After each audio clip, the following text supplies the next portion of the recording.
Hey everybody, welcome to the shakeup. Oh boy. I hope I'm live right now.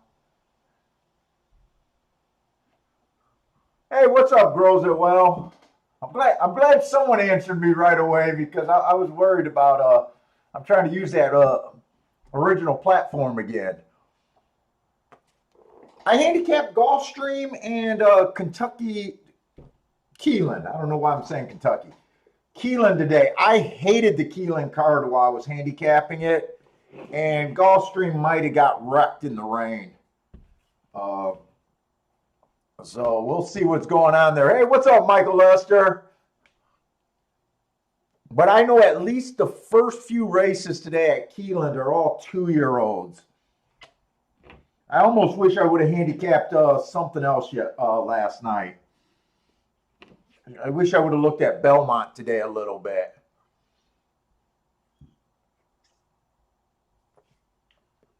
Anyways.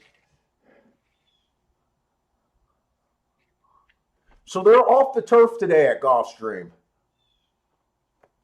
And let me pop this chat out and get my stuff situated real quick.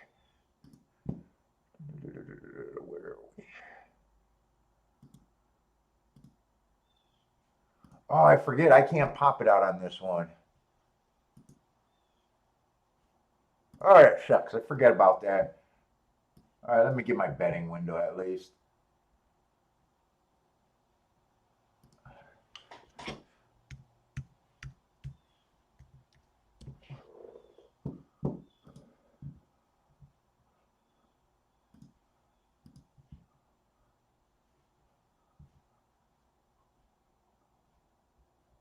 Man, I had a choice between Belmont, Keeneland, and Woodbine, and I stuck with Keeneland. I wish I would have did another track. Hey, what's up, Zero?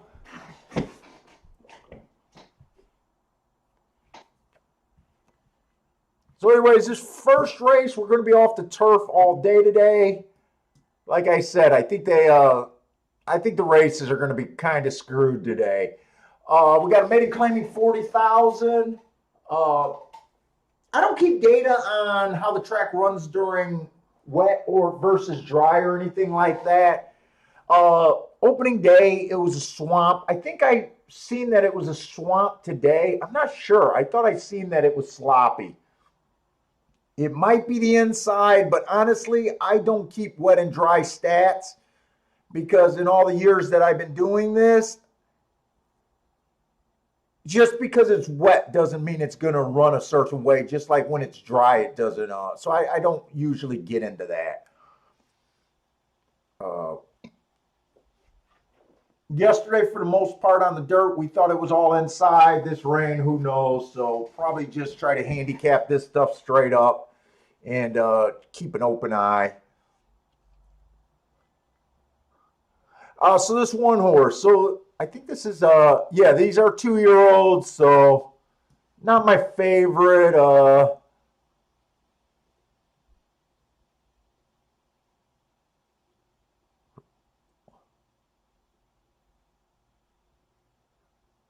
Okay, I was wondering, I thought maybe this was a 5-horse field, but I was looking at the betting board and said, no, there's a lot more horses in here. There's just a lot of first-time starters where the form doesn't take up much space. So too many first-timers is always a problem. Just one horse, Stalking Day last race, middle of the track. He was in the middle of the track. He was a stalker. Came out, one tick slower than the fastest winner, then kind of slowed down. It was his first race. So like I always say, I don't put too much stock in the first race. Hard to judge if that's even his running style. Maybe he wanted the lead and couldn't get it. Who knows? But there's not a lot there.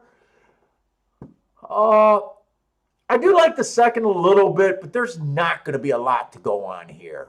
To me, it looks like he had the best part of the track last time he ran. He did have a little excuse bumped at the start. I don't know. This is probably just a race that I'm not interested in. The 2-horse came out one tick slower than the fastest winner. Then he was just slow, fell back. He was slow by the second call, and he was 3 by 1. So what happened there? He was in the race with the slowest pace, and he was 1 length off of that slow pace. Technically, it's slow. You might not think that's as bad as it looks. He's dropping a little bit in class. Again, another lightly raced horse. At least he tried to do something last race. He tried to go to the lead for a little while. Three's a first-time starter. They're not part of my game. I ignore them. I let them beat me. So, like I always say, your guys' opinion are way better than me. That goes with the 3, the 5, the 6, and the 7 are all the first-time starters that I see so far. So I'm going to have no opinion. Hey, what's up, Marco Lou? I handicapped Keeneland, which I hate the card, and I handicapped Gulfstream, which rained, and the card might suck. Oh, yeah, Marco Lou, I was just making sure this platform was going to work. I just came on for a quick second and tried to erase it before anyone could see it, but I was just testing shit this morning.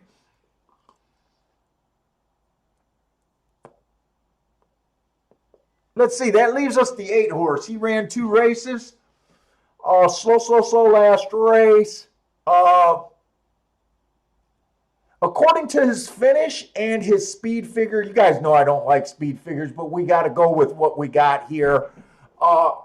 He regressed last race. I honestly don't know if that's a bad sign or anything. I don't have an excuse that day why it was so bad. But, you know, when horses run their first race, right, I always leave it that they have an excuse to regress. They have just as much reason to regress as they do to take a step forward. So that's just unclear there. His first race, I don't think was terrible. It was a bad rail, and it was early pressing. That's an asterisk. I don't know why that got cut off there. That's my writing. It got cut off. So I do believe he ran against the bias, and it also says he broke slowly. He could have, if that's really a bias that day, you could make a case that he overextended himself running, braking slowly, running against the bias, overextended himself, and that took the starch out of him for the second race. And maybe this third race you might see a lot better of a horse. That's possible to explain that low figure. It's kind of how you want to look at it. And then I don't have a problem if someone says, fuck, he regressed. Maybe he's an 18 speed figure and he sucks. I don't know. It's kind of how different people look at this stuff. I would kind of look and expect him to improve and at least run his 53 speed figure, maybe. That leaves the 9. 9 ran against the bias. Probably the best running line in the field. He got a slow start. I got middle of the track was good that day. So he was in the rail position. So I think he ran against the bias. To me, he looks like he has the best running lines. He was kind of in the mix all the way up. He actually got the lead at the top of the stretch before falling apart. I guess in a field where I don't have much to say, I kind of think he might deserve to be the chalk in this race. But I don't think I'm going to touch this race. Hey, what's up, Big Chalk? Hey, Pie Man's here. What's up? Oh my God, you're on your 3rd cigar already this morning? Holy shit. I very rarely smoke more than 1 a day. I think the most I've ever smoked was 2 cigars in a day. You guys probably think I smoke cigars every day. Really, I only smoke, I've been saving my cigar smoking for on the show. I smoke cigars 2 days a week, usually. Unless I'm on vacation or something like that, or I got a lot of events.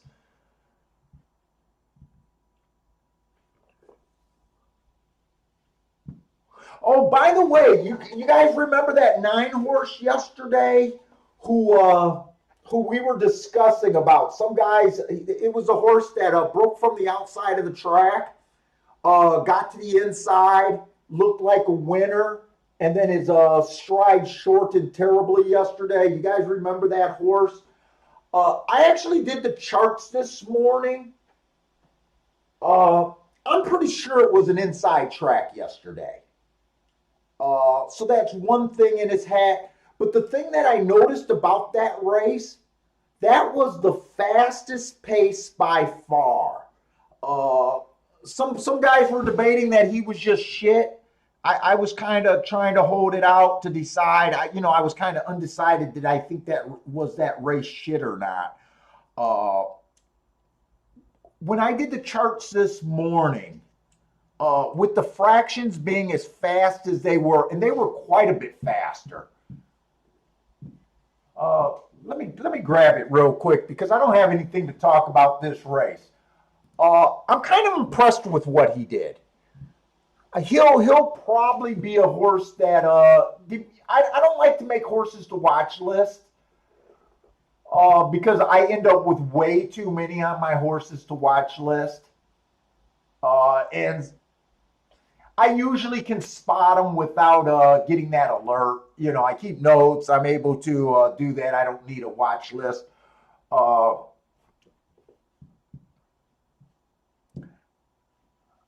I gave up on the watch list.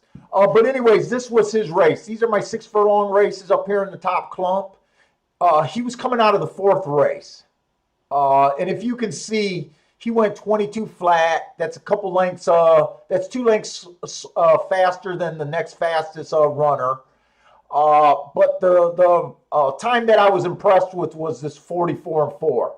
Everyone else went 45-3 or 45-4. So that was quite a few lengths faster. Combine that with we were kind of thinking the outside might be a little bit better yesterday, or the inside might be a little bit better. I think I'm kind of impressed with what he did.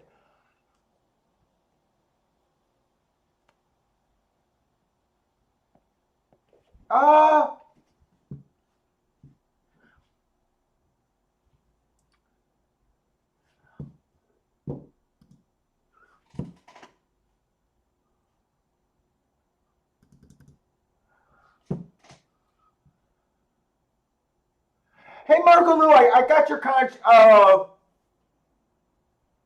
I see your comment asking what was the speed inside or better, or was it a little bit off the pace? You are right. There was 4 races yesterday. Not a single winner went wire to wire. That is absolutely true. Only 1 horse came out of the clouds. That was that 10-1 in the first race. Of the other 2 races, actually the other 3 races, all the horses came from 1 length off the lead.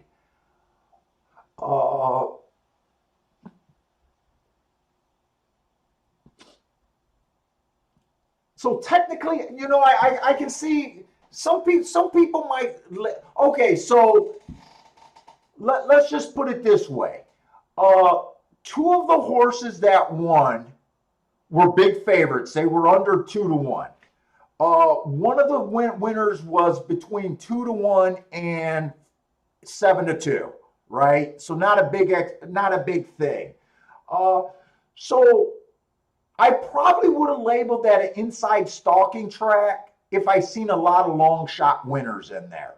But I'm kind of just leaving it that it's a regular EP kind of day. You're kind of hedging a lot when you're labeling a track. I guess I'm using that. Hey, two big chalks won, and a horse that's roughly between 2-1 and 7-2 won. You might use the exact same argument to say, fuck, it wasn't really inside. You can use that argument for that, but we did have that 2 horse that won from the post position 1 that was 10-1. And sometimes when I label these tracks, I label them according to overall how I feel the track was doing, like, the days prior. And, sometimes I'll originally think a track is inside, and then maybe a week or two later, I'll change that. You know, I do change them. So, it's kind of my first initial labeling. But I could see someone else labeling, hey, maybe the track was favoring stalkers more, or I could see someone even saying, hey, I don't even believe that it was inside because there was, quite a few chalks, and that's fair.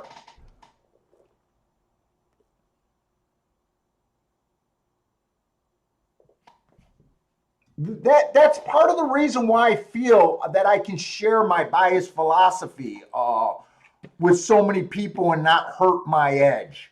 It was kind of the argument that my wife and I had. She didn't want me to share my stuff at all.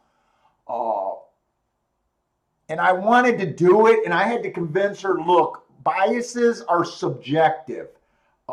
People aren't going to believe in them, or, some people see the exact same thing and can interpret it completely different. So I kind of thought I'm safe there. So, I can see why, people might label the same thing a little bit different.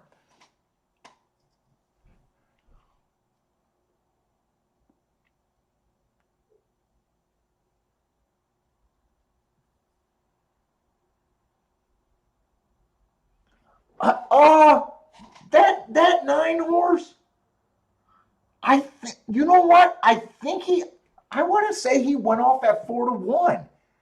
I want to say he was my best. I'm going to look it up for you, Marco Lou. I think he actually went off at odds that tempt me, unless he got bet down really late in the race. I'm going to look that up because I don't have a lot today.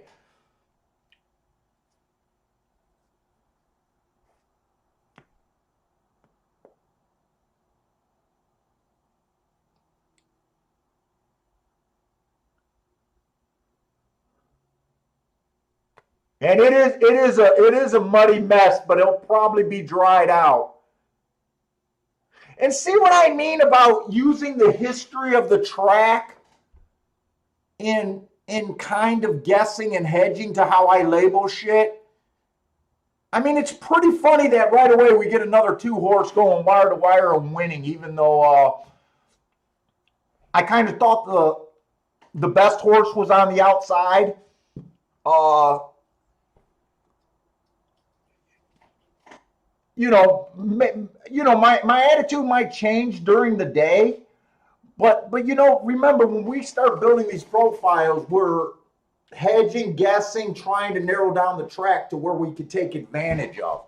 And it's just more days than not at freaking Gulfstream Park West. You want to start your day betting the inside of this track.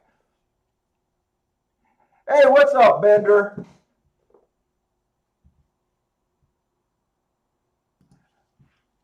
Yeah, I ended up staying. You're right. I ended up staying off that nine.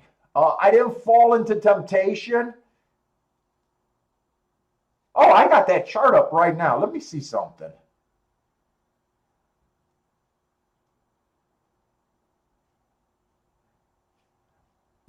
Yeah, no, Marco, he actually, like I thought I remembered. If you remember that one was coming off of one race, he was improving. He took a lot of the late money at the end. I think the nine was flirting between 5-2 and 3-1. Most of the betting, maybe 7-2. And I thought during the race he flipped up, and I was glad that he flipped up. He ended up going off a little bit more than 4-1.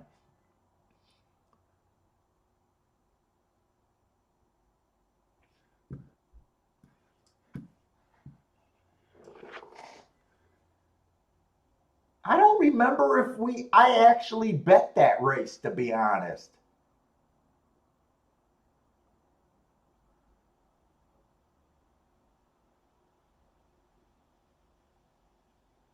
And yesterday night, right after, I could, like I said, I was so mad at myself. I know exactly what I was thinking when I didn't bet that 9 horse at 47-1. We hit that 59-1 place ticket. And if you guys remember, I kept saying I got even money on a double where I bet $60 and I collected 120 and I kept saying I got even money. So what kind of happened? And Marco calls me out on this. Is sometimes I get too conservative when I get up. Uh, so after we hit that 59-1 place, I got like I only had $20 on them. I put 20 on him to win, 20 on him to place, and then 20 on that other horse that I Dutch. So a total of $60. And I think I got like 310 or 320 back from it. And I lost a couple small bets. So the whole time I was thinking when we came up to that race, that last race at Keeneland, I remember I was thinking, okay, Paul, you're up about $200. I was thinking I was up between 160 and $200 at the time. And I didn't realize, I kept saying I got $60 back from that double, and I kept forgetting that I actually got 120. So I thought I was up less than I was actually up. Not a big difference, but a difference. But I was thinking I was up in that $60 to $200 range kind of deal. And when we were going through that race, if you remember, I was kind of liking 4 horses in a field that, I said was dangerous and everything, but I kept saying, wow, there's 4 horses. And they were all, every horse that I liked was 10-1, except there was one horse at 47-1. And I kept saying, in my head, this is actually what I was thinking, and I know what I was thinking, and it pissed me off after the fact. I kept thinking I'm up between 60 or 160 and $200.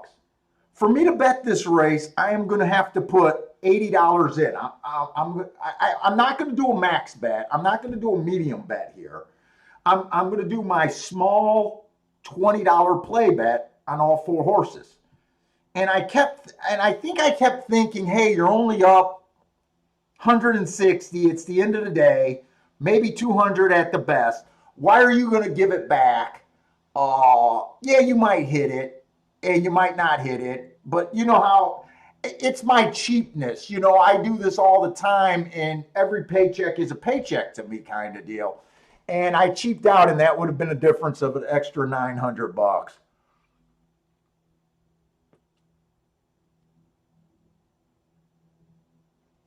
Stephen Marshall hit that 40s. Yeah, Stephen Marshall, that's what I'm just talking about. It pissed me off and it was kind of a cheap thing.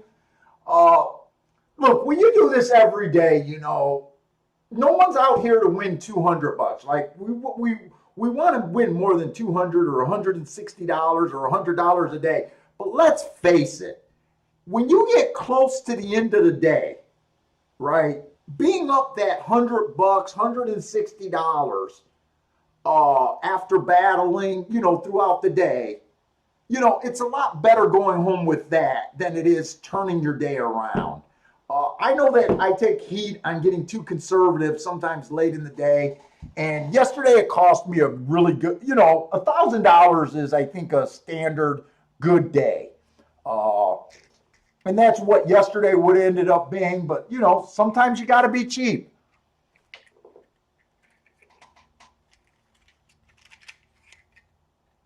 Bender's saying that first race was easy with the marks.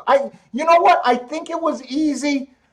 Let's face it, guys. I'm usually a chicken shit at the end of the day, and when we got these 2-year-olds at the start of the day, when I got a lot of first-time starters, you might say it's chicken shit. I do start off the day conservative, especially when we get the muddy track. I don't think this was a hard race to hit either.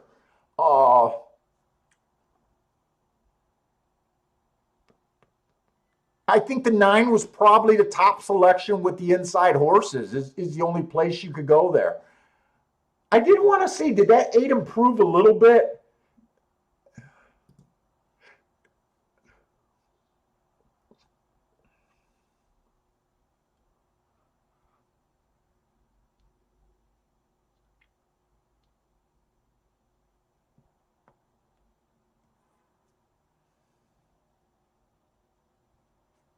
8 had a little bit more front end engine on him than before. That was the horse that I was trying to talk about, that 18 speed figure, and maybe he'll run a little bit better. I can't tell by that finish how much more he improved, but like I said, I don't think he was an 18. I can't tell who got third. Was that the 3 horse? That might have been the 3 horse.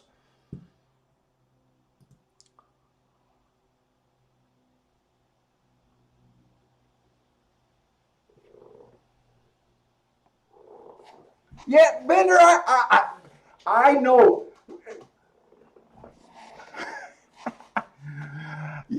You know, if you remember, yesterday we could have had the 10-1 in the first race, which I'm not even blowing my horn.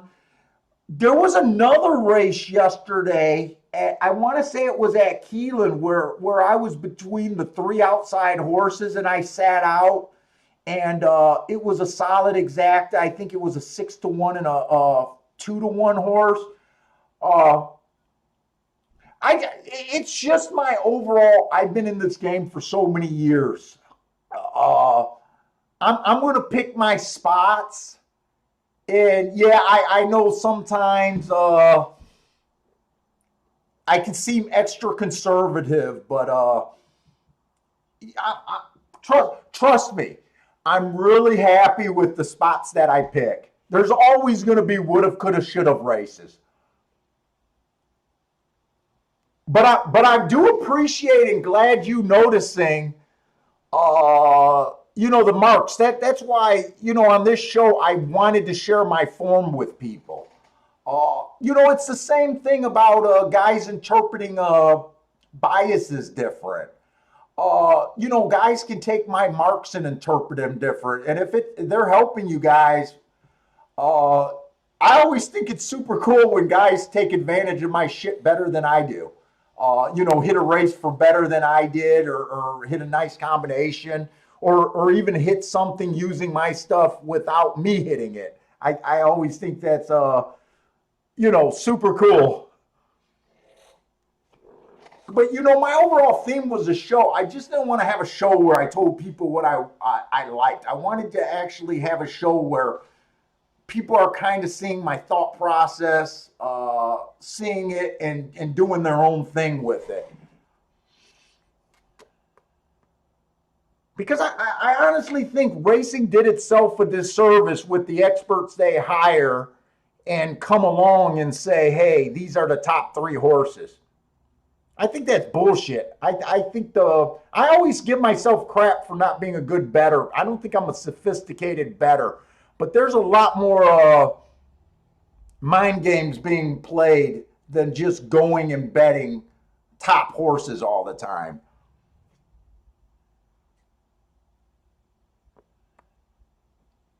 So we got the second race at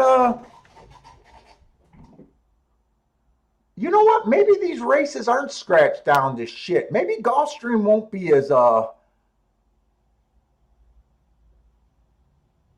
know there's some scratches. Maybe it won't be as bad as I think it is. 2, 3, 4. Well, next race is a 5-horse race. We'll see.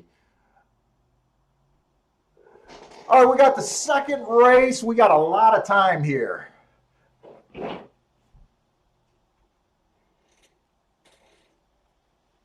Paul is cheap. Got it.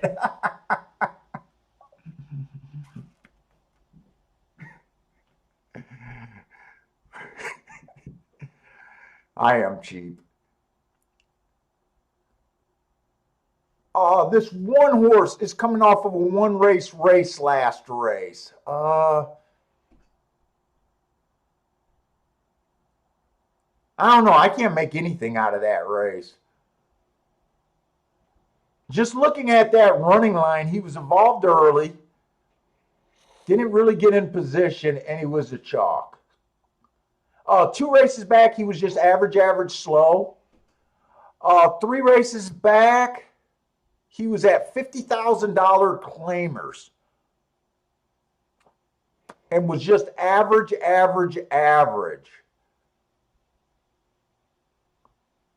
So you would have kind of expected him to win off of the drop if he didn't win his last race. You know, the first race off the drop 2 races ago. You kind of would have expected him to be able to win the very next race. He chewed up money both races. I don't know. Let's just go on with it. Right now, I'm taking that as a pretty big negative. I wish I could figure out how good this race was, his last race, but a 1 race sample, I just can't do it. The 2 horse.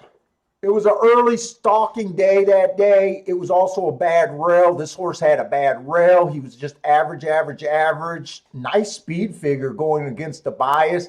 Actually, a pretty respectable race considering. 2 races back, it was also a middle of the track bias, and he was stuck on the rail, so I gave him an asterisk for running against the bias there.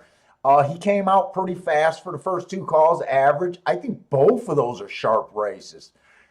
3 races ago, he was just fast, fast, fast. On an early pressing day,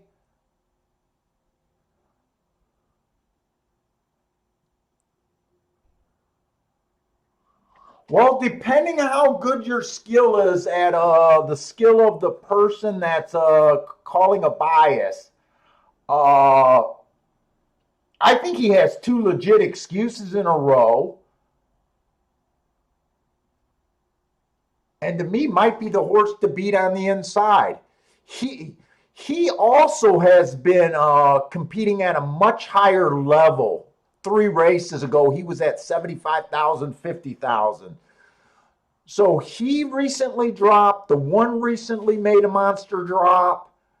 I guess the difference between him is he dropped to 16,000, so he's actually taking another drop again. I think the 2 has more upside than the 1 here. The 3's coming off of a 1 race sample, and I don't have any of those Evangelines or Louisiana Downs or any of those tracks.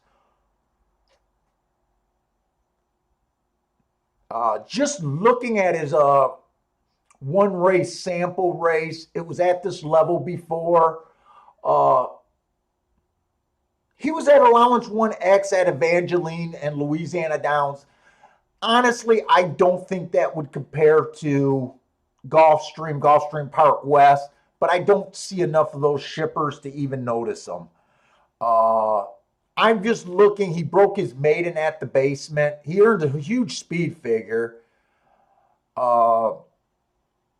He's probably against it, but I can't say for sure. Lack of knowledge there. But I guess I'm against him.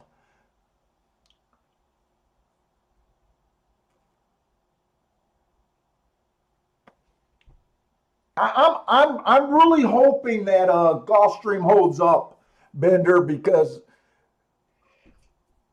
I started handicapping Keeneland last night. I actually suffered and got through it, but I hated it. I think the only reason why I went through it is because we had that 59-1 and should have had the exacta with him. We had that bet that I didn't bet that was a nice exacta. And then we had that 47-1 that I chickened out on, but some of you guys played. I thought that was enough success to, even if I got crushed at Keeneland today, it kind of would be overshadowed by the good handicapping yesterday. And I'm not trying to sandbag on Keeneland. They're just nothing but, I think the first 3 or 4 races are just 2-year-old races with very little, lots of shippers. They're just not good races. I lost track of where I'm at. This 4 horse, early pressing day last race.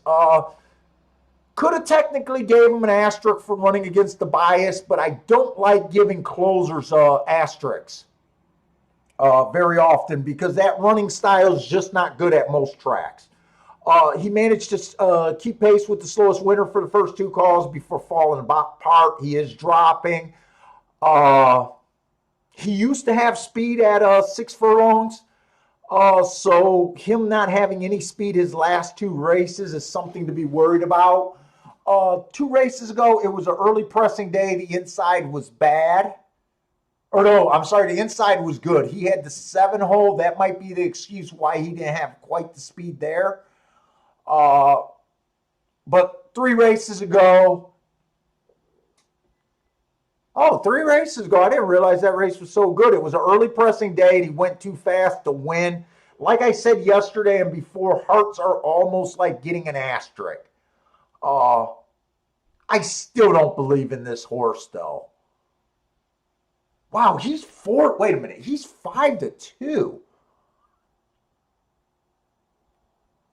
He's 5-2. Am I in the right race, guys? I'm in the right race.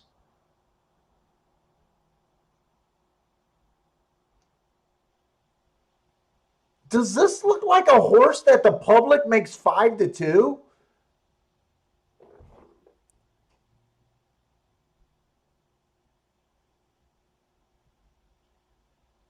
Well, he just flipped up to 7-2. I'm shocked this horse from a 12-1 morning line.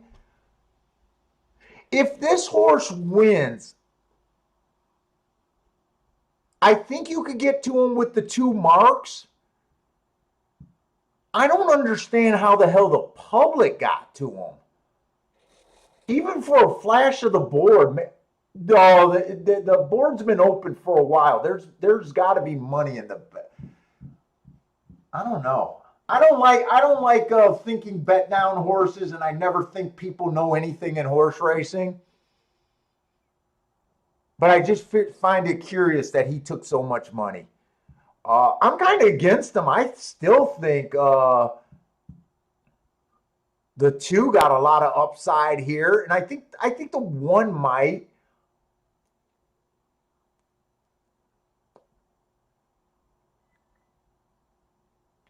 Hey, I might be thinking too deep, disco partner.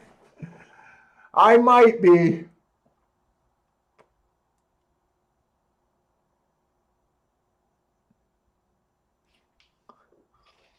The 3 had a bad rail last race. He was in the 6 hole, so the bad rail didn't bother him.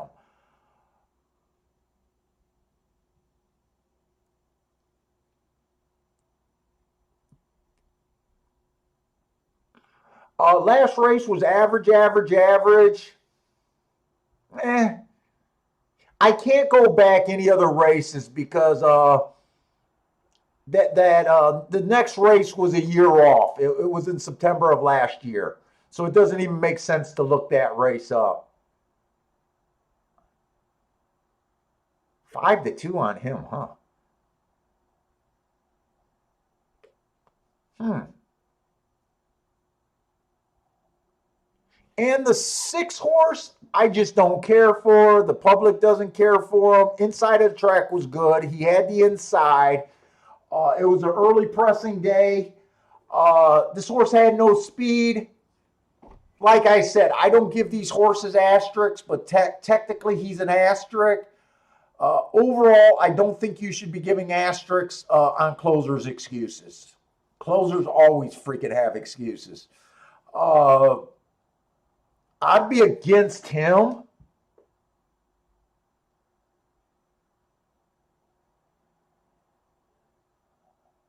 To me, I think the 2 deserves to be favorite. And I honestly think he should be kind of a pretty easy favorite. I'm not going to do anything with him, but he gets the inside. He has 2 big excuses. The 1 tried lower level. Now he's stepping back up a little bit. Doesn't really have speed. I think the 2 should have the edge. If the 3 can give the 2, the 3 might give the 2 some problems, but I don't trust the Evangeline.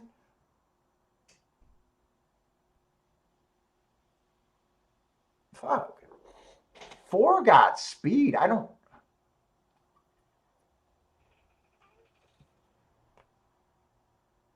I honestly think the only two places I could go is kind of the 2 and the 4 horse. 4 horse, like I said, you might use them off of those 2 and 3 back. I don't necessarily trust him. Uh, but if he keeps going up in odds, I might.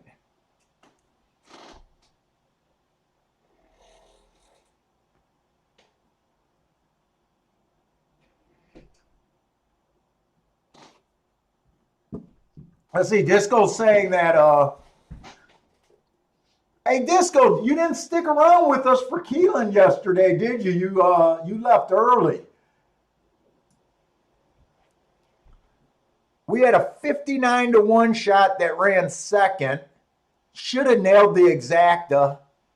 And then I had a 47-1 winner.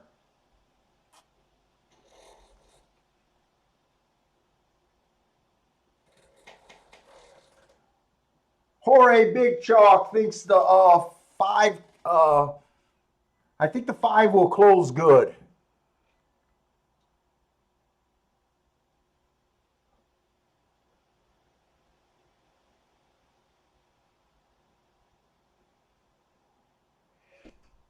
Let me grab this door.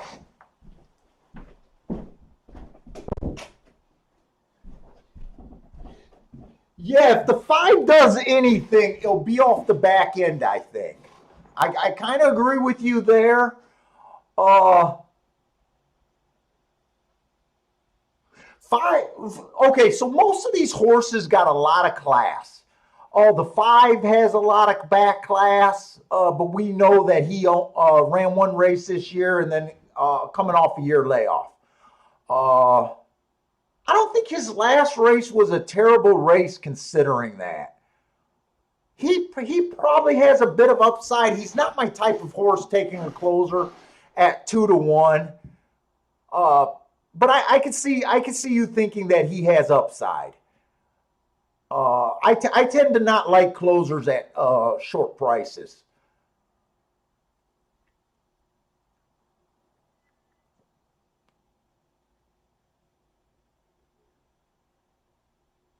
He does make a little sense.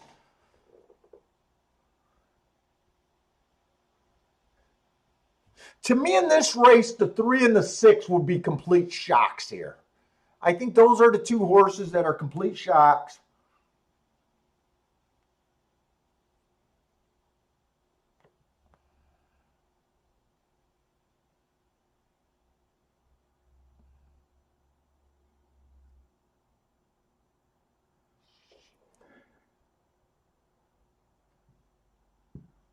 Oh, guy on the ground gave out that 9 horse too. Guy on the ground's been fucking hot.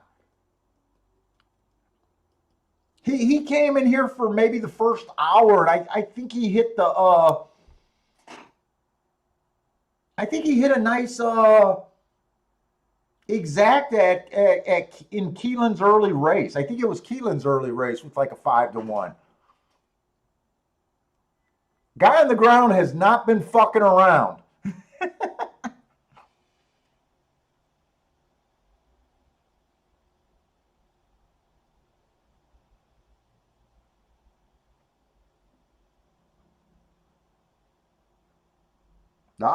You know, he's came out strong, and actually I don't get his sheets, but I heard that his Belmont sheets, especially, been on point, pretty good.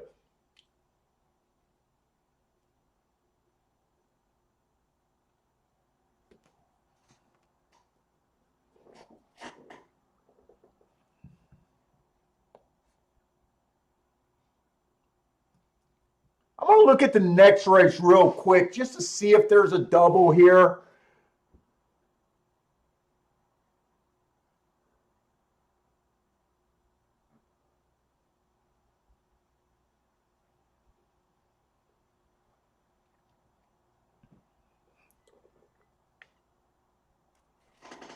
Yeah, he's the Wolf of Oaklawn.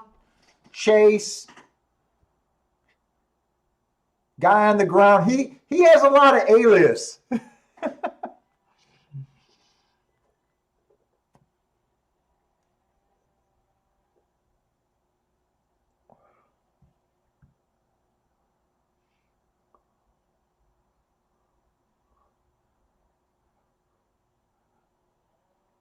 Next race, I'm not going to be able to pull a trigger on a double, and honestly, I'm probably not going to like next race. It's a 5-horse field. These are some tough next races. There's some really tough horses that we've been liking. We've been liking Fully Loaded. I know he just won from us. He's 3 out of his last 4. He's been getting really great marks. Trench is another super fast horse. That's been running pretty good.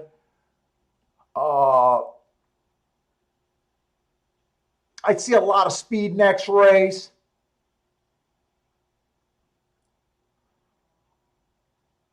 And then so I see a few speed horses next race, but there's a few horses that I can't figure out, like this 7-horse at Santa Anita. This 4-horse is a little annoying to me because I can't get a gauge on him because I can't rate the last 2 of the last 3 races, but he's been in really good form. Probably not that fucking interested in that race. The 2 here is getting coming back up in class or odds a little bit. Cole is saying if I like the 4, I gotta like the 6. Remember, I don't know how much I like the 4. I think the 4 and the 2 are the only 2 horses I could get to.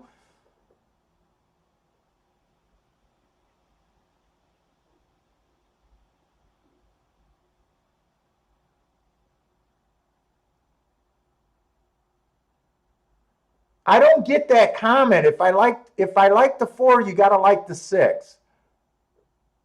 Am I missing something? September 19th. Did they run on August 28th? They ran on a common day. That August 28th race, I thought the inside of the track was good. I thought the 4-horse ran against the bias. I thought this horse had the bias.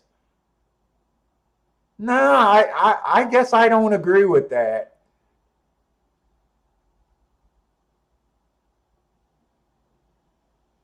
Oh, okay.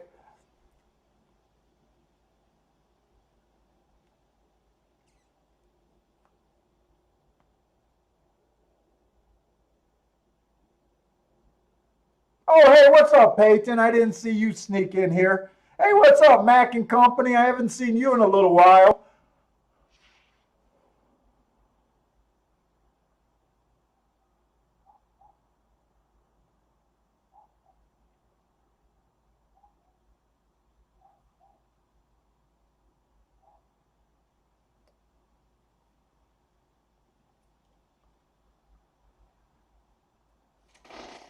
Oh, I got to let that sit for a minute.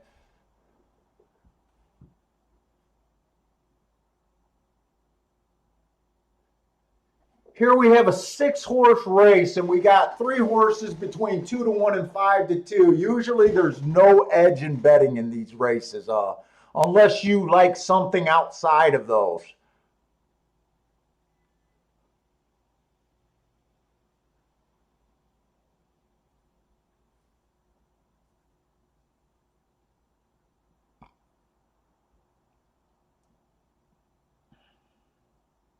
Marco Lu, the 1 is the only play for him here.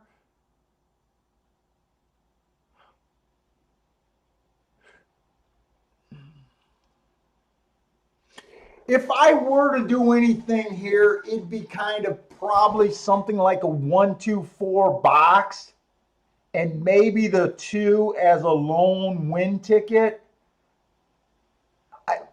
The thing is, I usually don't bet 5 to 1 or 2 is my top choice here. 2 to me is my top choice. Uh, I can't do doubles with him. Let me look at these exactas. I don't know if these exactas are worth playing. Maybe I can wheel the 2 first and second and hit exacta with just a couple horses. 1-2 is paying $10. 4-2 is paying 27. 5-2 is paying 8. 1-2 is barely worth playing, especially if you got to box it.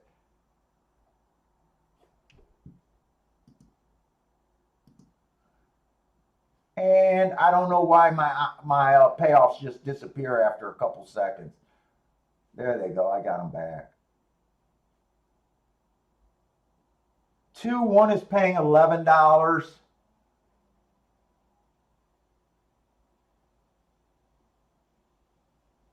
2-4 is paying 23. Unless the 4 get first or second, I don't think that bet has very much potential other than getting even money.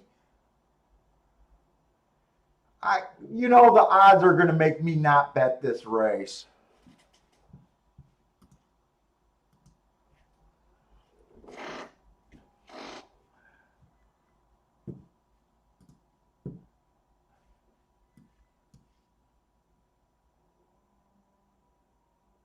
Hey, what's up, Chase?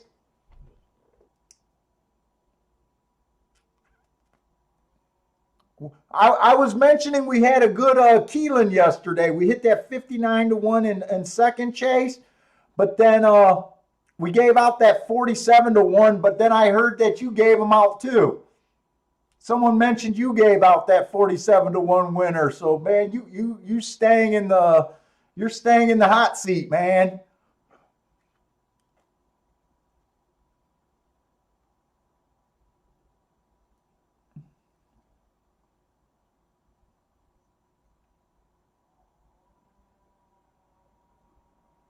I have no idea what's going on at Belmont and Aqueduct right now. So 3 is the only horse that's putting any pace pressure on the 2. That's kind of what I thought. I didn't believe in this 3. I thought the 2 would, I didn't believe in where he was coming from. So I thought the 2 would have a pretty good edge here. It looks like I might be wrong about that opinion. This 3 looks like he's given it. Well, did the 2 just re-break?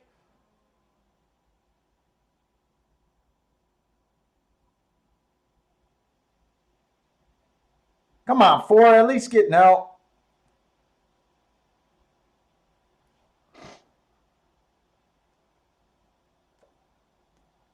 Just stick to the inside of the track. Nice call, Marco Lou. I seen that you said you might not bet it. Oh, I got a feeling you probably didn't bet it because he took all the late money.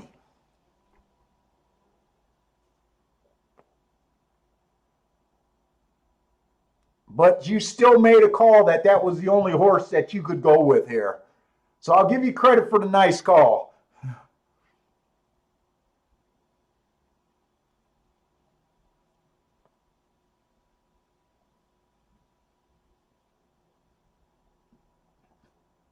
Did the 6 get second?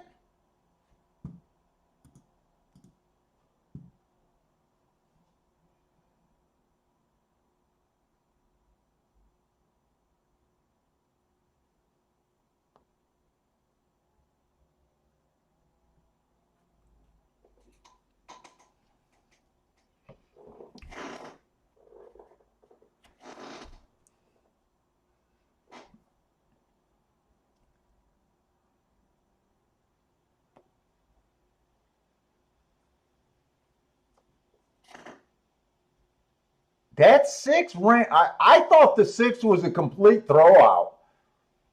I really did. I think he did get second. Nice call for sticking with your 6.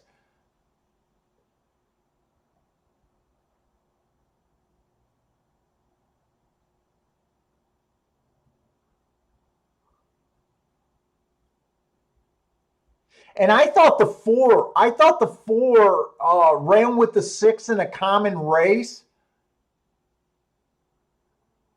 and I thought the 4 ran better.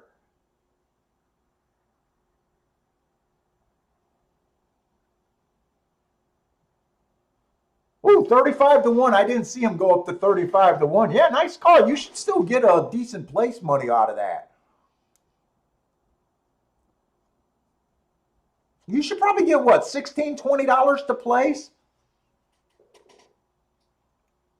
Nice call, Cole.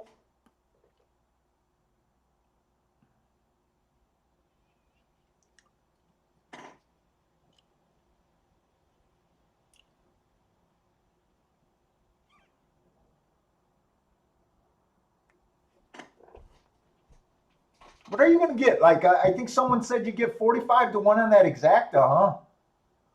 Yeah, that's what I got.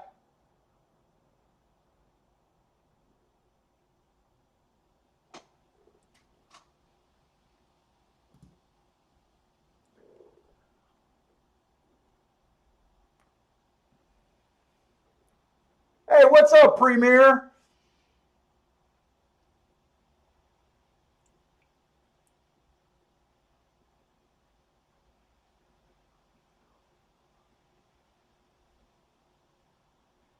Yeah, Cole was trying to sell that 6 the whole time too. Nice call. You just couldn't stop betting. Shit, that's the way you got to be. 1960 for place too. Nice. And you got the exacta and try.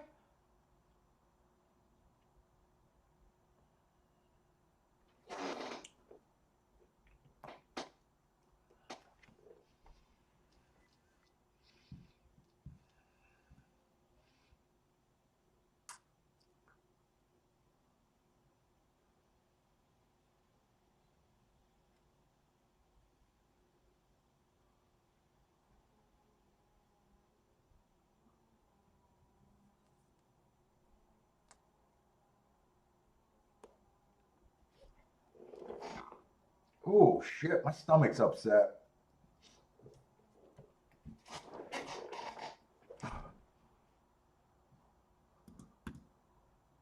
Let's see. Keelan's sneaking up. I'm going to go to Keelan. I don't think I'm going to be interested at all in these first few races there. Kind of like Gulfstream today. We got 6 furlongs, maiden claiming 50,000 on the dirt. 2-year-olds again. So you guys know the deal. I can't stand and I have no talent at all with first-time starters. And most of the field are first-time starters. And the horses that ran, they all only ran one race. I can't take much off of a one-race run. So I'm going to just watch this race. The 2-horse, I got a stalking closing day last time he ran. He came out fast, earned a triangle at the first call. That's good, average. And then he fell out of it, couldn't get in position at the top of the stretch.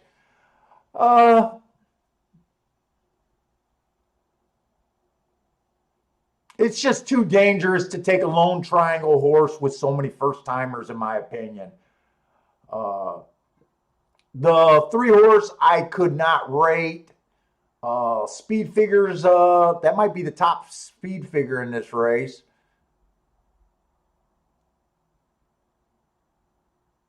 Well, no, 7's the top speed figure. I got that the rail was bad last race. This horse was in the 8-hole. It was at Kentucky Downs. We've said that Kentucky Downs horses are pretty damn live everywhere they go. Even though we had one dud yesterday that didn't run a lick. But for the most part, they're tough horses. So he had a bad rail last race, didn't affect him. He came out match strides with the slowest winner. Then he was just average.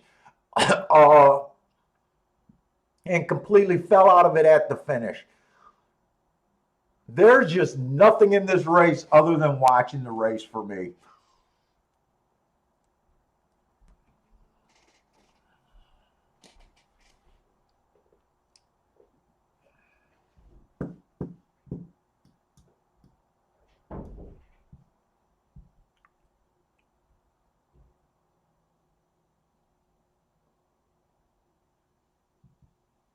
Oh, I'm sorry, Premier. I missed your comment about the three wiring as long as a long shot opposed to the two. I kind of went over that where I thought the two had an edge. I just don't trust Evangeline Downs, but the three outdueled the two. Well, technically the three hurt the two. Let's just put it that way. The three hurt the two. The two might not have even won with an easy lead. Who knows? Hey, what's up, Q Savage? I haven't seen you in here for a little bit.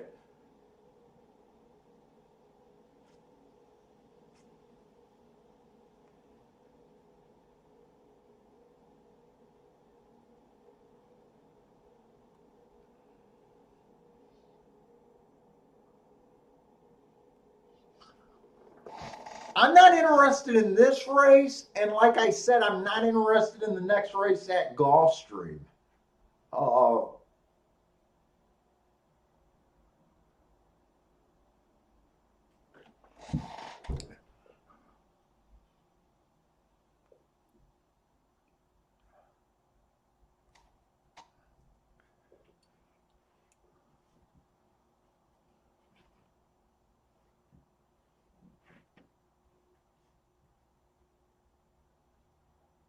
oh, hey, what's up, Abby? I didn't see you slip in here.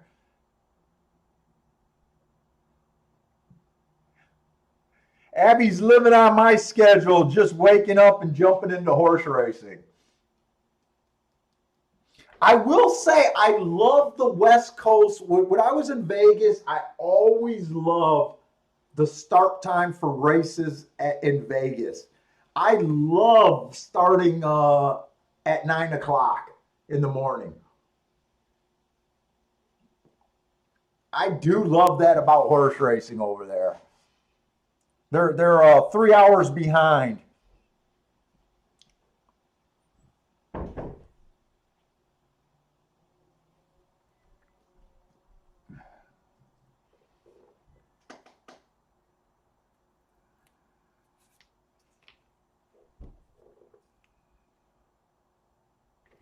Is there something at Belmont to watch or something? Is there a race getting ready to go off? I really don't have anything here. Let me see if someone's ready to run. I'm just throw on the video and watch.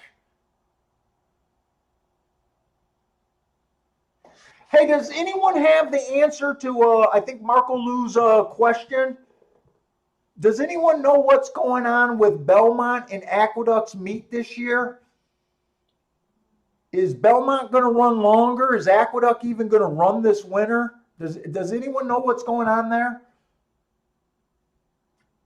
I honestly don't know.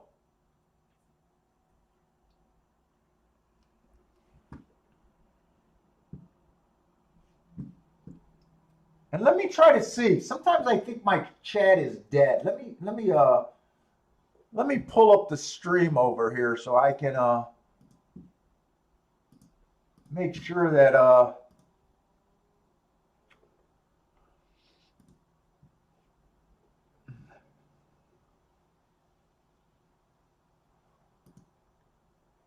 Disco should know that.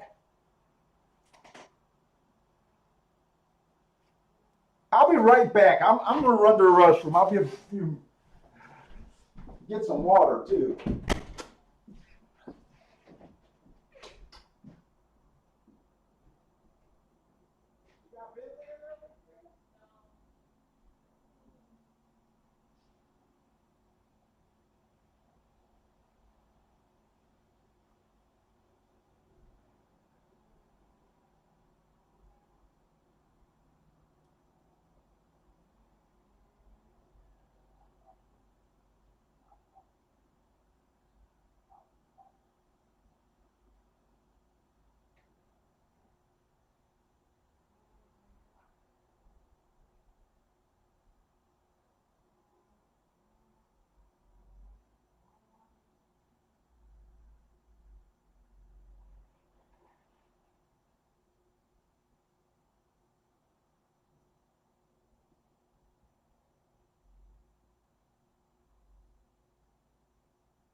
I had to switch to sparkling water because Vegas made me feel fat.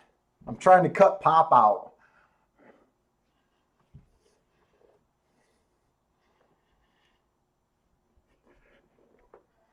I don't want to have to order a scooter next time I go there.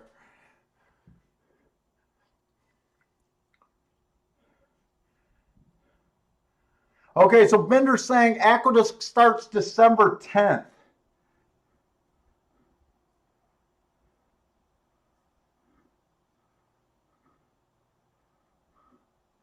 So if that's happened, my guess is Belmont's probably no. There wasn't. There's no buffets in Vegas, and one of the biggest differences in Vegas, your all your fine dining and big chefs and all of that kind of stuff was hit or miss. They were either working at a very restricted hours, just very small hours of working, or they were closed altogether. We usually go to Toby Keith. That's not fine dining, but we usually go to Toby Keith at least for dinner one night, and he was closed.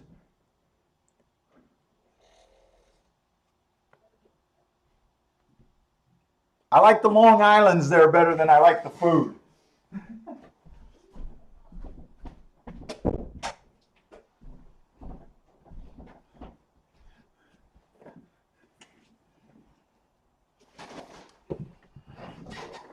And my wife and her friend loves Guy Fieri out there.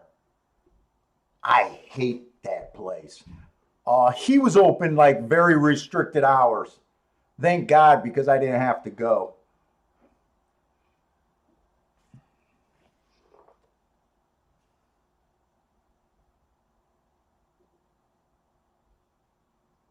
I ordered a steak from him once. He put the mashed potatoes on the bottom, put the meat on top of the mashed potatoes, and the bread on top of the meat, and I flipped the fuck out. I'm one of those guys that can't have your food touching. Well, you guys know I'm a wreck about my food, anyways. But I've never forgave them for putting my fucking steak on top of my mashed potatoes.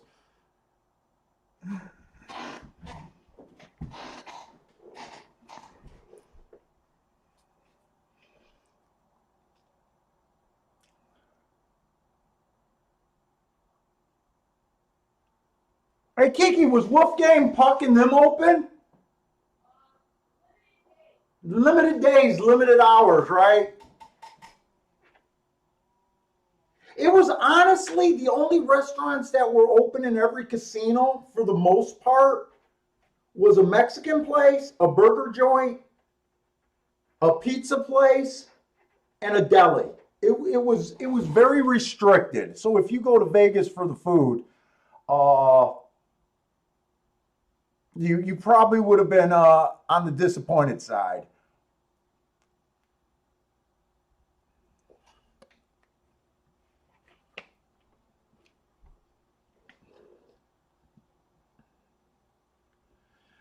Peyton's going to 147 exact box in race 3.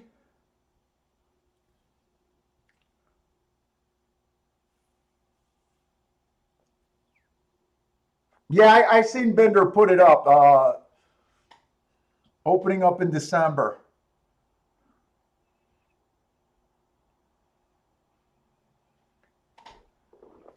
Thank you, Bender. I am not the only one that thinks that guy should be begging and not a chef on the street. He'd be that guy working in fucking McDonald's and putting 5 times the sauce on your Big Mac. As soon as you pick up your Big Mac, the patty just slides right out.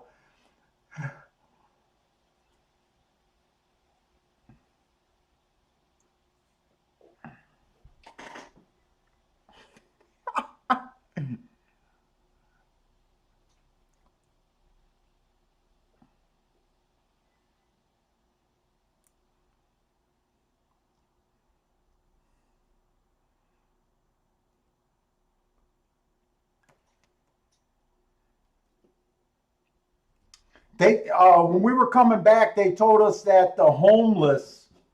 So the homeless, there was tons of homeless in Vegas this time,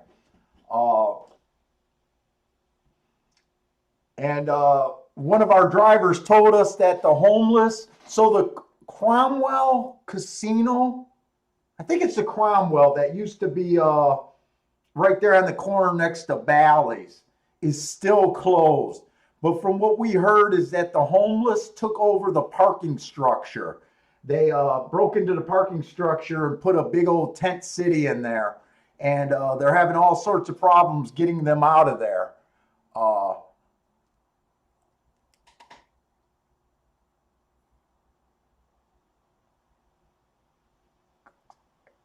Every morning I make 2 cooks like Guy Ferrari in the toilet.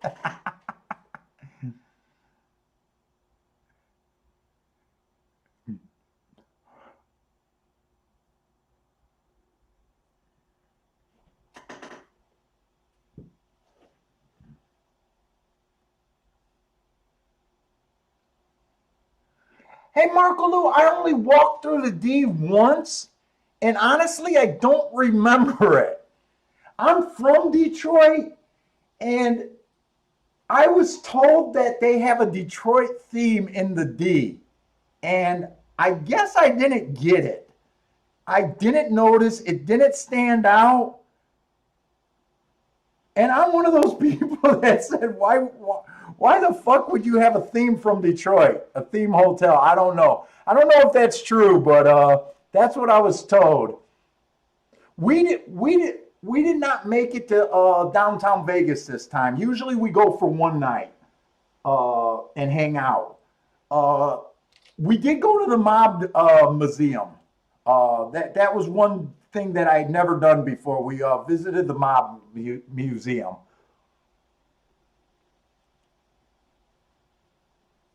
Marco Lou, I don't even know, because like I said, I walked through it and I didn't even catch it. And someone told me, oh, it's supposed to be the Detroit theme, and I didn't catch it. I don't remember hearing Motown or anything like that.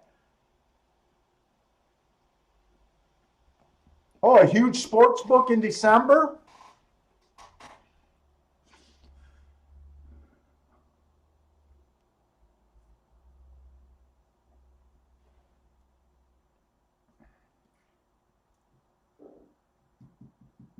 I don't know. Why does everyone go to Motown when they do a theme? They should do John R. or 8 Mile. Nothing but strip clubs all the way through and hookers. do the Degenerate theme.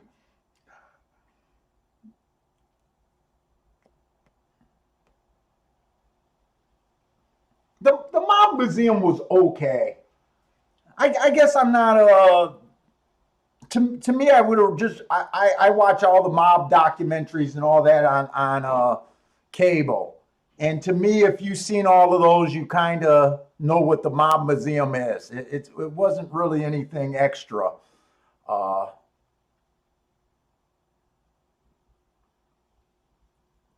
the coolest thing I thought was in the Mob Museum was Myers Lansky's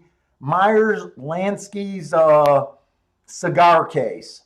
You know, one of those old cigar tins that they used to carry around for their cigarettes. Not a cigar case, a cigarette case that you would carry your cigarettes in. That And I think Bugsy Siegel's sunglasses were the two coolest things that I thought was in the Mob Museum. Oh, the other thing that I thought was really cool was a throwback picture of in probably 1950s, 1960s.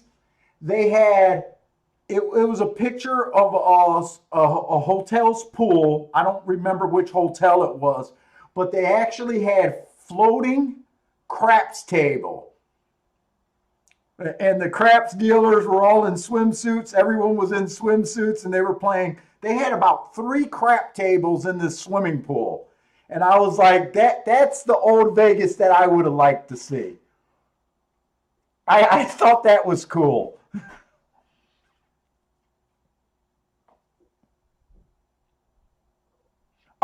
No, Marco, you could not bet in all the. They were not taking bets for Press-Style Downs. They were not taking bets for Indiana Downs. A couple years ago, they were not taking bets for Turfway Park. That might have changed. That's probably going to change now that Churchill owns it. But they didn't have a deal with Turfway Park a few years ago when I was there. And this time they weren't taking Press-Style, even though I know they have in the past. And they weren't taking Indiana Downs.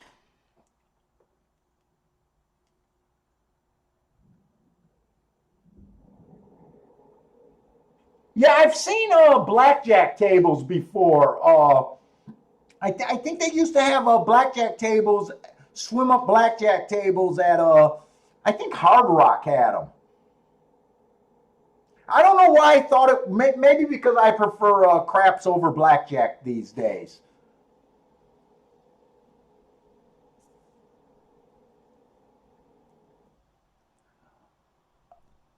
Uh, I don't recall seeing many hookers working by the elevator. But I did see a bunch of suspected hookers. We'll just leave it at that. I don't know if they were. I remember back in the day when they used to be at the phone banks.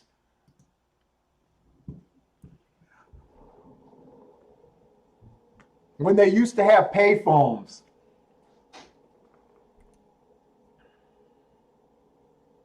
I think the hotel I was at had security by the elevator though. I think they had a security desk by the elevator. And in years past, I usually stay at the Orleans. You can't even get to the elevators without showing your key card. So there's never hookers at the Orleans.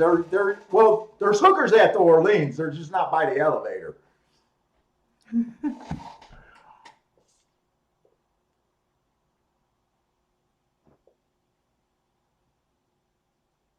I still love the classic bunny ears. I still love the old Playboy shit.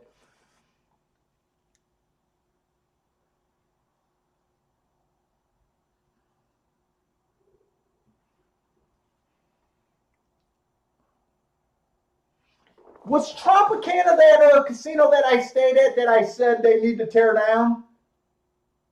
Kiki? What was that dump that you put me in? Was that the old Tropicana or was that something else? Yeah, I stayed at the Tropicana for one night. It really fell on hard times. I don't know if the Tropicana's still there. They might be. Yeah, that was 12 years ago that I stayed at the Tropicana. 7-1 wire to wire. I honestly don't even remember if that was one of the horses with running lines or not.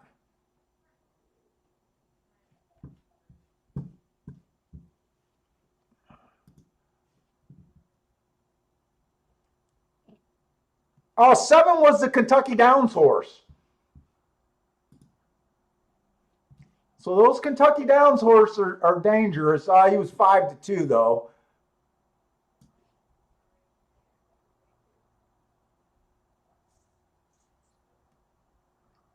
And I'm pretty sure he went wire to wire. So he went from never being involved to being able to go wire to wire.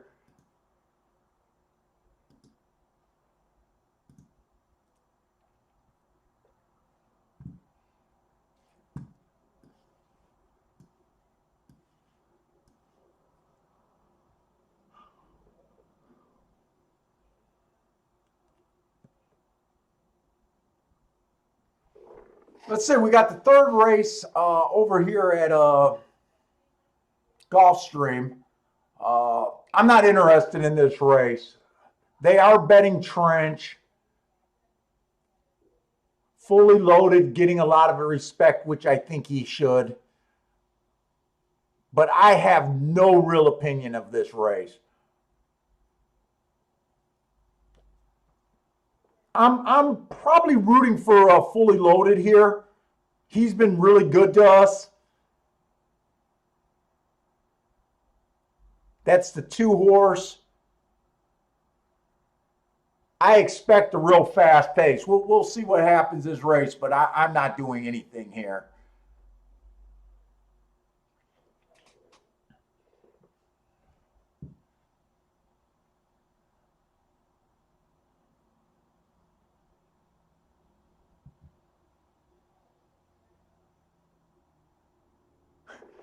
Oh, Steve Marshall is saying their slogan is Detroit Feel, Las Vegas Appeal.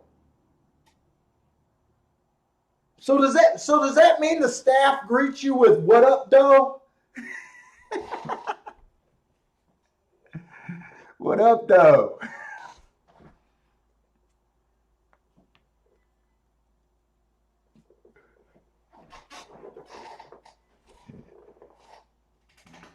Do they have a Waffle House at the D, where every evening you can get into arguments? They probably got a Coney Island in there. I bet they got a Coney Island.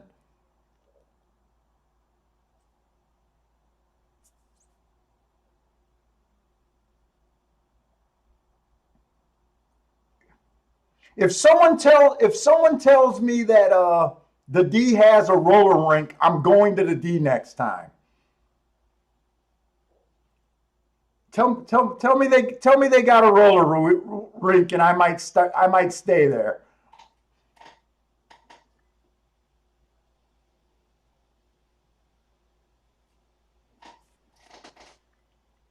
So the year that I went to the Tropicana, it was when I was NHC, and NHC was taking care of your room and board. That goes with the package of being in the NHC. And that was the year that they were in the Red Rock. I went a day or two early, and I told my wife I didn't care where I stayed. So she just booked a cheap room, and actually Bill went with me. My wife couldn't make it, so Bill ended up going with me. And it was a mess. We stayed at ground level right off the casino floor, I remember, and it was a ground level floor. And we were making small talk to this old couple. And this was like 12 years ago, so they must have been mid-50s, maybe even low 60s. And we were just talking casually. I opened up the room, the door to my room, and this man and his wife came in, and we didn't invite them in. They just walked in with us, and we're like, me and Bill's like looking at each other like, what the fuck? And the man and the woman wanted to party, and we had to kick him out.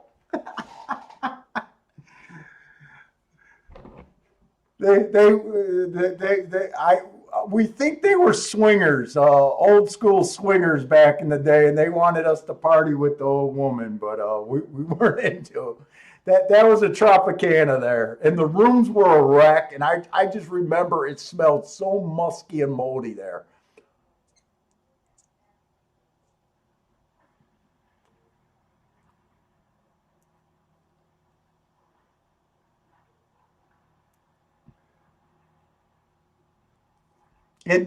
That room that we were in definitely was not renovated.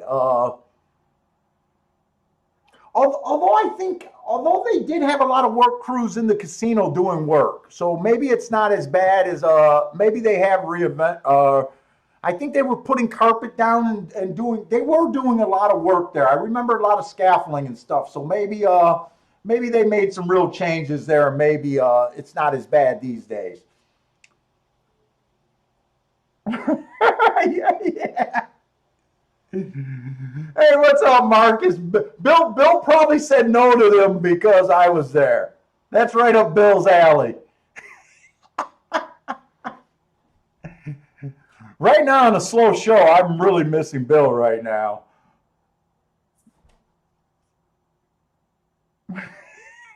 Oh, Marcus couldn't resist. Bill said no.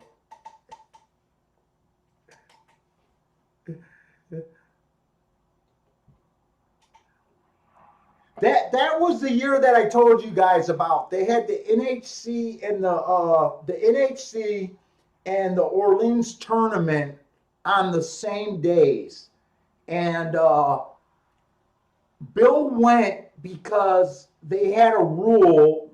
They made a mistake and had the two major tournaments on the same day. And a lot of the players, usually they're a week apart, so we stay. But that year they let you had a proxy. So I used to call my bets to Bill, and that was both of the final days was the same day. And I was in the top 12 on one of the tournaments and the top 25 in the other on the final day. And if you would have won both of them, you were live to like 1.2 million, something like that. And I completely choked that final day.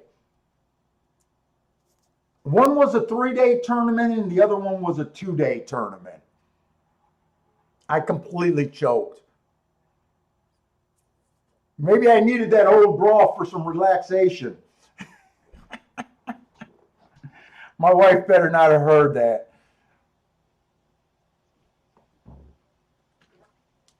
She could have took the edge off of me, man. I was so worked up that morning. I knew it was going to go bad. I think I went 0 for 15 in both tournaments that final day. I think I ended up cashing in the Orleans only because the Orleans paid down to like the top 50 or top 60. I think the top 10% got paid. So I ended up squeaking out a paycheck out of that tournament, but I completely choked. Yeah, real slow day today. Oh, the 3 fully loaded broke loose. Oh, that was one of the horses I was rooting for. I'm rooting for Trench and Fully Loaded just because I like those two horses. Fully Loaded was the horse that I was rooting for a little bit more. If he really broke loose, he's probably going to be a late scratch or something.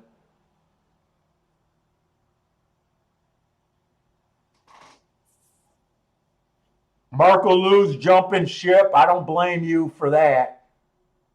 I think in all my years, whenever a horse act up in the gate, I'm one of those guys that would rush up and cancel my tickets.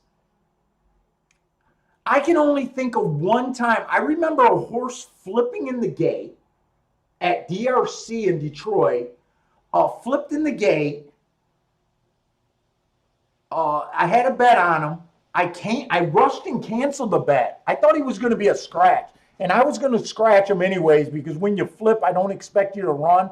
They stuffed that horse back in the gate, and he won easily. I think in all my years, he was the only horse that I ever canceled a ticket on that went on to win.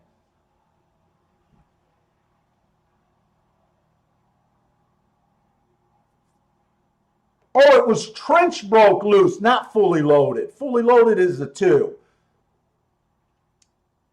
And I think both of them are screwed being that far back in the Santa Anita. I think it was a California West Coast horse getting the lead to 7.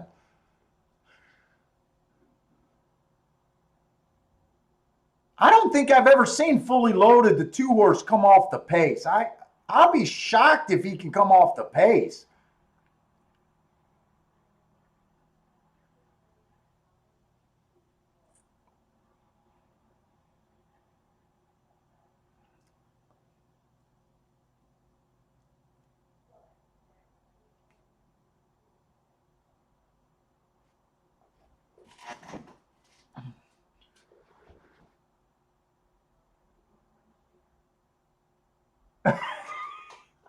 Ah, Stephen Marshall, that's a trip. That is a Vegas story. I have no cool Vegas stories. Uh, I never went to Vegas before I've been with my wife. Uh, she was the first person that I went to Vegas with. We were dating at that time. I got a little bit in trouble at one of the dance club. It was actually when I kind of first met my wife. So we were dating at the time, and these two chicks started grinding on me. My wife was in the front, and they were kind of grinding on my backside, and I was too into that Vegas mode, and I really didn't know my wife at the time. And next thing I know, I turned around and I started dancing with the two chicks, and I'm thinking my wife was cool with it. All of a sudden, I see this glass come flying over, and my now wife is going nuts on them. And that's when I know what my wife was about. So I never got to go to Vegas as a truly single guy.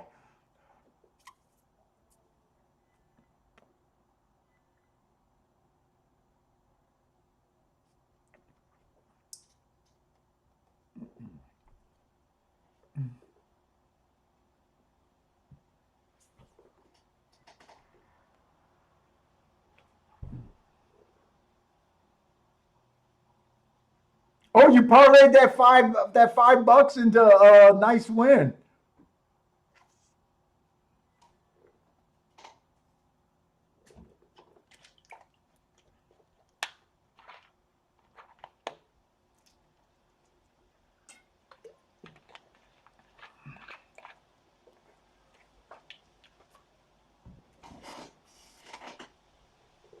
And in Vegas, all the years that we've probably been to Vegas probably 25, maybe 30 times now.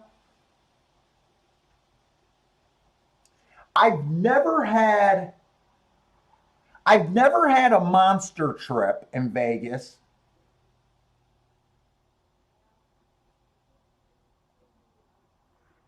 That's not true. When I finished 18th in the World Series, I guess you can say I think I picked up 6,000 for that. That was probably my biggest take home from Vegas.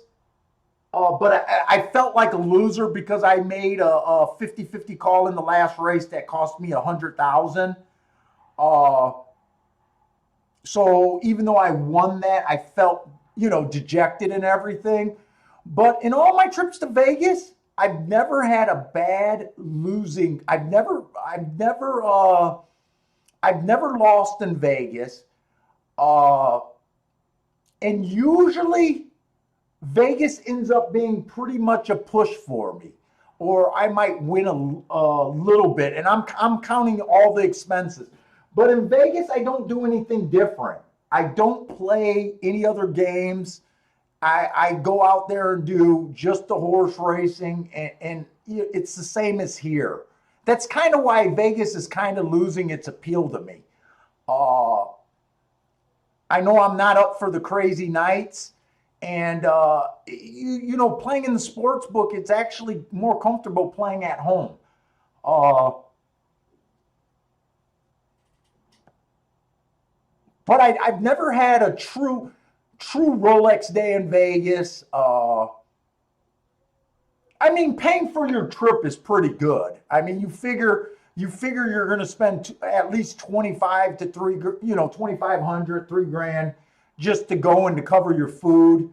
So you're doing good, but it hasn't been like I don't have any real stories of winning it a lot extra money and doing anything crazy.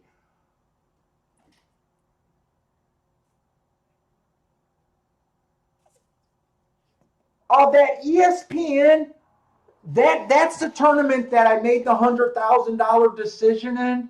The wrong one. Uh, I want to say that was 2006. I want to say that was 2006. And you know what? I found the old videos of that. The problem is it's on a disc. ESPN sent everyone that was in it a disc. And part of the disc was Big Time ruined and just skipping. Let's see, that's day one. Let me see. I got it on my computer right now.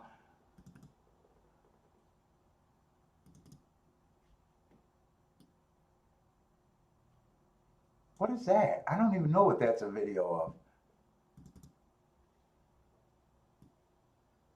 No, that's a video. Dude, I got a bunch of fucking shit videos here.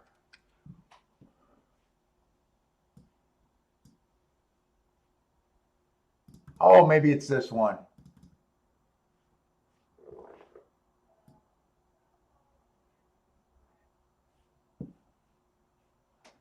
This was day 2 of the tournament. I worked my way into 3rd place. Right there. When I said I made $100,000 decision, I'm so conceited. I just so happened to land right on me again. This is the final race. No. This is us right here. This is a 3:30, so this would be about 6 o'clock Vegas time. Day 2 is the final day of the tournament. I was sitting here in 7th place. Ron Rippey just so happened to be sitting 2 chairs or 1 chair down from me, actually. And this man, rest his soul, came over to me going into the final race and said, Paul, I'm on the 4 horse. Knowing that if I played the 4 horse, I didn't realize he was brain fucking me at the time. I go over to my wife in a 2-man camera crew, right? And I said, Ron Rippey's on a long shot. I like the 4 and I like the 2. Okay. I said, if I bet the 2, I can't win the tournament. Right. But if you look at it, he's $3 ahead of me, $3.60 ahead of me. Right. This is what I was thinking. And I went over to my wife and said, before we had to make the final bet, I said, me and Ron Rippey both like the same long shot, but I don't think I can catch the winner. Depending on what she had. This was my first major tournament, and I wasn't thinking. This is what I was thinking. I said I could play the favorite. The favorite would give me enough points if Rippey does not run second, right? My whole goal was to get this $3.60 and be ahead of Rippey. Now, I didn't realize it was stupid for me not to go for a win and actually more defensive, taking a long shot. I was thinking, hey, if I can move up to 7th place to 5th or 4th place, I think the money difference was about $15,000. So I'm on the 2 horse. So what we had to do, we had to walk up on camera, and Dave Funkfield or Dave Gunderfield or something, he's a famous horse player. He was like the DJ. He would walk you up. He was wearing a tux, and you'd make your bet. I bet the freaking favorite, and right away he goes, oh my God, you're not even going for the win. And I felt like such a douchebag. I just walked away, and I did not have, I knew I made the wrong decision, and I thought, could I go walk up and change my bet? I had enough time, but I didn't do it. And this is what happened. But I can't show this video because the video, when I play it on the player, there's the Dave guy who's dressed up and taking you to there. I can't play this video because it's just choppy and it keeps freezing. I wanted to do this. So here it's telling you who you're on. And this is the race. It was nothing but 2-year-old starters. The 2 ran an 80 speed figure in his only race. And I thought that he was the horse to beat because someone would have to do better than an 80. And everyone was a first-time starter here, and it's at freaking Santa Anita. The worst end of a tournament, and it was a mandatory play. So I had no other options. This was the last race of the tournament, and this is what happens. This is what happens. There's the 2. I'm pretty sure it was it was the 2 and the 4. Like I'm gonna forget. I got to do it slow because I want to show you guys what happened here. This is a $100,000 decision on ESPN. I'm trying to steal $10,000 to $15,000. Not even trying to win the tournament. Sick. He goes, so he went from 5th place to 1st place and won. Back then the prize was 250 grand. Like I said, this man mind fucked me. I went from, I think, 7th place. I kept the money. I actually finished, I think that's where it cut up, but I ended up finishing 18th in the tournament, and that's where I got, I don't remember, it was like $5,000 or $6,000, but yeah. So I could have passed him, but that would have gave me more money than Mark Lowe. I would have been 2nd place. $100,000 decision. Yeah, that sucks.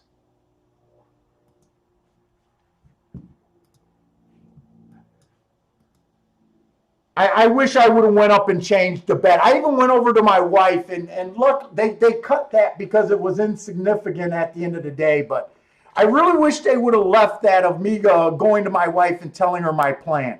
She told me to go with my gut, not go for the win. I blame her.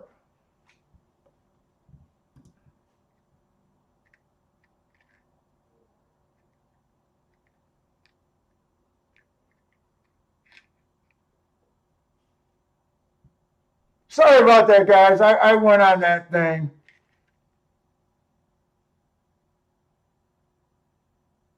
Careful, it could be more.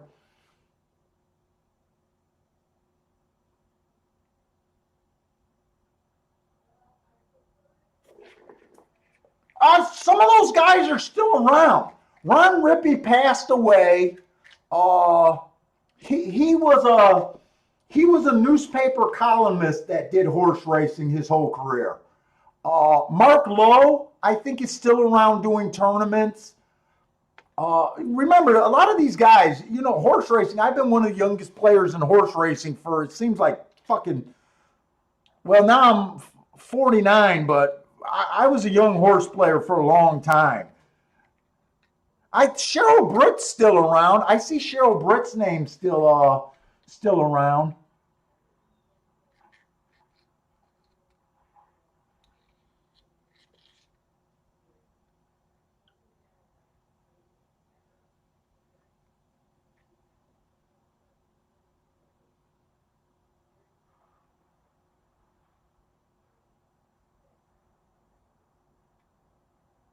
Oh my God, the company you worked for? Wow.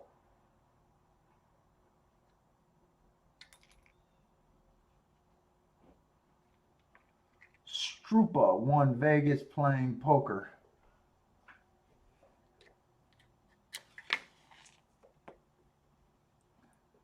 But if you ever get to the last race in a tournament, guys, if you guys are ever in a tournament, so what I learned from that race, and it's really unfair in these tournaments, and I don't want to talk shit because a lot of people say, hey, these tournament guys only play these long shots in tournament, which is absolutely fucking bullshit. It's absolutely not true. A lot of us play these. There's some guys that only play long shots in tournaments, but there's a lot of good players that play long shots in their real money. And I find it a jab at tournament players when guys act like that.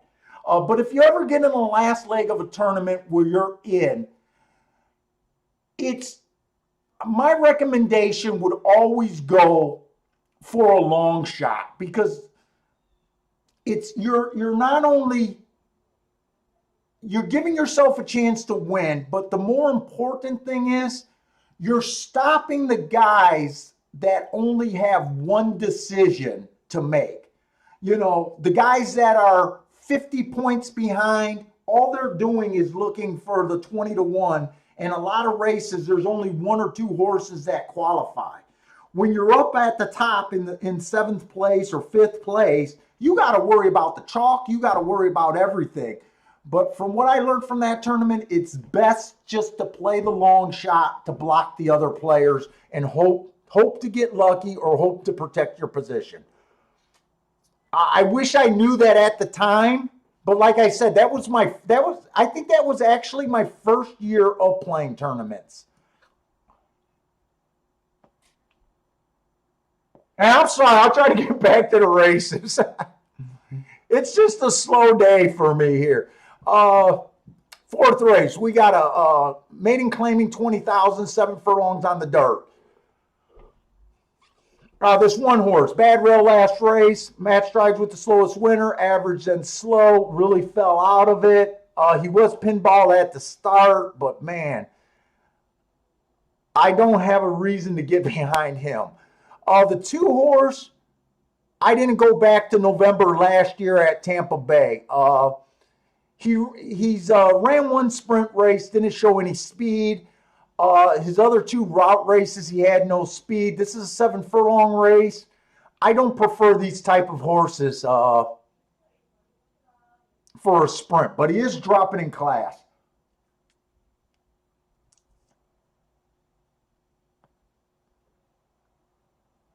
The 3 horse, Bad Rail last race. He had the 4 holes, so he was bumped, steadied, bottled up, stalking closing day, and he was just slow. 2 races ago, the outside of the track was good. He came out fast there. I don't see any speed in this race so far.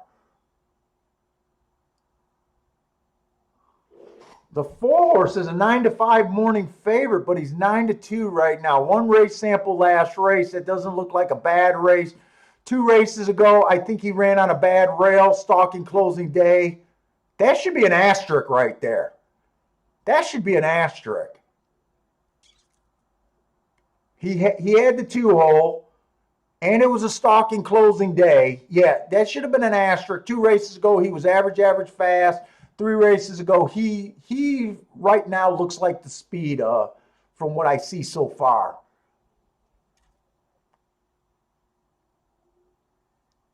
And he's weak speed. He may or may not go to the lead. 5 horse, can't rate his last race. 2 races ago, Bad Rail, he earned a heart. He got an asterisk, stalking closing day. 3 races ago, he ran against the outside of the track outside of the track was good. He had the inside. He earned a heart.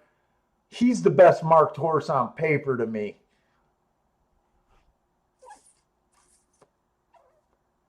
6 horse, Bad Rail, stalking closing day. He was on the outside, not interested in him. 7 horse only ran 1 race.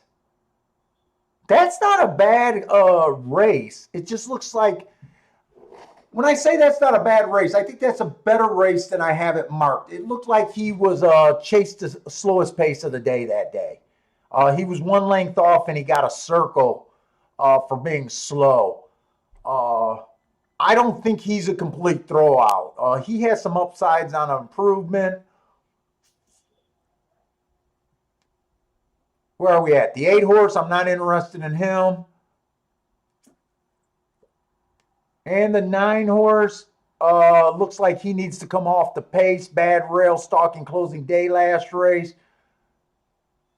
That was actually his best race ever, according to speed figures and finish. So to me, he ran a bias there.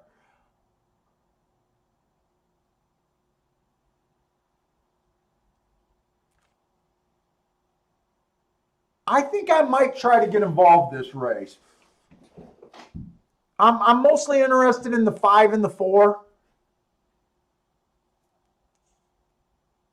That might be kind of chalky, but I feel like I need to get active if I'm going to get active.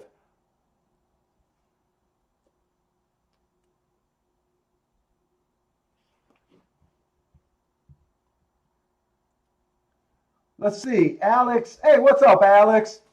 Alex like Swaggy George in race 7. Oh, race 7. That's a long ways out. Amazing closing kick for a 2-year-old. I'll try to remember that, Alex, if you're not here to remind me. I can't focus on races too far in advance. I got short-term memory issues.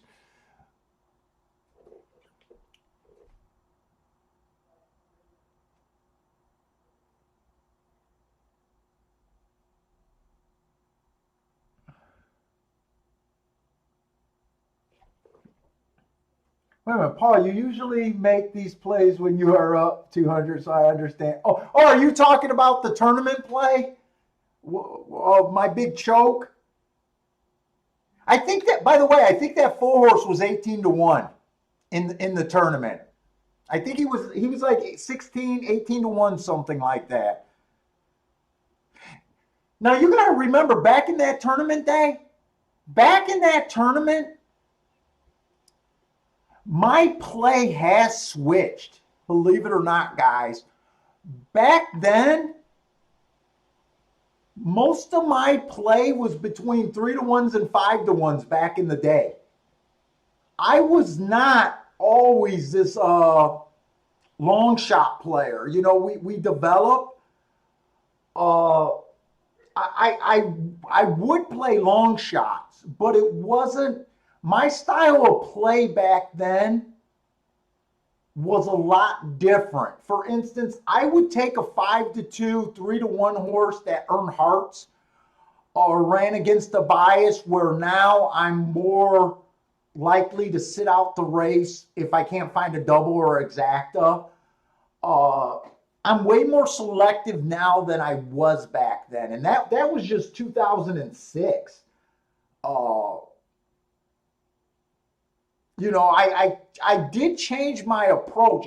The one good thing about tournaments, I remember when I first started tournaments, I used to just look for solid horses.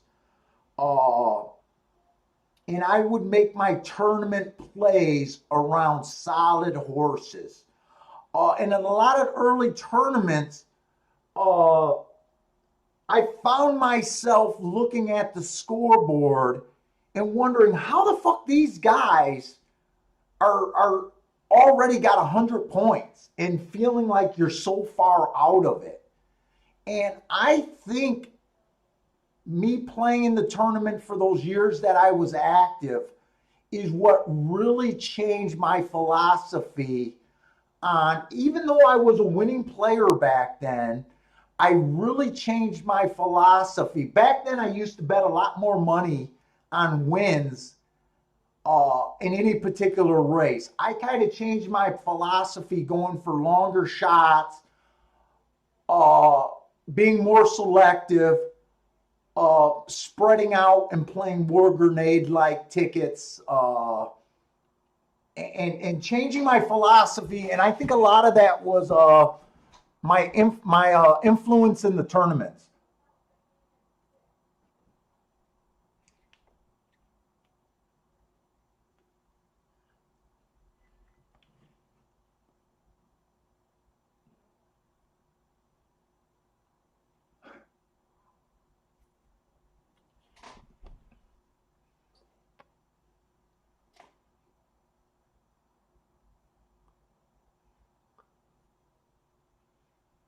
Let's see, the 4 and the 5's odds completely switched.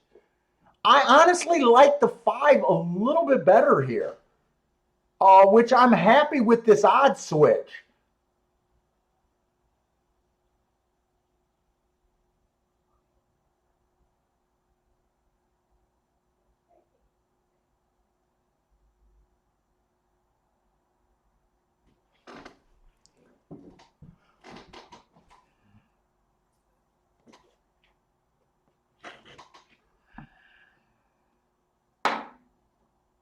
Oh shit, I even forgot to look at Keelan, but it was a chalk. Hey, what's up, Racetrack Jack?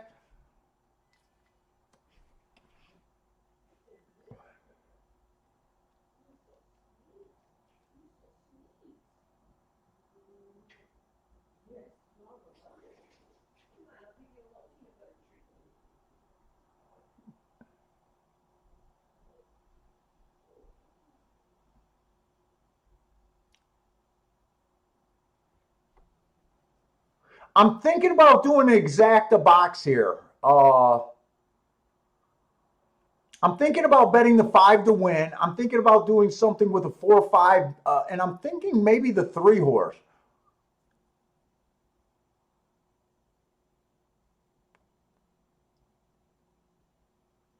Actually, I don't know how much I like this 3. I'm having a hard time deciding who else I like.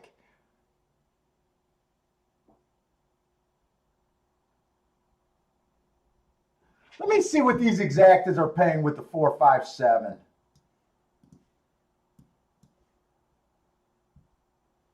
It might not be worth a box, actually.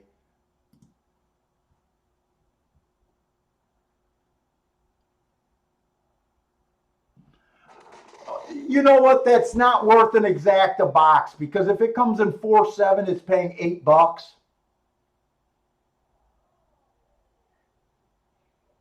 If it's paying 4-5, it's paying $12. I don't think that's worth an exacta box. I don't want to do a 3 horse box for the exacta. So I got to leave the 7 out of it. Finding that 3rd horse is the problem.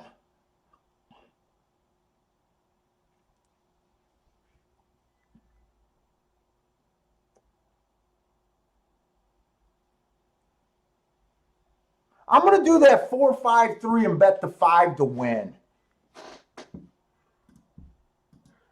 That's what I'm going to do. 4-5-3, exacta box, 5 to win.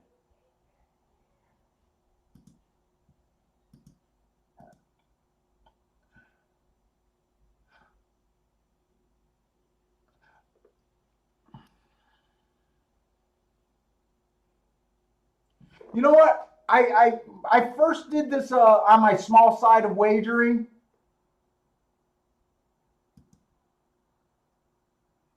I'm gonna do a 4-5 exacta box a little bit more. So I'm gonna do a 3-4-5 exacta box, but then I'm gonna do another 4-5 exacta box and 5 to win. I'm gonna go after this a little bit more than my smallest bets.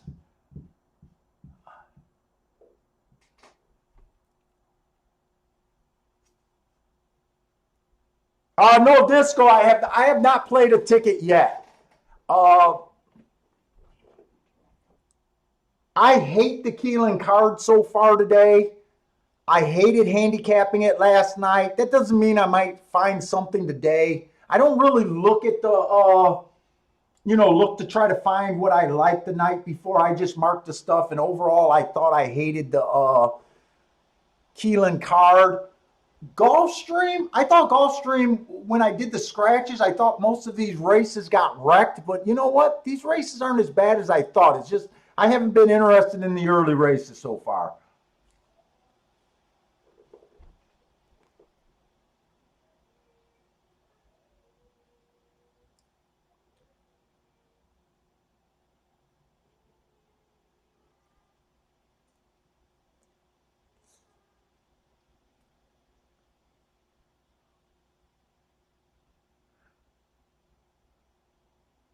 Marco Lu's playing the 4 over to 5-8-9, and he's taking a 5-8-9. Looks like he's doing a 3 horse Dutch here. Ah, shit! I thought the 3 would be a little bit closer.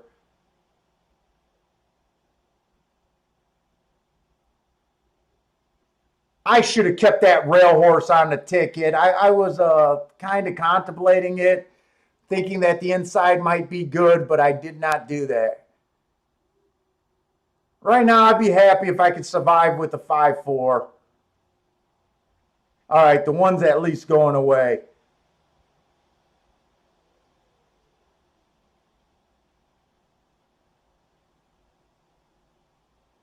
It looks like the 4 is working pretty good. I think the 5 hopefully could be able to squeak this out.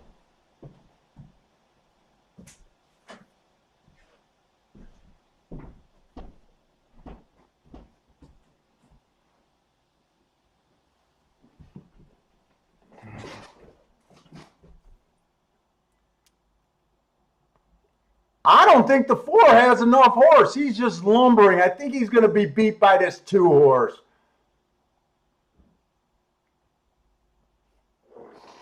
Oh, I knew I wanted an inside horse for second, and I went with the horse that finished dead last.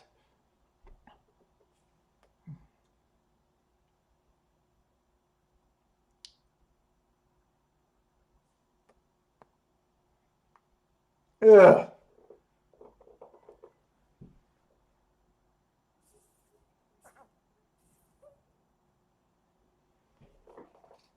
Yeah, maybe I should have just bet the 5 to win. Does anyone think that 4 got second? If the 4 didn't get second, I'm probably only going to make. I ended up putting $60 in that race. So if I don't hit the exacta, I'm probably going to basically, well, I'll make $20. Maybe I'll get some breakage. I know I like the 5 better than the 4. Maybe I should have just took him completely and not messed around with the exacta. Yeah, I think the 2 nipped him too. I knew I wanted an inside horse. I kept going between the. No. No, I got the one I wanted. I got the one I wanted.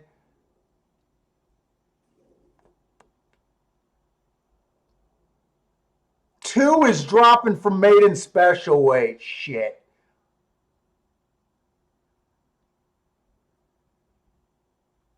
Ah, son of a bitch. Sometimes I don't look at class enough. Maybe that would have been the difference. I could have went 5. I had a real hard time deciding who I wanted to go with for that 3rd horse. I knew I couldn't go with the 7. Ah, son of a bitch.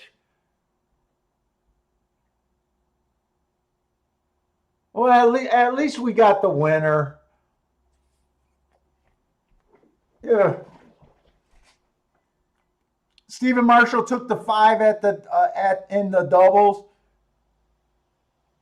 You know why I didn't like the 2? I don't like that turf to route move. Or I'm sorry, I keep calling it turf to route. I don't like that route to sprint move.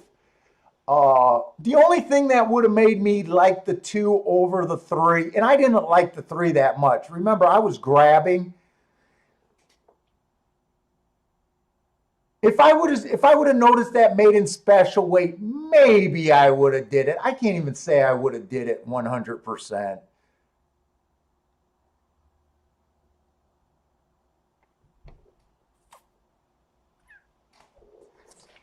I should have put, instead of doing that extra box, I should have just put a little bit more money on the 5 to win, actually, in hindsight.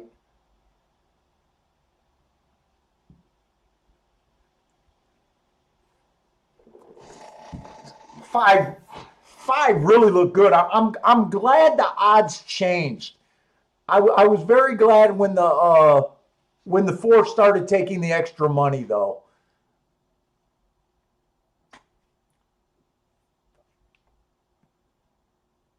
Yeah, no, I didn't like the 3. Honestly, if you watch it, you can kind of tell that I was just trying to pick an inside horse that might do something, and that's honestly what it was. That's why I only did a $5 exacta box there. When I did the 3 horse box, I said I was doing it on the low side, and then I decided I wanted to do a little bit more, and that's when I did an extra 5-4 exacta box.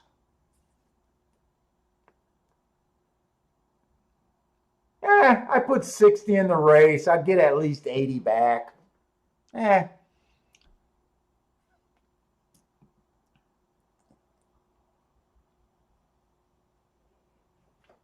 Yeah, not only that, Bender, the heart stood up, but look at the two excuses: bad rail stalking closing day and outside two asterisks, class drop.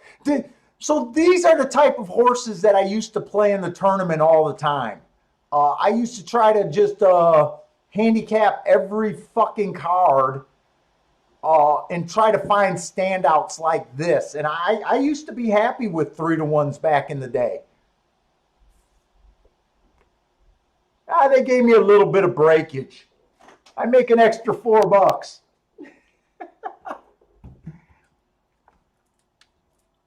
But yeah, this 5 is a good example of what I used to play back in the day.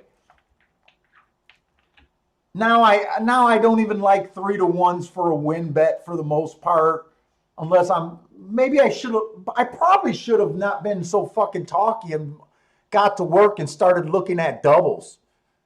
That's probably where I made the mistake, because I kind of didn't like the exactas. I was just ready to say I hope the doubles don't pay shit, but I see some of your comments said you started the 5 with the double, so I don't want to root against you guys, just so I can feel better.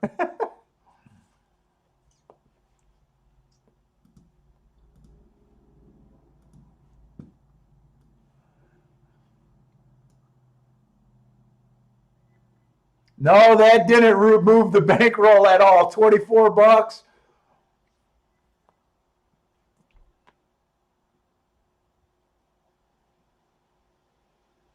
We're hoping to find a bankroll mover, but no, I agree. Here, I want that to go out so I can just chew on that cigar the rest of the show.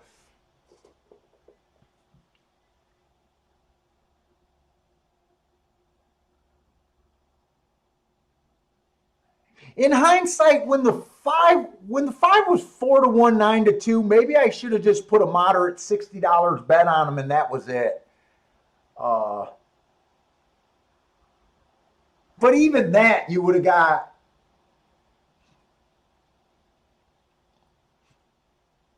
240 back, 180. It still wanted to move the bankroll that much. Who won the second race at Keeneland? I think someone said it was chalk. Oh shit. This Keeneland race, this was probably a playable race. Who won this race?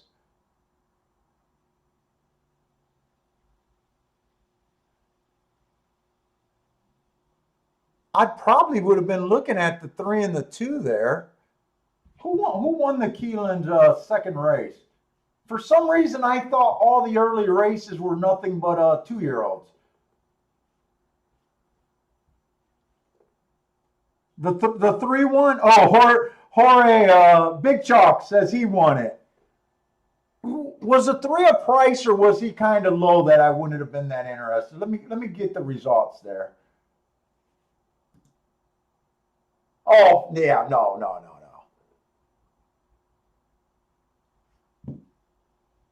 Yeah, the exacta wouldn't have been on my radar. Oh wow, that exacta only paid $14 anyways. Yeah, no, I'm okay. I'm okay with missing that race. That's for sure.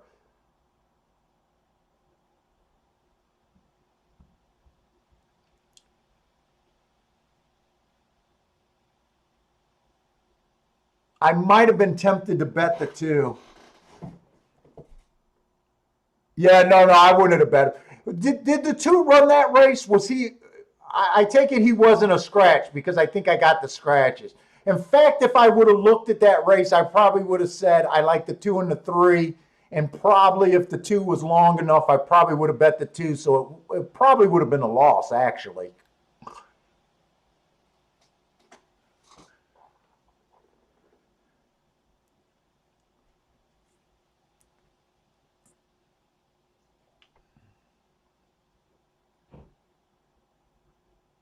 Oh shit, Disco's saying he might get pretty aggressive at Belmont with the 4-horse at 40-1. Do I got enough time to watch that race?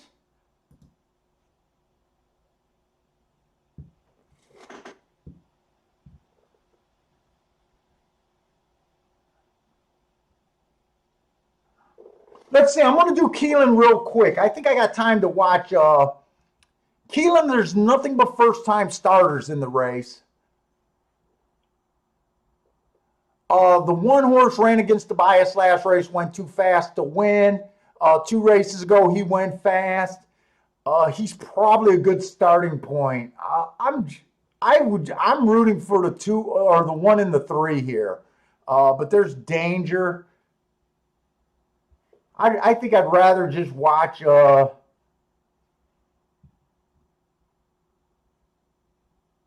Belmont.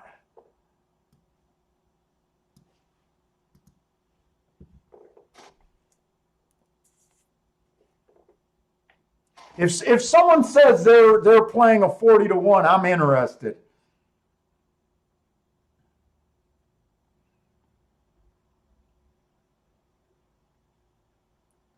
Yeah, I'm hoping we can find something a little bit later in the card today, Bender. I'm really hoping there's something.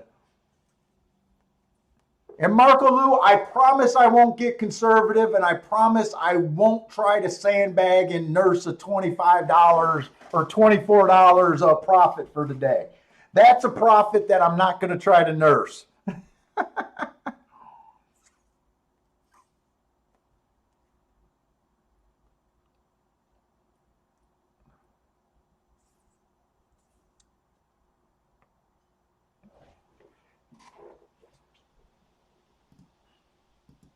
When I start getting in that $200 range is when I start thinking, hey, that's an okay day. Okay day. Unless it's super early. 25, we're not going to worry about that. That's basically a free bet.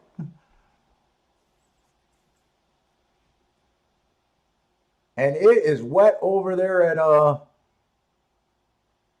Belmont. Cameraman got his mask on. He's nowhere around anyone. He's wearing his mask.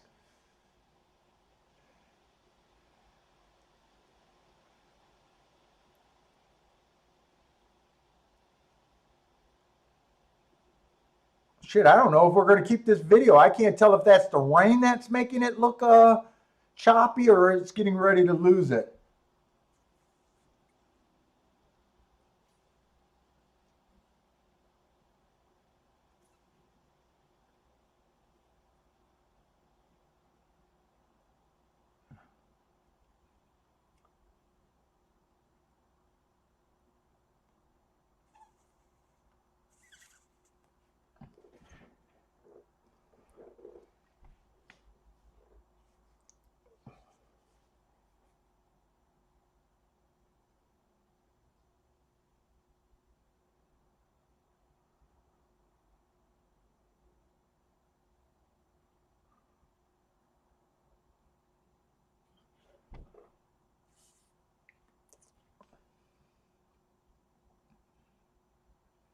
Why did Bender like this? Or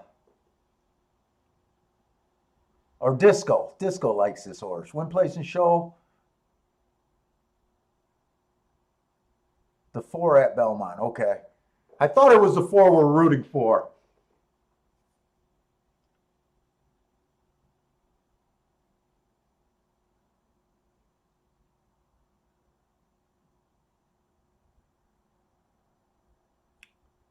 $23-3. This looks like it's a sprint, isn't it?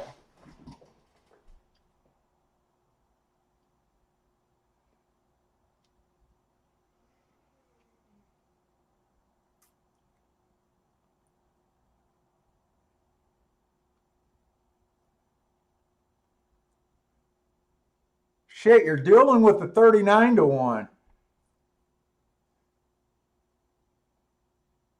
Let this guy have some horse. Let this 4 have some horse.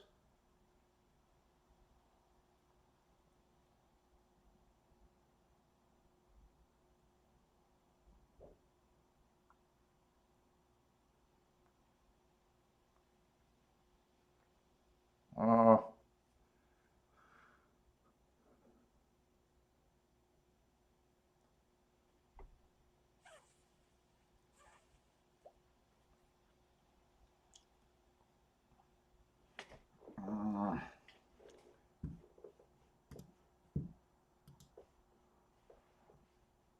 All right, we got Keelan. Oh, it was one of those 1-turn miles. I was guessing it was a 6 or 7 furlong race.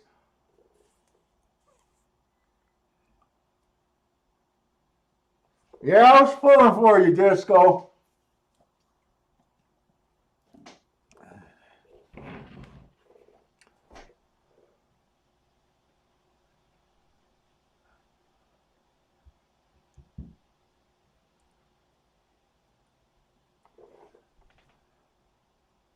Do I want to play this race at Keelan?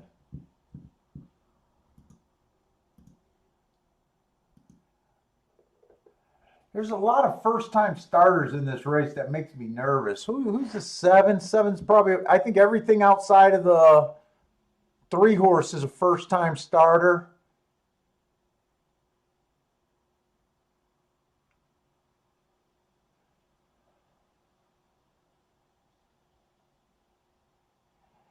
Yeah, I like the 1 and the 3 here, but I got a feeling I'm probably going to leave this alone here.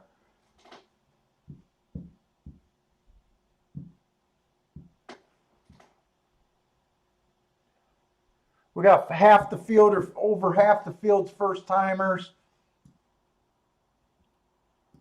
Let me see something. Keelan.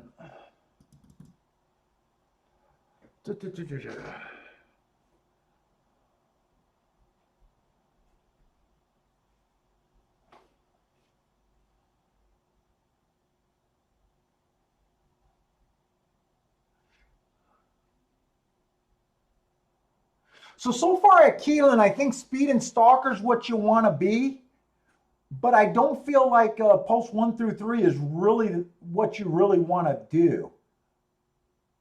They're not terrible. They're just winning at about 26%. It's not impossible.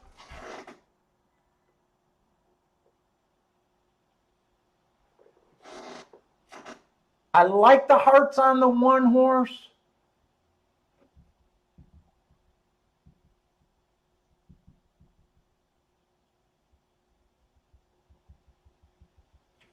Let me just see if this exact is worth playing. Right now, I'm leaning towards not playing this Keelan race, even though I like 2 horses.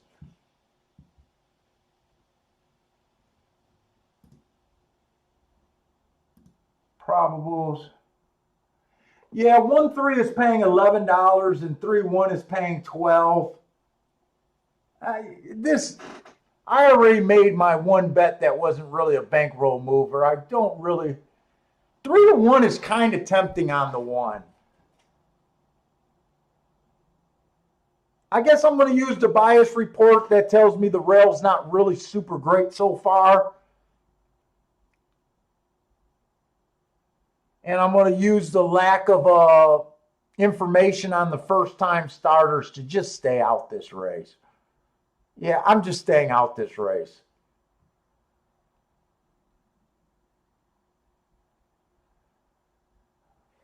The 1 horse also ate money 2 races in a row.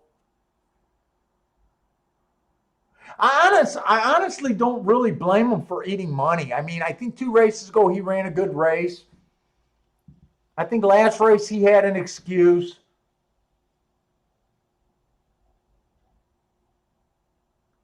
I'm honestly just not that into setting myself to getting beat by a first timer.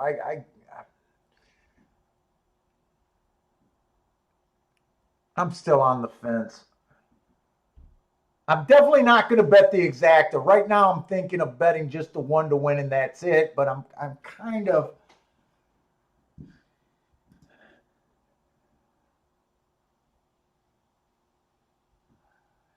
Alex is saying always dangerous to play against well-met first-timers. Steve Asmussen, yeah. $385,000 purchase. This is all stuff that I don't even look at. You know what? I'm okay with even if he wins at 5-2. I'm okay with letting this go.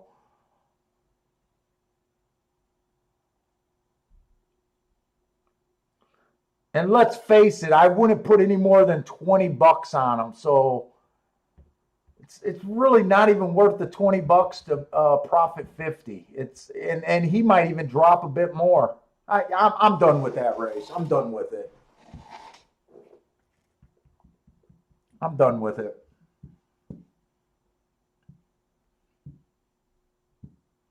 Jorge's taking the 1-3 on top of the 1-3, and then a few other horses in the try. Good luck.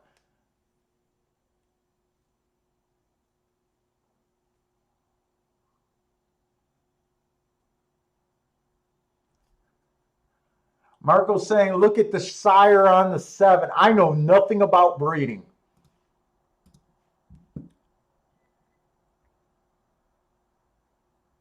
Nyquist. Nyquist, I want to say, is probably the last Derby horse I hit. And I don't think he was a good price either. I think he was like 7-2, if I remember right. Ugh.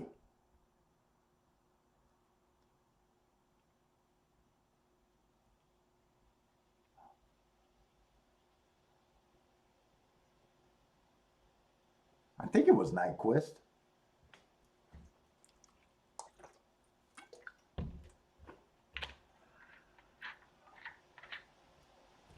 Vito is taking the 1-7 exacta, 1-7 with the 1-7 with the 2-5. Yeah, 2-1 and 5-2. I'm definitely not interested.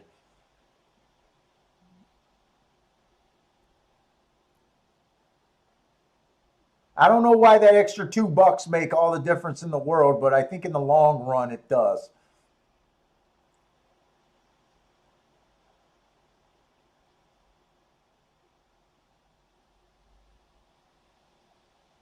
And one's trying to rate for the first time today.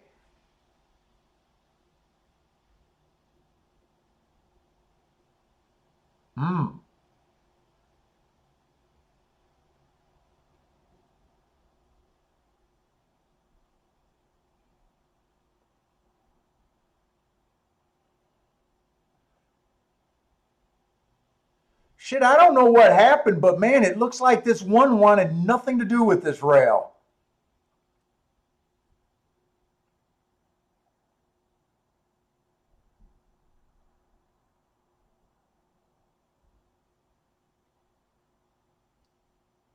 Two thought the rail was an okay place to be.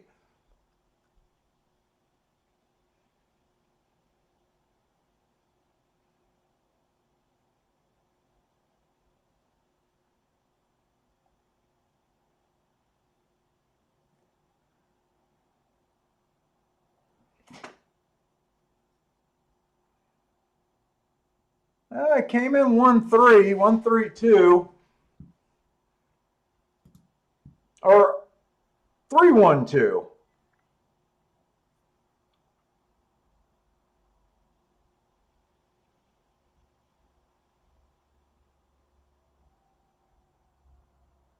Three, 1-2.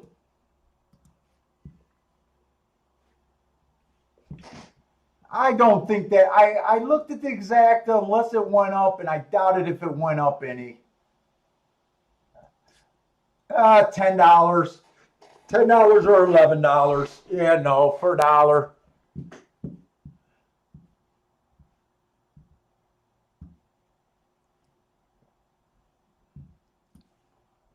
Chalk, chalk, chalk.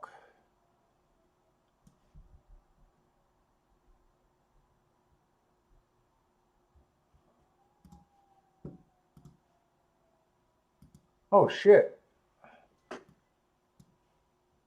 Gulfstream, we're going in the 5th race.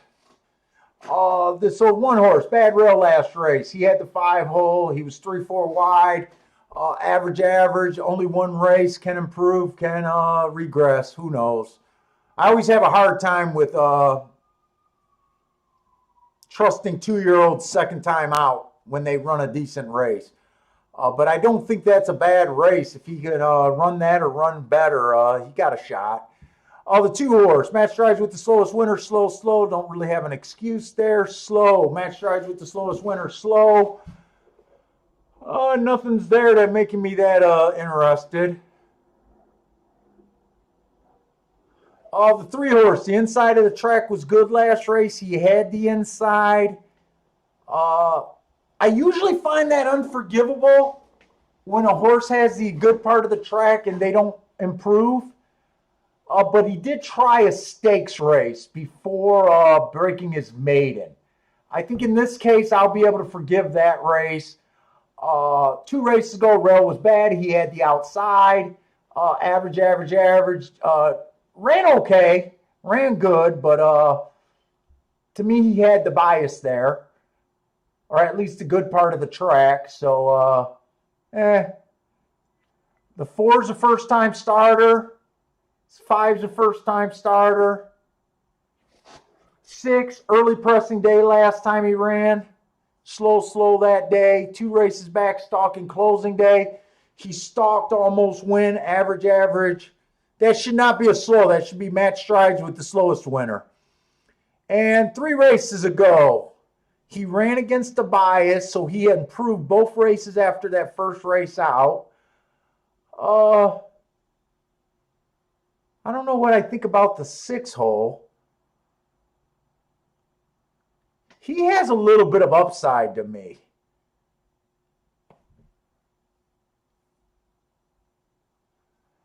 And the 7 horse, 1 race sample last race.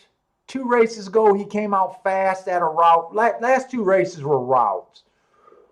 3 races ago was his 7 furlong race. Bad rail that race. Oh, this horse should have got an asterisk 3 races ago.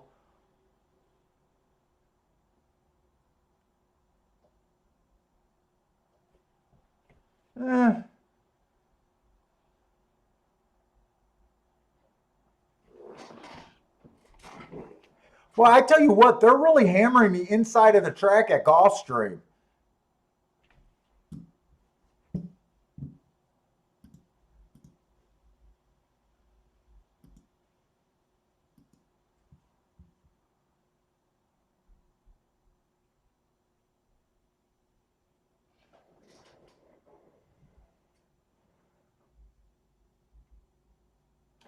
Disco partner, I think he's calling out that the rail might be dead at Keeneland. I think that's talking about Keeneland's race there. Like I said right before that race, part of the reason I didn't bet that race is I thought the rail was only winning. I think it was 24% of the time. I don't think it's impossible, but I do think that it's performing below what it should.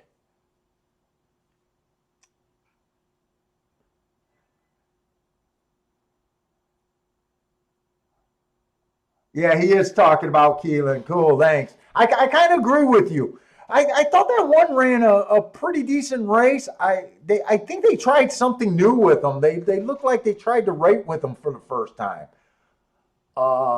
2 did die on the rail. 3 angled out. I kind of think it's very hard to judge that race because you don't know the first timer's talent, kind of thing.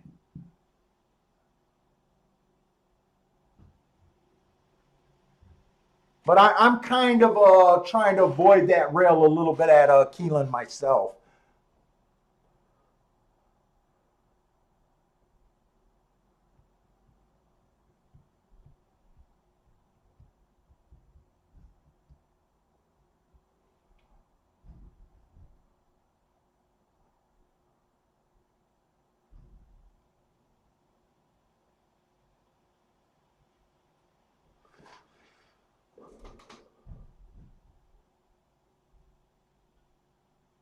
I'm trying to decide if I want to play this race. I don't love this race.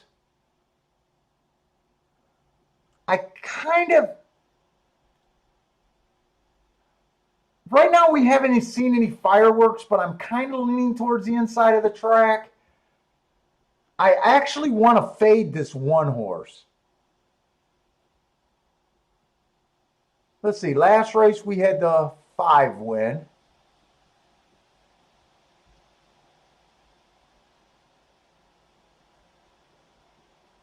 This race we had the 7 win, but it was a 5-horse race. And then the first 2 races, the inside.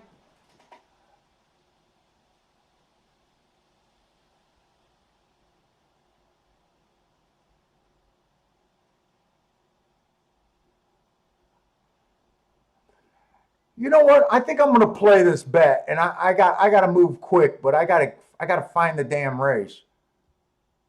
The 5th race, right? Jesus Christ, get to the right race.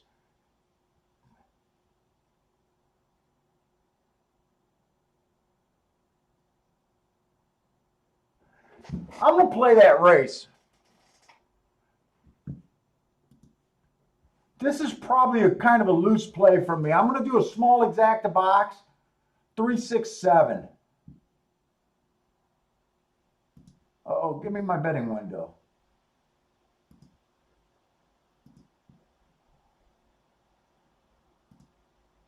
Box, 3, 6, 7.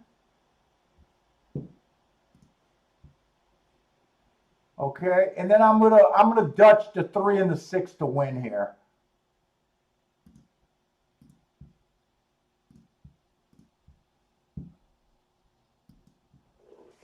Okay.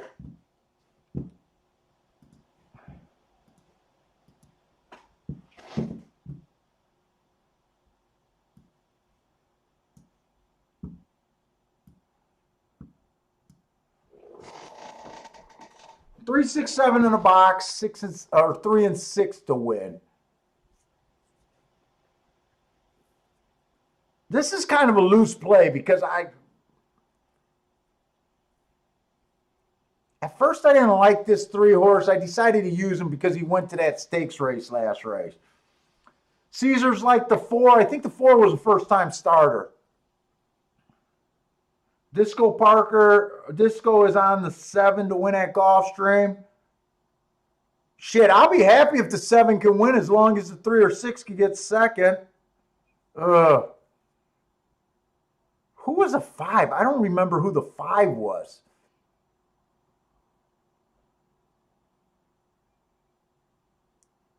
Looks like I'm just a fan of the 6 right now.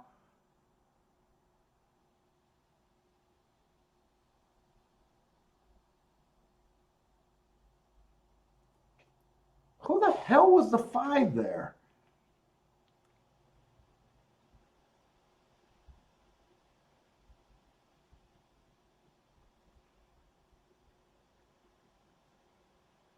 Who is that coming up? The 1 and the 2? I don't think I got nothing.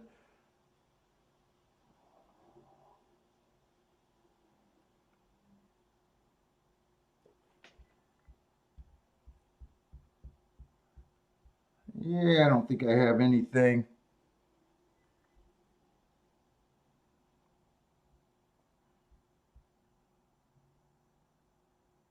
Oh, 5 was a first-time starter too.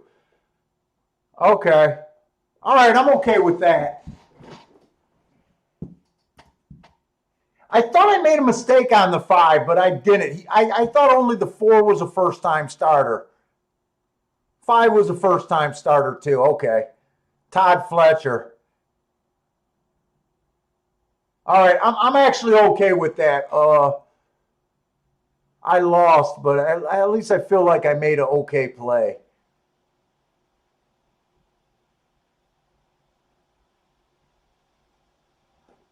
Yeah, I just ignore first timers. For some reason, I was shocked at this. Well, I shouldn't have been shocked, but I was kind of surprised when the 5 got the lead because I didn't even remember anything on the 5.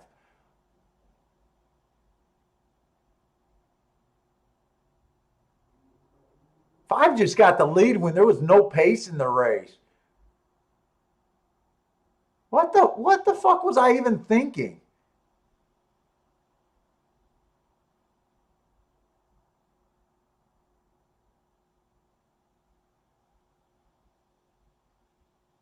I guess I was going 2 back on the 3, hoping he can get the lead. I didn't think he'd be that far back. The 6 I thought would be coming from behind. I just liked him because of that X3 races ago. Like I said, that was probably a loose bet for me. I was kind of hoping that the 7 might flash some speed. He flashed and was dead by the first call.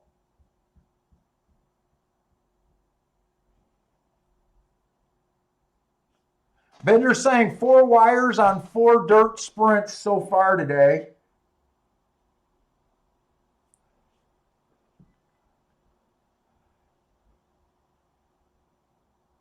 Well, I made the right move by avoiding the 1. This is what you got to do when you lose races.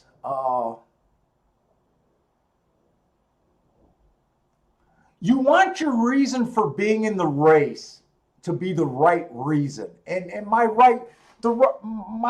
not liking the 1 kind of made me jumping in the race make sense to me anyways.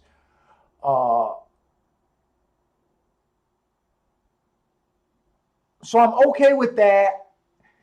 And when I get beat in a race like this, I kind of my takeaway from a race like this is I want to be beat by a first timer, not by a horse that I got marks on and was just wrong about. So for me personally, this is a race that makes perfect sense. I would have had the winner if it wasn't for a first time starter.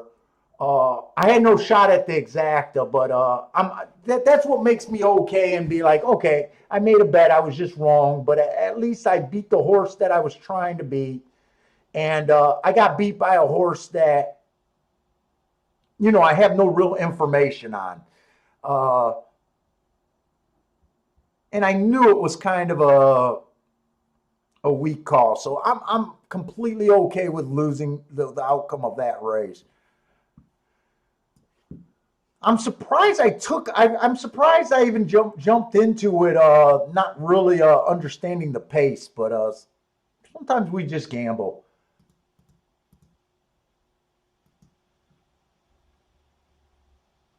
Let's see, Keelan, we're going in the 4th race. We got another one of these 2-year-old races.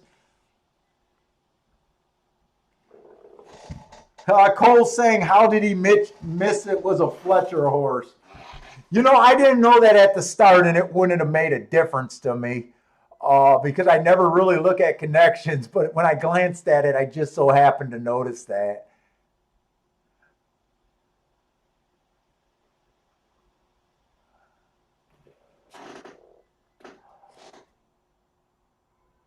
Okay, so here's another Keeneland race that we got very little on.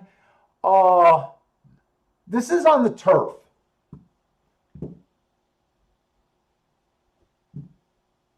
A maiden special weight race.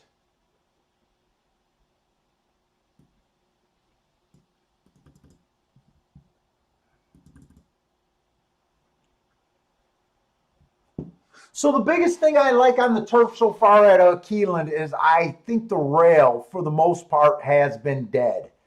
So far, all the winners roughly came on 2 days on the inside there. Minus those 2 days, there's only been 1 winner for the entire meet.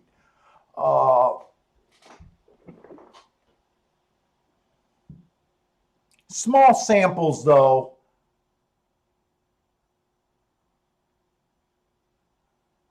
Very small samples. The other thing I've been liking is I think Speed and Stalker's been dominant there. These are turf routes, not the turf sprints, but the turf routes. And I think Speed has been very bad. Small samples, 15 races. They've only went wire to wire 2 races out of 15. That's pretty much underperforming.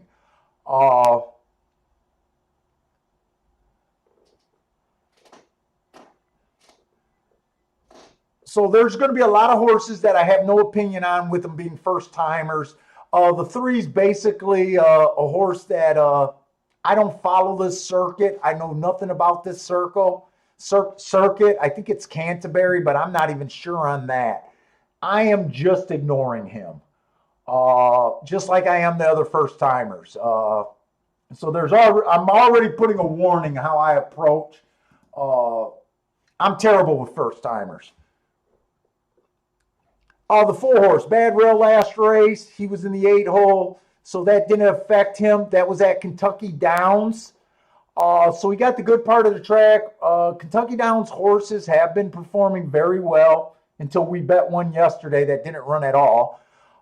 2 races back, speed was favorable. Every horse went wire to wire. He had no shot that race. He did a minor improvement speed figure wise going into his next race. I don't know if that's enough to make me want to jump on him, but 25-1, I'm not throwing him out. 5's another first timer.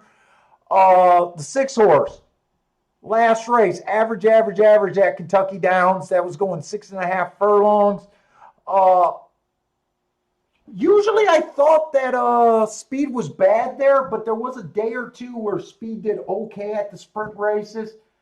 I want to actually look that race up to make sure I didn't miss a mark there.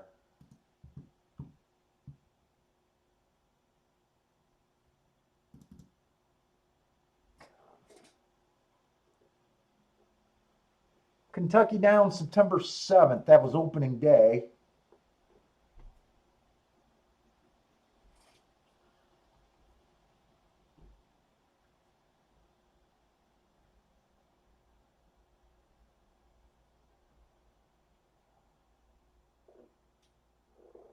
Oh, that was a route race. Okay, so that day,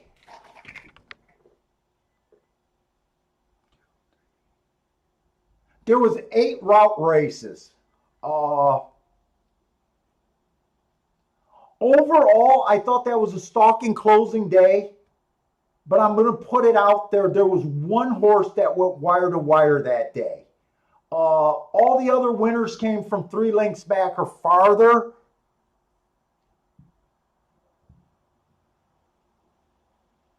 Son of a bitch, I'm on the 3 horse. Or I'm on the 4 horse. I was supposed to be looking up this 6 horse. That's why where I was going I didn't think it made sense in my head. Hold up. I looked up the wrong day. I wanted to look up that 6 furlong race on the 6 horse.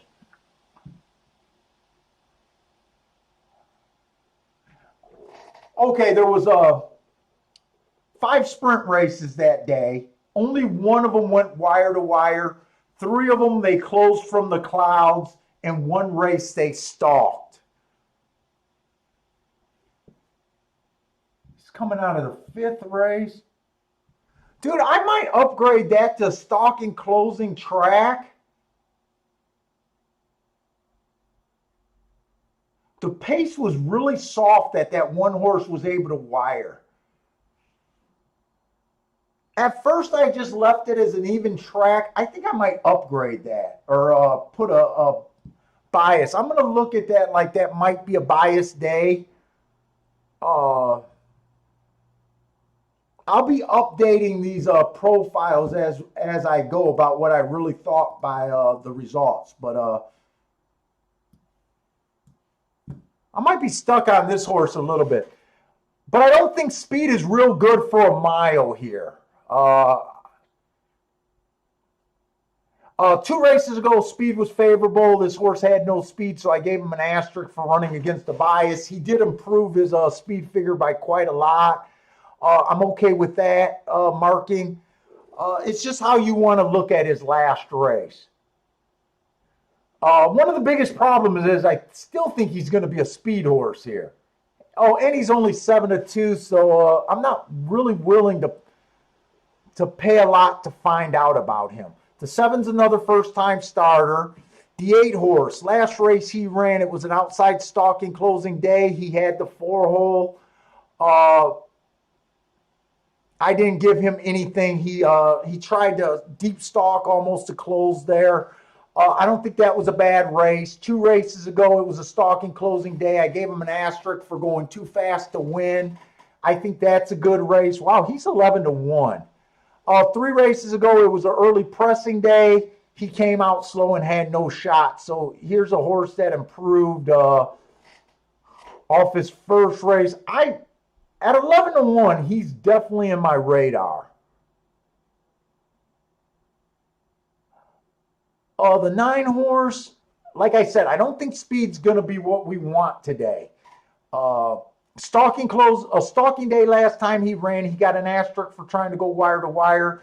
He went fast at the first call, then matched strides with the slowest winner. I don't think that's a bad race. It's more about what I'm guessing the track might be doing today. Yeah, average is average. So what I do is I have a rate, a fast time, and a slow time for each day. And average just means he fell between the two. It's not good. It's not bad. It was just kind of average. He didn't do anything that makes me hate him. And at the same time, he didn't do enough to make me feel like he did anything special. So that's what average is. It's just where a heart is they did something special. A triangle, something special, and a second is one. Second is technically average, but it's one tick slower than being a triangle. So I just want to note when it was closer to being a triangle. And sometimes the ranges that I use is really tight, and some days the ranges that I use is a big gap. But for the most part, average is not negative and it's not positive. So the 9, I was saying that I'm mostly against him just because of running style, but he does have a solid excuse. I didn't get to look at the Mammoth horse, the 10 horse. He actually tried a stakes last race. The 11 and 12 are first timers. Dude, I got a couple minutes. I got to go to the restroom real quick.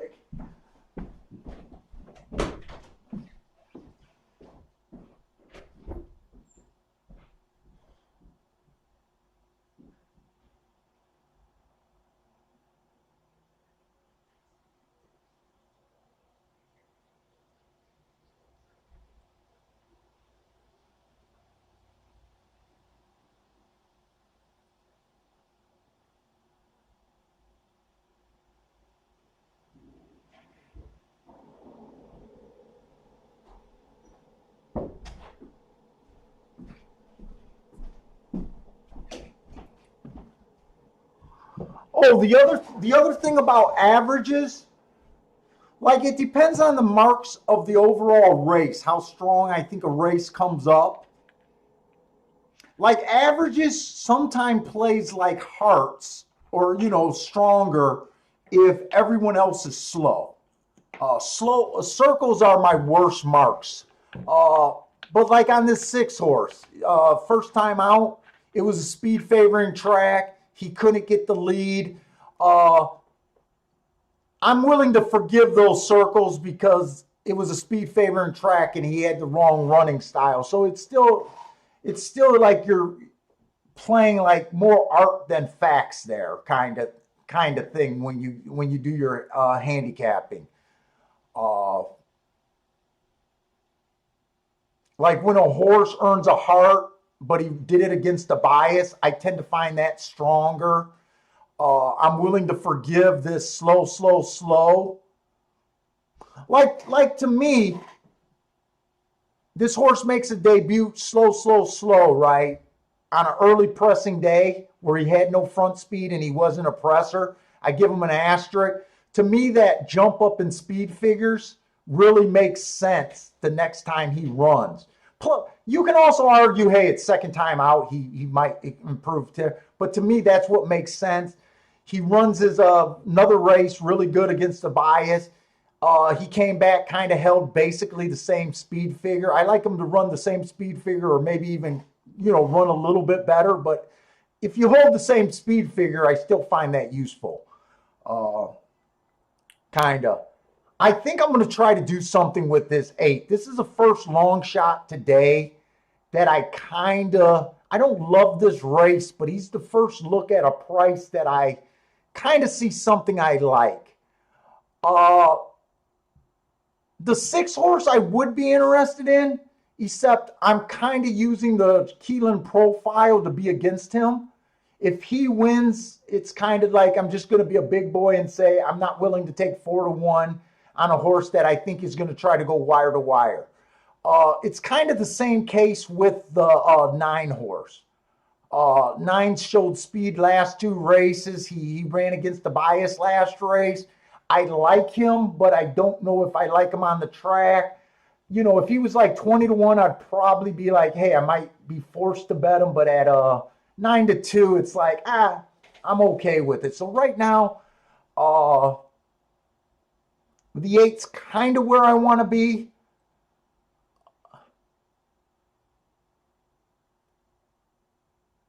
And I haven't made a determination about this 4. I'm a little sucker for this 4 a little bit. And maybe I shouldn't a bit. Maybe I shouldn't be. But like he doesn't have a lot going for him. I got him being slow against one track. He improved his next time out. That improvement's not enough, but it's at a track where horses are tough.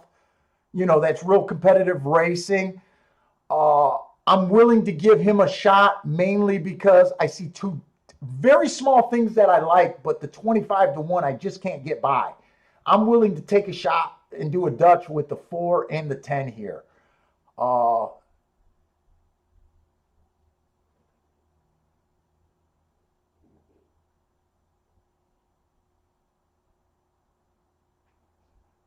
The 10, if the 10 was higher odds, I'd be rushing to look up his speed figures spec or what I can rate this race. I'm running out of time. I'm respecting that he gave a $100,000 race, but again, I think he's going to the lead. To me, I think maybe the most likely winners, because I think the track's favoring stalkers and closers to the outside. I like the shot on the 4 and the 8.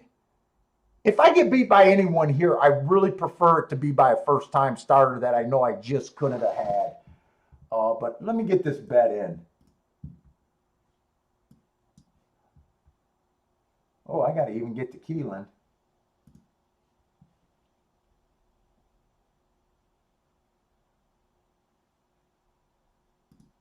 Eight at 10-1 and the 4. All right.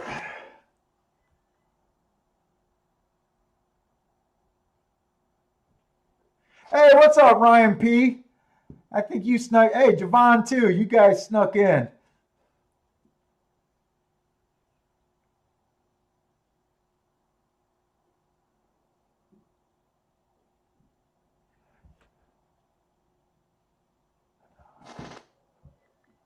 I think the 10's getting a lot of action. Let's just look at the 10. I think the 10's getting that action mainly because of that stakes race. I'm going to try to look it up real quick.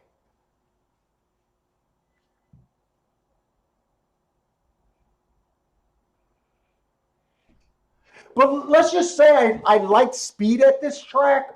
Let's just say speed was winning like 40% of the time. I would be a completely different direction. I'm using the bias report, what I've been seeing, what I've been taking advantage of so far there is kind of making this bet. And that doesn't even mean, I mean, this is a first turf race. Oh, I'm not going to be able to look up the 10. This is a first turf route race that I noticed today. I think it's the first one they ran today. It's definitely the first one I've seen. Speed can be good today, and it doesn't make what I thought about the track wrong. It's just, you know, these things can change overnight. But if I thought speed was good, I'd probably be looking at the, I think it was the 6, the 9, and the 10, and that's probably where I would have been working.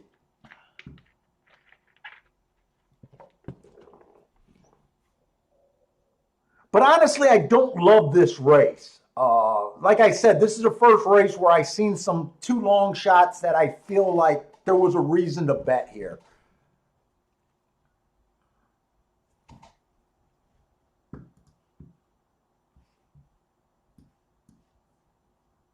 Let's see. Stephen Marshall is taking the 4, 10, 12 in an exacta box. Javon's taking the 3. Steve B is looking. 4 looks good. Oh, 4 looks good on the track.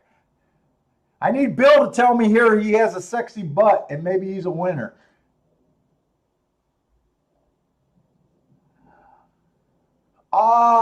Big Chalk is saying he likes the 6 next race at Keeneland. I don't know if that's next race after that or this is his next race.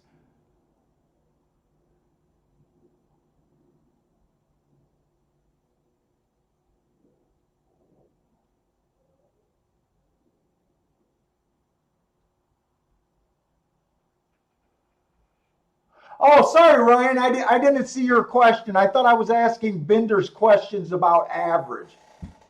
Basically, what I do is I chart the races in the evening. Parsons helps me with that. I build a winning profile. I don't believe in comparing times to different days. If you play a lot of racing, I'm going to assume that you're a handicapper and you've been playing this game. You notice how widely times change day to day on the same horse. I don't believe that you can compare times from different days. I just don't believe it. Guys that make speed figures and guys that try to compare times from different days, what they do is they try to make a track variant or they use par times. I've played with that earlier in my career. I just never found the success that I have the way I do it now.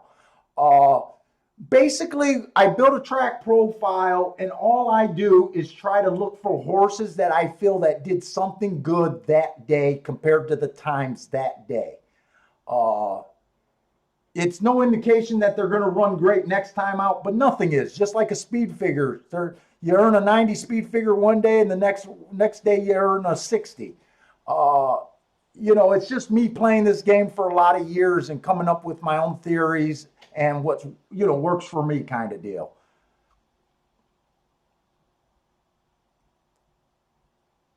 $22-2 feels a bit fast.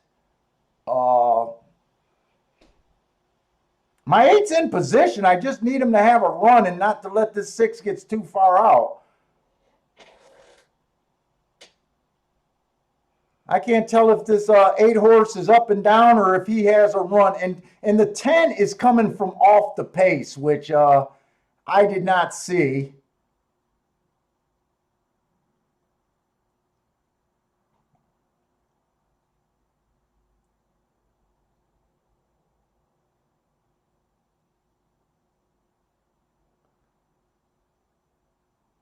Five, I'm guessing, is a first-time starter because I don't remember talking about the 5.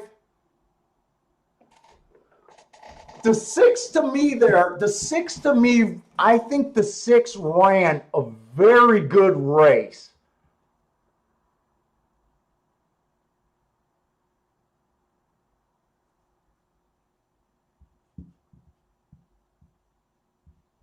And 6 was one of the horses that I said I thought I'd be betting if I thought the track was favoring speed. Who was this 5?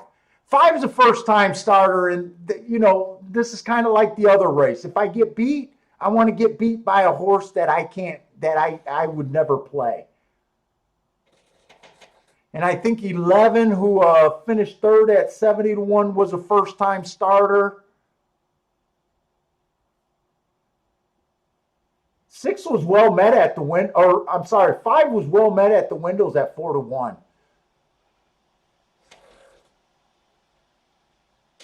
4 didn't run a lick. And 8 was up there, but he had no punch whatsoever.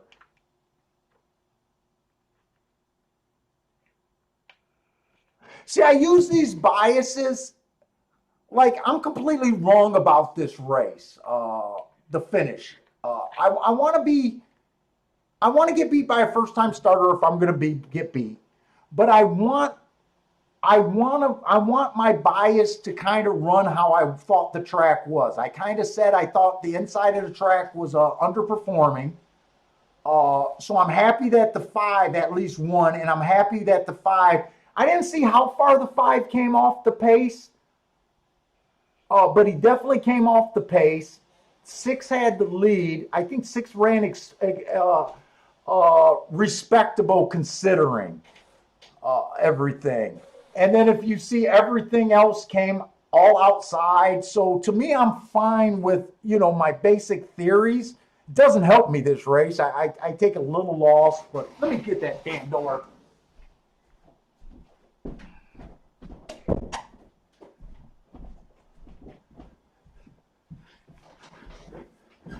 Oh. Steve B saying the 3 to now. Let's see. Let's look at Gulfstream. I need Gulfstream to light up Oh, Jesus Christ. I spent too much time on a race that didn't pan out. We got a mile 16 on the turf. I'm going to have to go super fast here. Claiming 12.5. 1, 2, 3, 4, 5, 6. The 5 is in the 3 hole. There's only 6 horses in this race.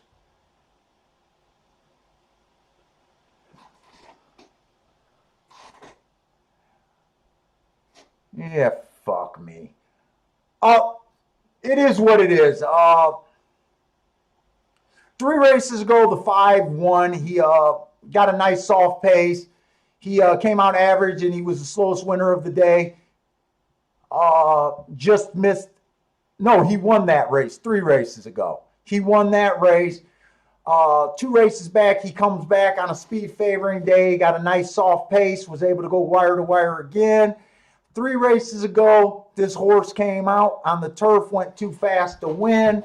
All 3 of those, I think, are solid races. I'm starting with the chalk because I don't have a lot of time here. Force is going to come from way behind. Stalking closing day last race. He was a closer. He was too far back too early. He made a nice move at the top of the stretch, got in position, but flatted out on a day that stalkers and closers were at an advantage. 2 races ago, it was a stalker day. He was 17 lengths back. He was just too far back. This horse just tends to be too far back for my liking.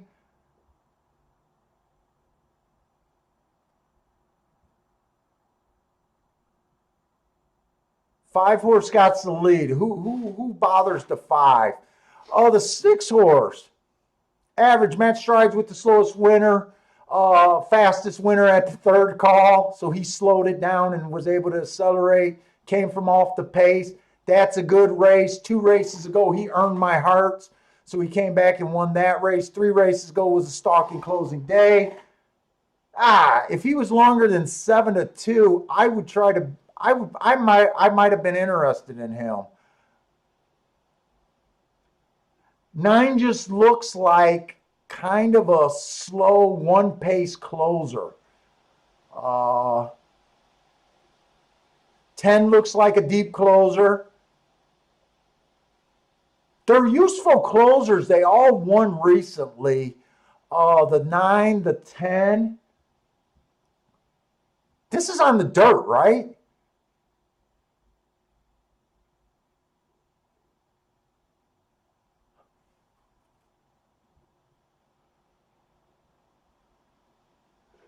I'm going to do a reckless exacta box. 156.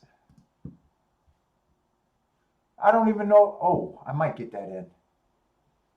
If I can get to my oh,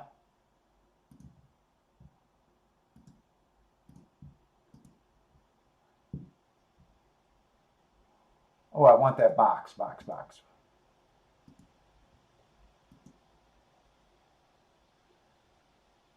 I want a 156 box. I'm trying to get a win bet on that 1 horse.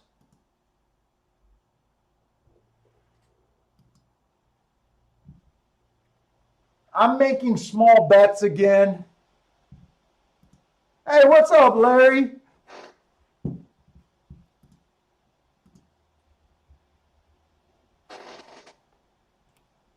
I didn't get to glance at this race as long as I would have liked. I don't think there's a lot of speed here. I think the 5 and the 6 gets the lead. I think the 1 will get first run at it. And I think the other 3 horses are just deep closers that might be at a real disadvantage here.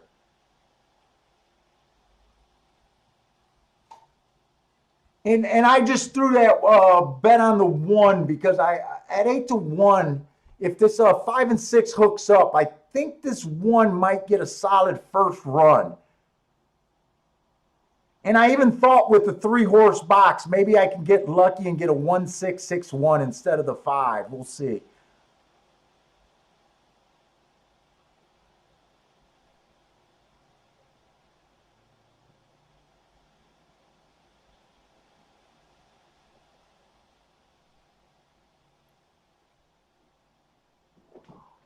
Horse taking a 4-6-10 in the box. Marco Lu, oh crap, the 10. Oh, 10 didn't come out the gate. Joshua Kuhn, hey, what's up, Joshua? Is taking a 1 to win in place, 5 over to 1 and 6. This is kind of how I envisioned the race.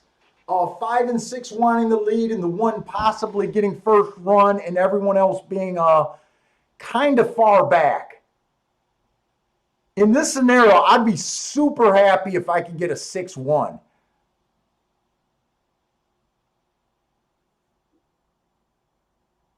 Oh, this 9 might be loaded.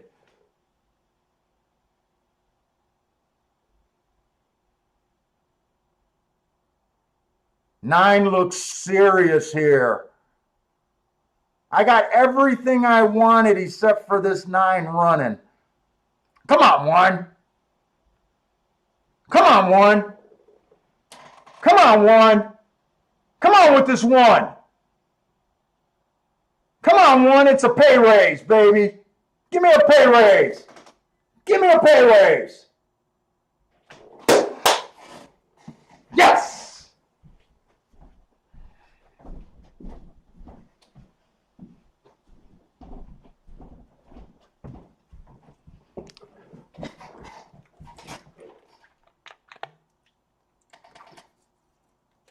We'll take that. We'll take that. I'm happy with that today.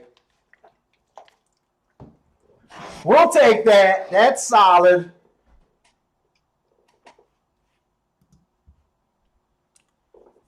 I think we hit the longest shot at Gulfstream so far today. I'm always happy when I find the horse that matters in the day.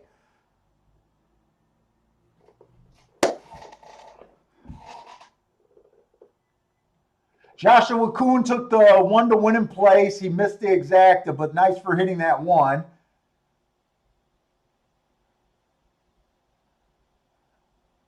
Marco Lu looks like his horses hit the try. Did that mean you bet the try or you got the try in the wrong order? No, I think you bet the try. Nice hit, Marco Lu. Nice hit, Joshua Kuhn.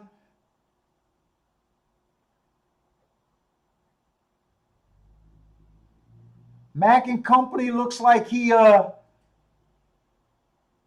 let's get Swaggy, have the 1, 2, looks like 5 horses in the double maybe.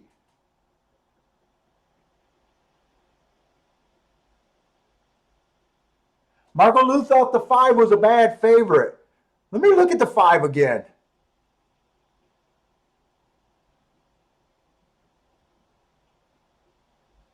You know what I didn't notice about the 5? I did not notice that the 5 was at 20,000 claimers 3 races ago. He dropped to beat $6,000 claimers 2 times, and he stepped up that race where he earned the 3 hearts. If that's what you were looking at, Marco Lu, when you thought that he was probably a weak favorite or could be beatable there, I missed that. Usually I catch that when a horse did something. I was kind of leery on him on that 2 races back when I had a speed favoring track and he was the slowest winner of the day.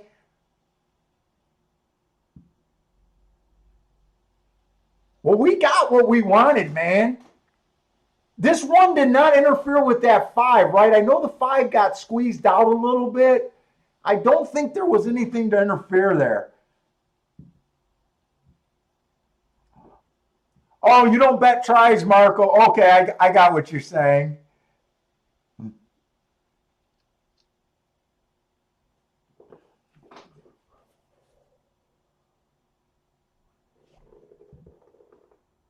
I know this was a short horse field.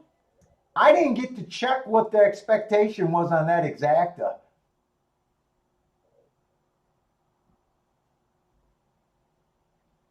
$43 for a buck is what I got it saying it's going to pay. 6-1 was paying $29 for a buck. So yeah, that's a pretty good.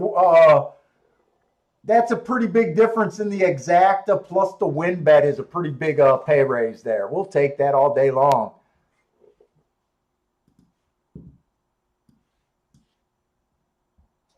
Thanks, Garth.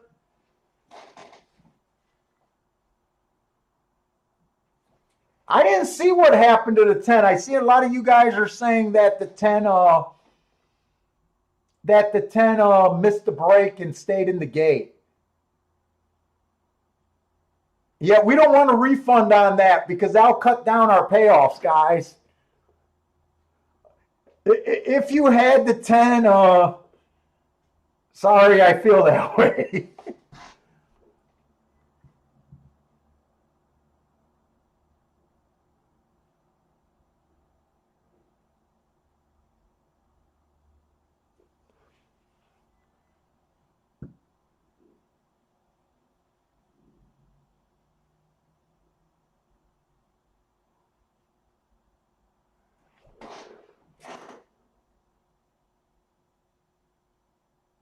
Okay, I was just checking to make sure we got the 43 for a buck. Okay.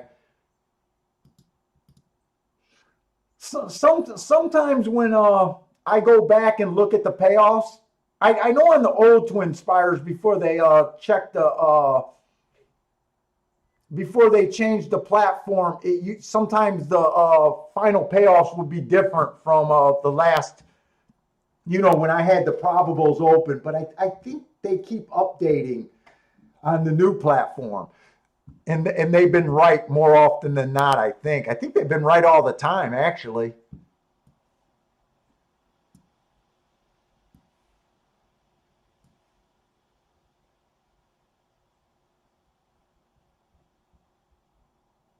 Well, that makes up for that Keelan race. I'm glad we didn't get shut out of that race.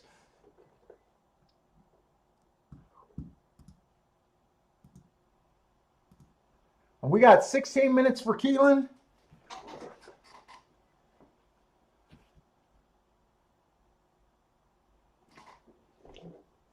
We got a mile 16th on the turf there. Or, I'm sorry, on the dirt.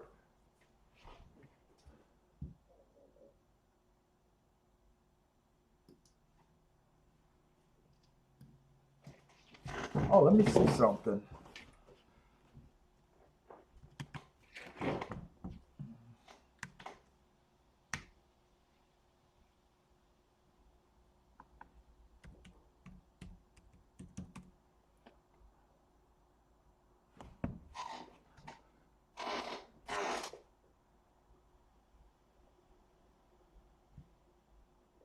What is this? I forgot I haven't checked my email this morning.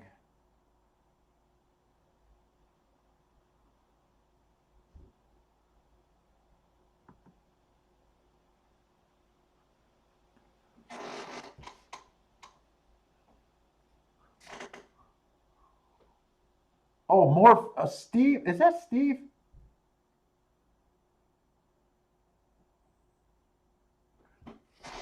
Might be Steve B. I don't know if he's still in there.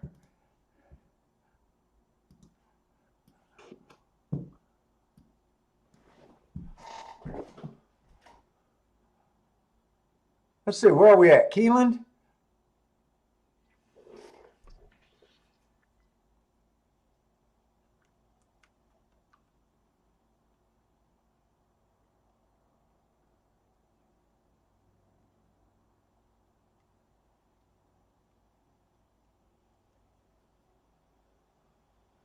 My eyes are not focusing right now. Okay, here we go.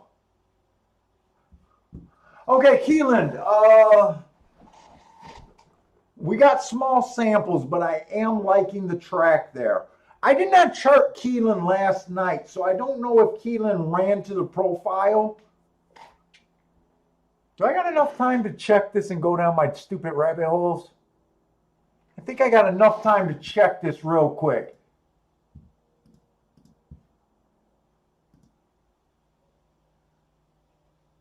Keeneland were working with such small samples that I try to check these. Oh, I want to see yesterday's, not today. And I didn't chart the races last night. I just want to see if if it ran yesterday according to kind of how we thought. On the profile, I've been definitely thinking outside, and I've been thinking stalkers, closers, especially closers. I've been thinking to fade the speed horses. Second race was won by the 5 horse in the 6 hole, and there was only 7 horses in the race, and he closed. So that was dead nuts on. Let's just look at the other races.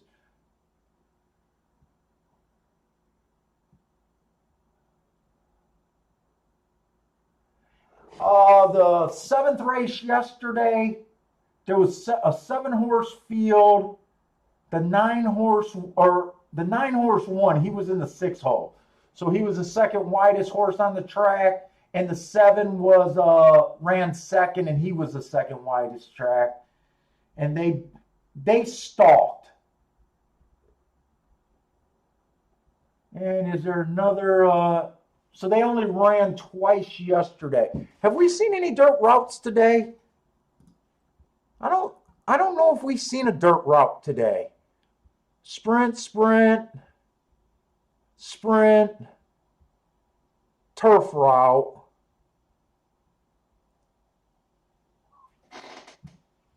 Okay, so this is the first dirt route of the day.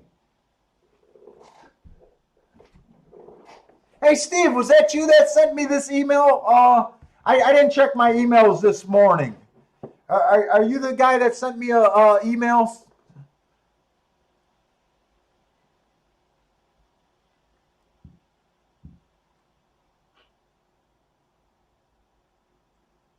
So here we got a mile and an eighth, it looks like.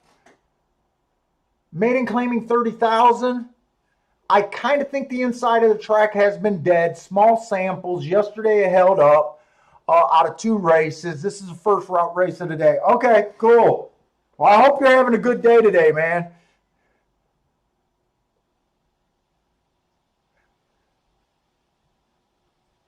Oh, this 1 horse. Typically, I'm a sucker for front speed, and I'm a sucker for horses that get hearts. Remember, hearts play the same as asterisks. But I don't think speed and inside is where you want to be. So even though I got pretty much the right price on him, it's your call. I'm kind of probably going to be against him if I play here. The 2 horse only ran 1 race so far. Still trying to get to that Rolex. Dude, that's why Rolex Day, dude, it's hard to have, $7,000 to $10,000 days. You gotta share some when you have them. Hopefully it won't be long before you find one. We never know when we're gonna find one though.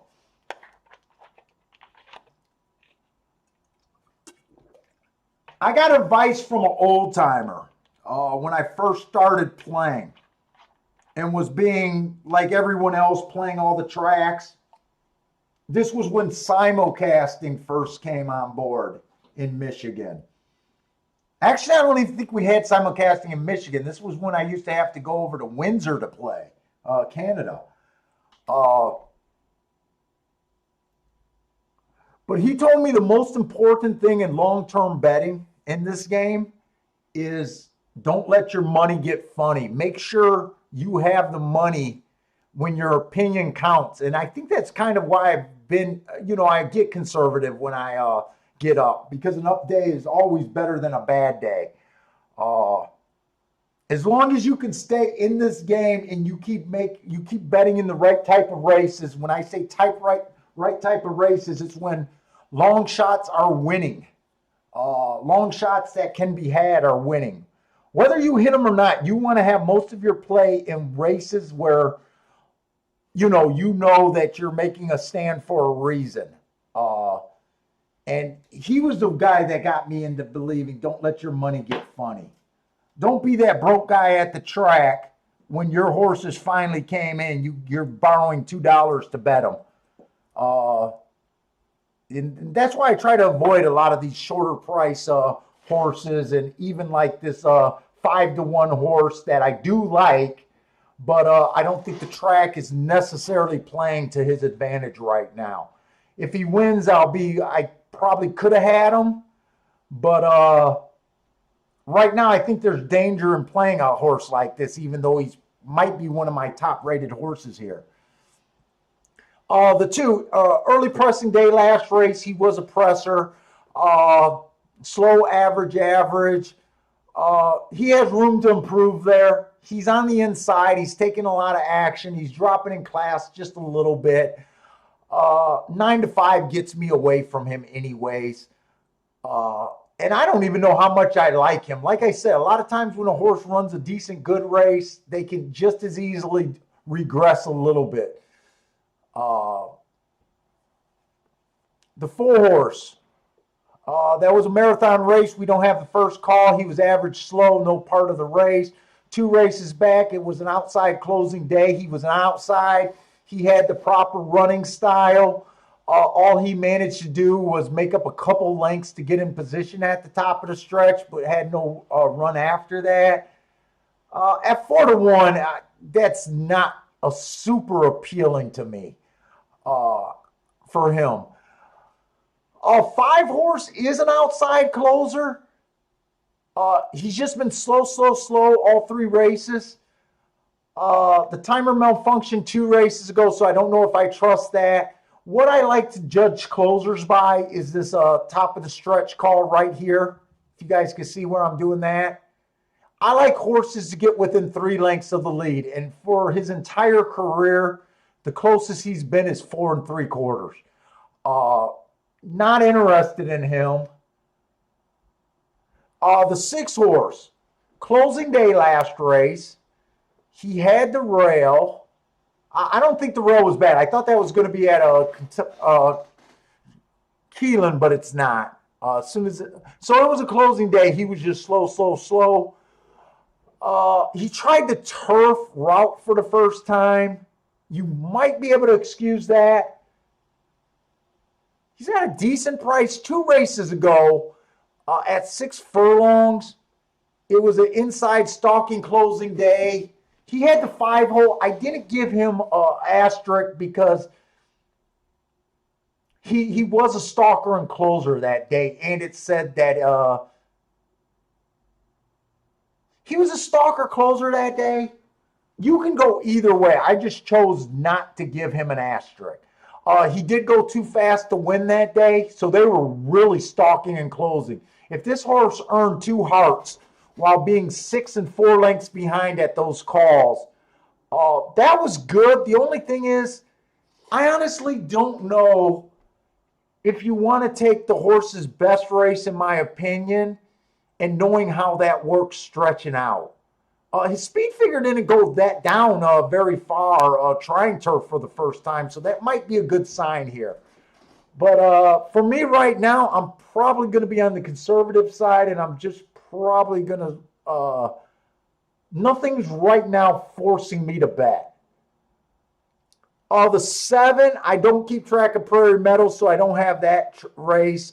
2 races ago was slow, average. 3 races ago, the rail was bad. He was wide and was just slow. I mean, 3-to-1? 3-to-1 on him, huh? You guys can tell I don't like the 3-1, and I don't think there's enough to justify 3-1 on him.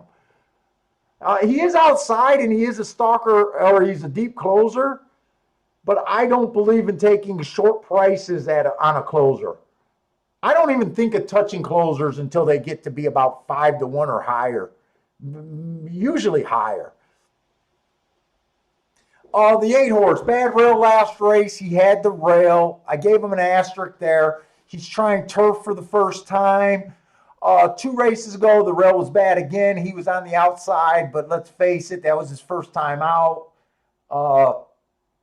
Who knows?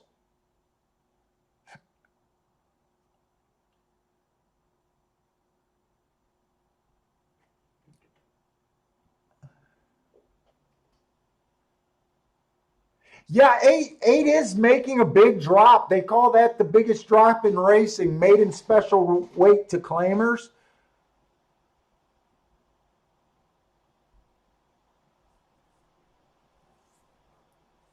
He definitely has to improve his speed figure, I'd say, by 20 points to be competitive here. He's lightly raced. I'm not saying he can't. Look, you can excuse his first race, absolutely. You can excuse both of his races because they were at maiden special weight and he's dropping. You can excuse his last race because of the bad. There's enough things to like if you think 9-1 is fair. There's definitely enough things to like. I would be more willing to take him at 9-1 than winning with the 7 at 3-1. It's kind of how I think about that. Like I said, I'm mostly interested in the 1 and the 6, but my thought of how this track might be playing, I can't play the 1 here.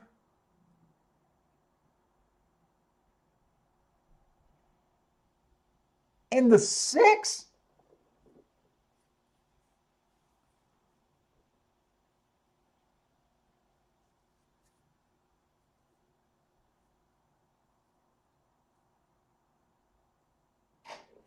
Six is at 5-1.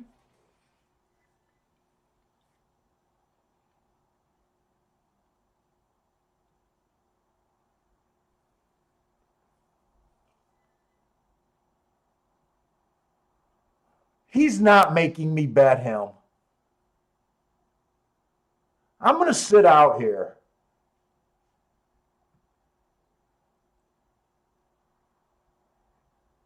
I guess I'm kind of rooting for. If the 1 wins, I don't have a problem with it. 1 to me is the best marked horse. But I hate rooting against my hearts. But I kind of overall want to be right about the bias, I guess. I'm kind of just looking at the outside of the track here. Kind of the 6, 7, and 8. And I guess I'm not being forced to bet anything here.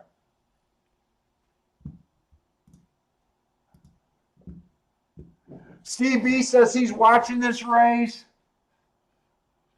Marco, I'm with you, Marco. I do not get this bet on this 2. And you know what? Unless the 2 wins, 2 already had an excuse. He did a face plan at the start.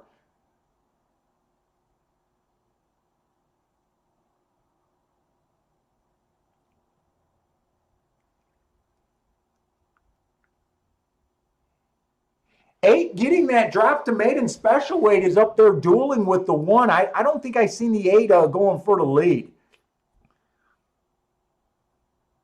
7 to me is in the gravy spot right now.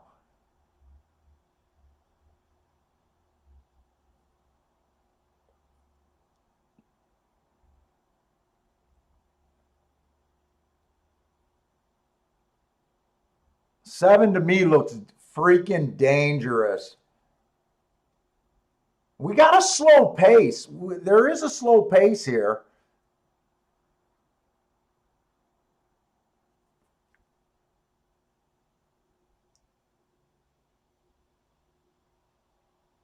They're definitely quickening up.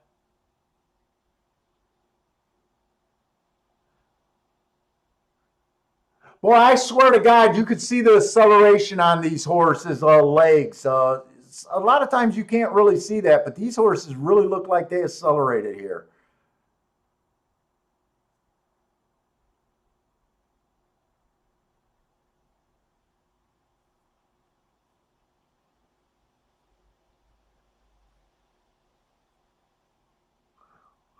Again, I think the 1 ran a good race here. I think the 8 ran a very good race here, but I might be a little chicken shit for not going with that 6, 7, 8 in a box. But that bias guide is, I'm telling you, at Keeneland, it is fucking hot.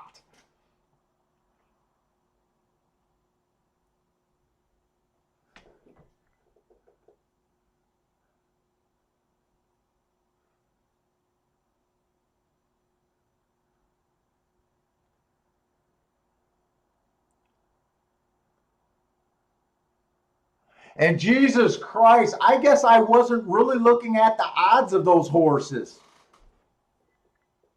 Dude, that would have been a good exacta box, 6, 7, 8. It really would have been a good exacta box. The 8 floated up a bit. 8 ran a really good race.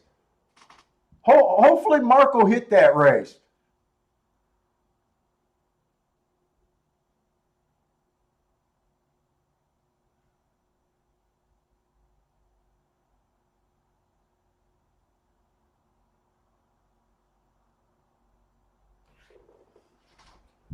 Looks like Cole hit that race.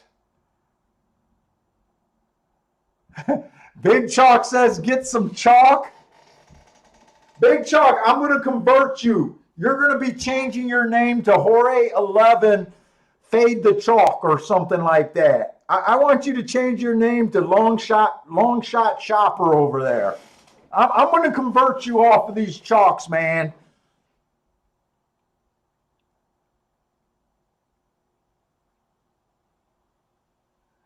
Marco, wait a minute. You bet the 7?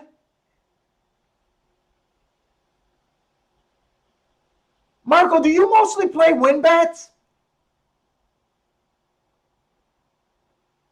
Hey, what's up, Scott White? Or Witt? I'm sorry about that.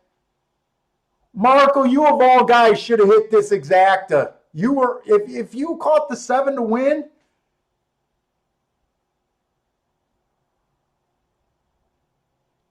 You were on that 8. You were supposed to hit that, man. I'm beginning to wonder if you're mostly a win better. Do you play exactas? I know you don't play trifectas.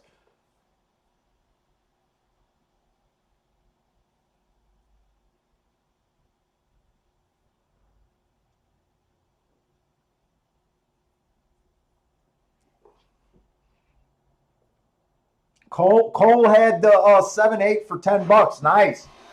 You should get rewarded on that. I'm a little pissed that I didn't box the 6, 7, 8 and just got on my conservative side. Oh, you mostly play doubles. Okay. Okay. You know what? Honestly, when I'm doing okay, so my personal play, I mostly play doubles. Uh, I noticed lately on the show, especially when I do 2 tracks, I tend to play more exactas, but my favorite bet is the double. It's kind of when we look at 2 races, it's harder to go out a race. I get it. Sometimes I play both double 2 and exactas, but I normally, you're probably like me where you normally don't like playing in both pools. Uh, because I hate it. Sometimes you'll hit the exacta and then you whiff on the double when you play both. I'd rather hit one of them for more money than splitting it out and having to rely on 2. Uh, I do get that. Exacta paid $38 for a dollar. I thought I'd pay a little bit more. I still wish I would have did that bet though. You could have picked up an easy 380 for $10 there. Fuck, just playing the outside of the track, you could have hit the try and the super.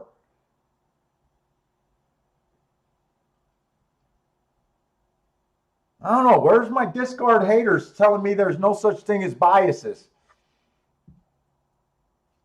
I need my haters to tell me there's no such thing as biases.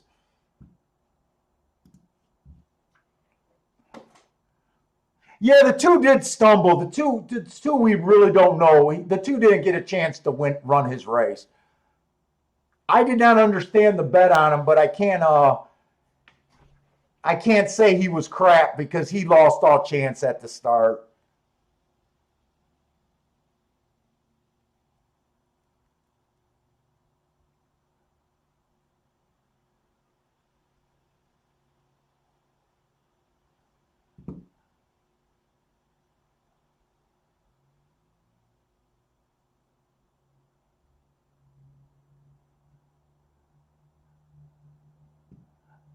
I don't know if that's a shot at me, Marco, because I thought the 7 was a bad favorite. I did say I thought the 7 was a bad favorite, but then I came back and said, the only thing I could really do was box the 6, 7, 8.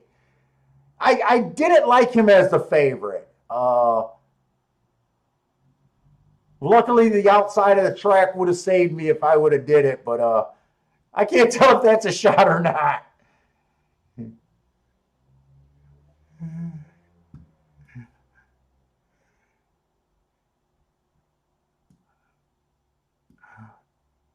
Gulfstream Park. We're already in race 7 oh, Jesus Christ. They're just on top of each other. I was hoping to play the 7 and 8 exact or double. Race 7 at Gulfstream Park. We got a claiming $25,000 race. I don't know how I read it as a shot. My wife says I see microaggressions everywhere. I don't know.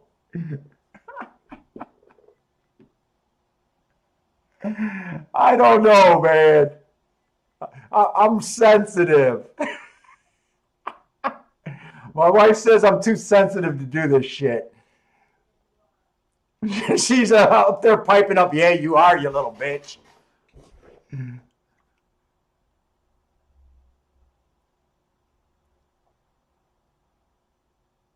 I'm going to try to hurry up here. I probably don't have enough time. Fuck. I do got Gulfstream up.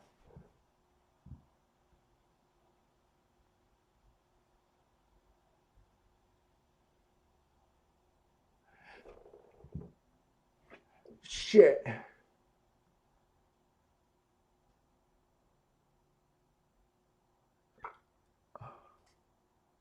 Oh, the 3's even money. I was reading the odds board wrong. I kind of got mixed up here. This 2-horse, I think this comment is for 2 races ago. If it's for last race, I wanted to bet him. I think that's for 2 races ago. Yeah, it is for 2 races ago. He came back and won after running against the bias.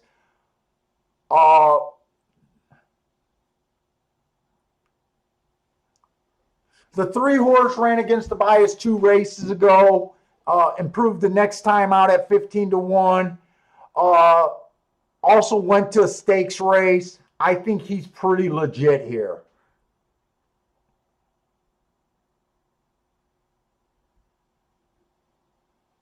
Oh, wait, wait a minute. This race is more interesting than I thought. There's a lot of horses that has excuses here. The 1 horse, average, slow, 2 races ago, inside of the track was good. Stalking closing day, he won by stalking. The 2 horse won last race being average. The race before that, he ran against the bias.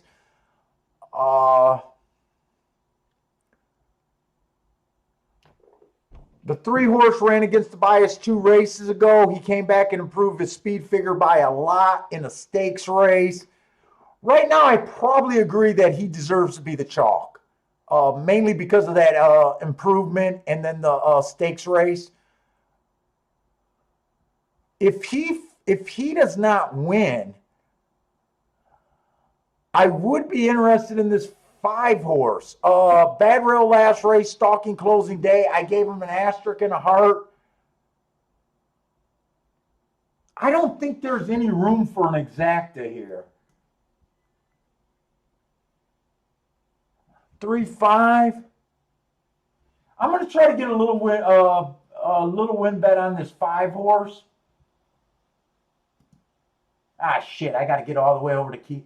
I'm on Keelan right now. Come on, come on.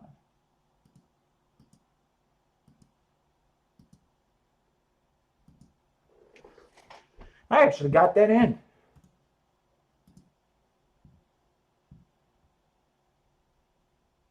I just put a 20 on the 5-horse. Wow. Did this 7 get a head start? Yikes.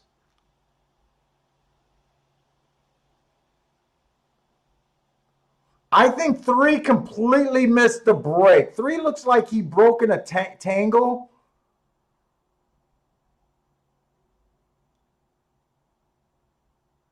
Who was this 7-horse? I usually don't miss who gets the lead.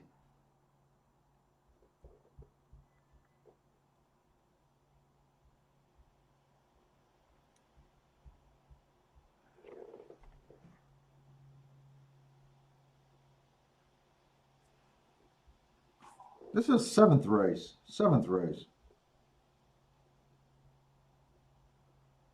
Oh, he won his race going. Oh, he was in a stakes race too. I missed that. 3 got him anyways. 3 got him anyways. I missed that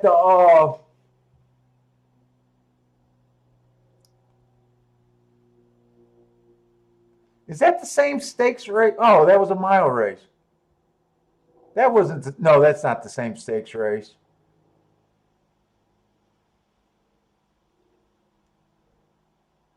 I don't even know if the 5 got 3rd there.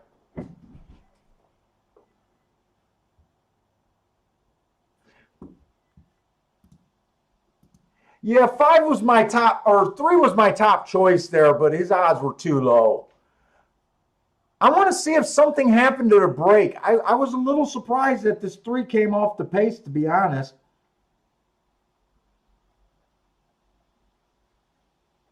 You know what? Maybe I shouldn't be. He doesn't always go to the lead.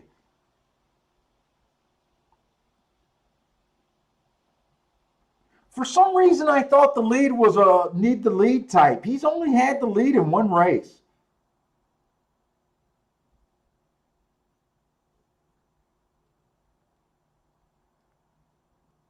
You guys, you guys closed out that double?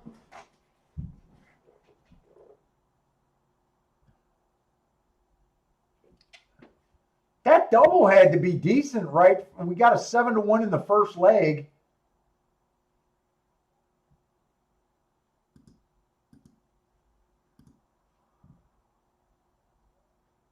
Oh yeah, $28 for $1. Wow, did you guys see that break? 3 was probably 5 times better than everyone in that race. I think the 3 got sandwiched at the start there.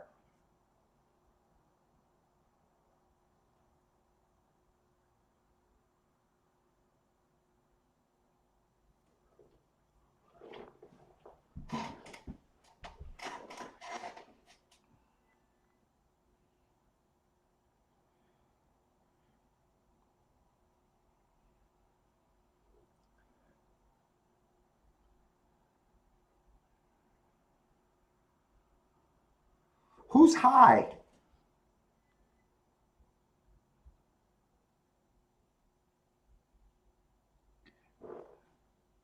I've been watching High since his first race, and he's had lots of excuses. Too good to lose at $25,000 claimers.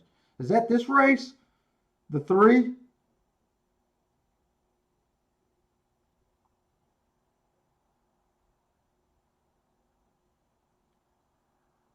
Oh, that's fucking why Mac and Company was saying swaggy, swaggy. I don't look at the names, so I didn't get what you were saying, Mac and Company.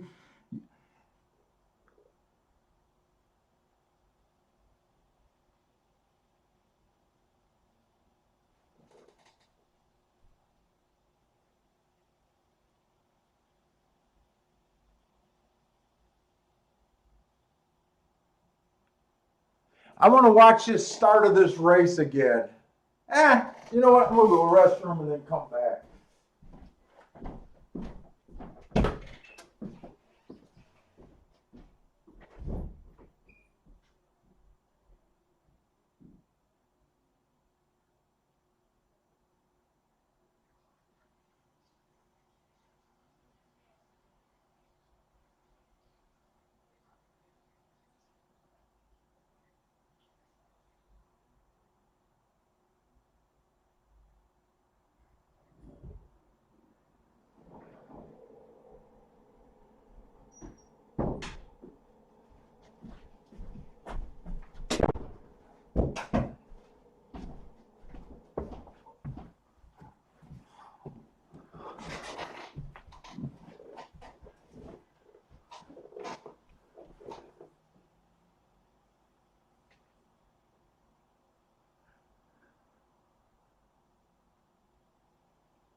Oh my God, Woodbine starts at night tonight? Oh, Marco, you were on the 7 horse. Oh,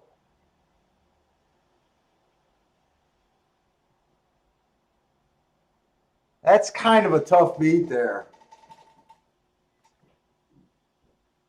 I think the 3 got slammed at the gate. That's what I'm really waiting to see.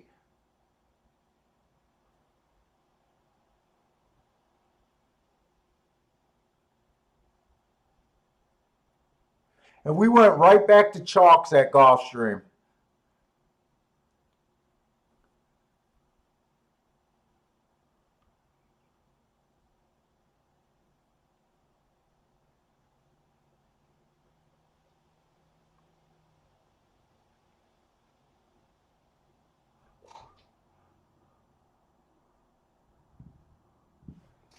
Come on, I don't want this to take all day just because I want to watch something that I think I already know what happened.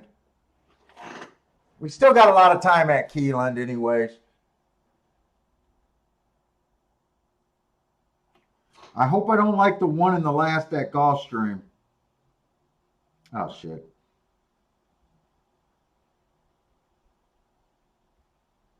Oh, that might be an interesting race, the last race at Gulfstream, if we can beat this one.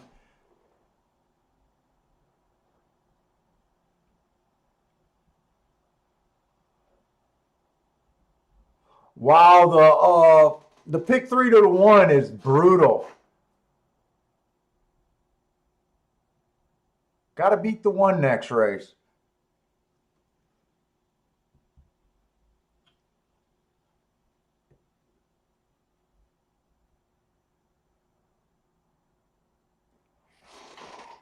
Ooh.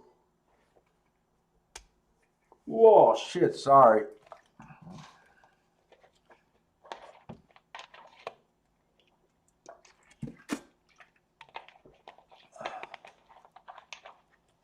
Come on, show the replay.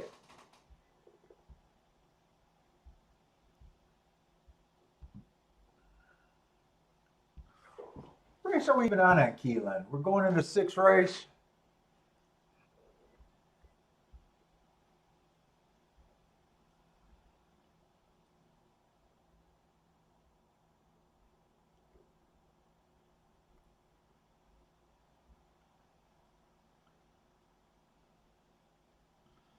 Ooh, Keeneland Race 6 might be interesting. I got a lot of blanks on Keeneland Race 6. That's the head-on shot that they give? No, they got to give a better shot than that.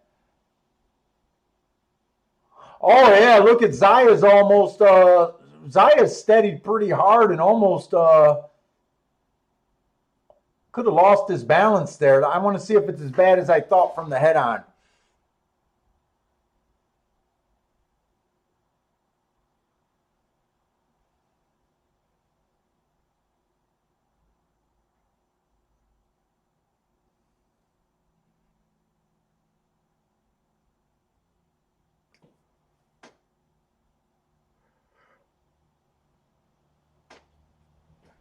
Biloxi next week.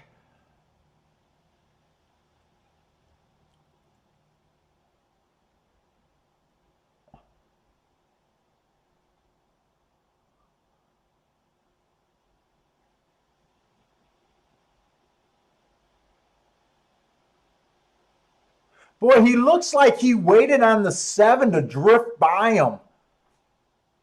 I don't know if he actually checked him, but it definitely looked like he had to wait on him for a second. When the 7 drifted to the rail, it looked like Zayas was going to go up the rail and kind of got blocked out of that move. He had a real eventful trip. 3 hit the gate. Yeah, 3 was probably much the best in that race by far. Jesus.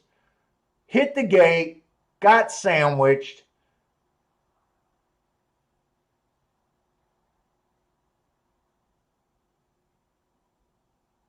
Looks almost like he's waiting on the 7 horse here, doesn't it? Or am I seeing things?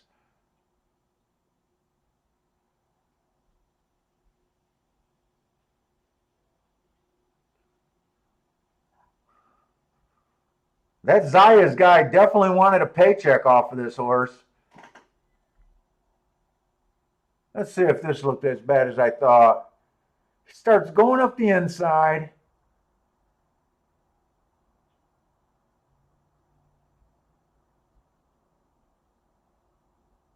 He didn't check, but I definitely think he wanted to make his hustling ride before that when he pulled him off. Shit, all of that trouble, and he overcame to snap Marco there. I would have thought you were good with all of that trouble.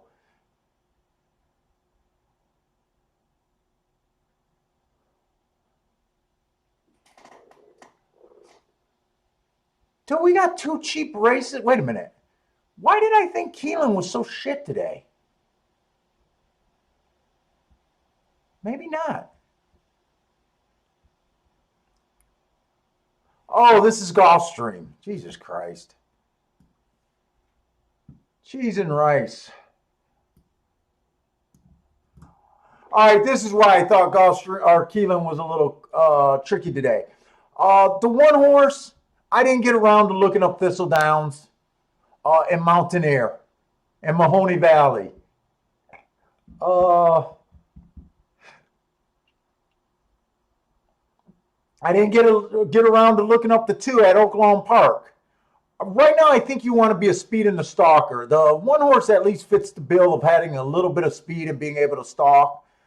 The 2 horse, you got to go a while back to when he had real speed. But I did not look up either of those races. The 3 horse, early pressing day. This horse was just slow, nowhere near the lead. He amazingly still earned a decent speed figure. I don't know how he ended up with that speed figure for as bad as I think the race was. Technically, he ran against the bias, but I don't know if that's enough of an excuse. 2 races back, it was a speed favoring track. He got the lead for a second before falling back. Remember, when I put speed favoring track, that means every horse basically went wire to wire. There might be 1 horse that came from 1 length off the lead, but everyone went wire to wire other than that. I honestly don't know how I feel about that race. To me, he probably, I mean, he kept a good speed figure.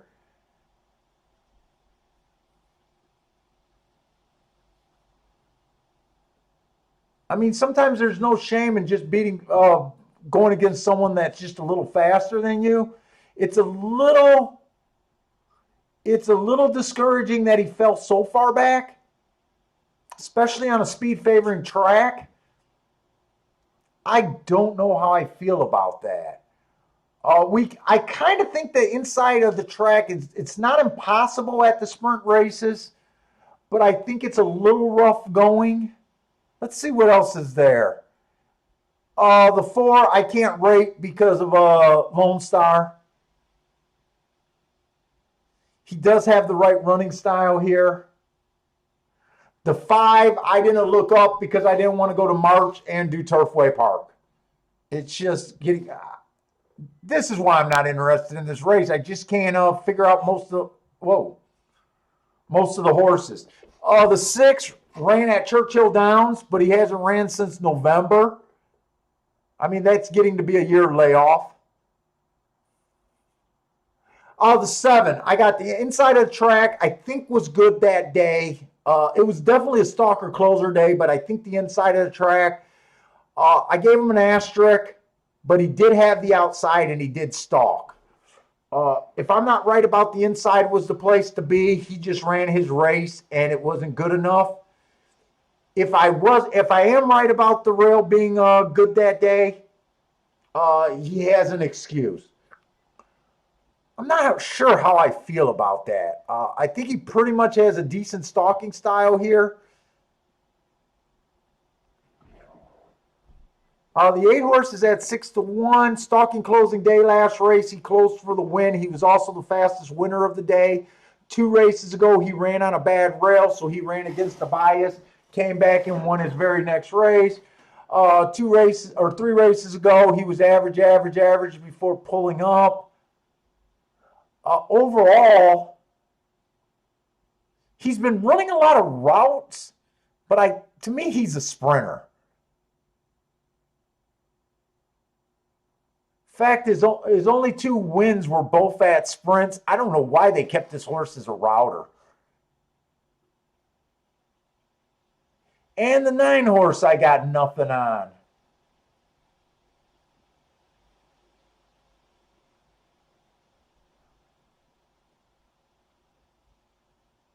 Hey, what up, Louise? How you doing today?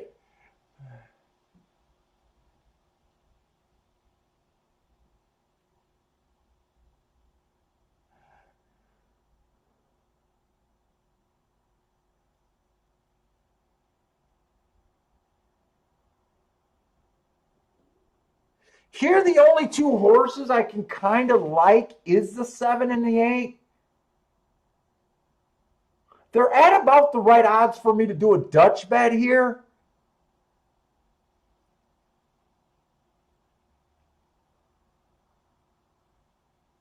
I got a lot of unknowns in this race that I really don't care about.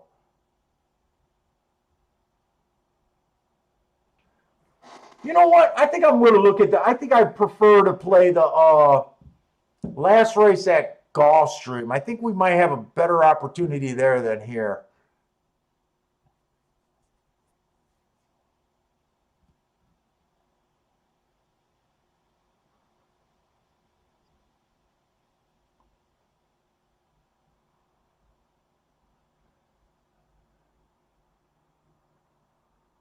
Anything on the 6 at Keeneland? I don't think I do.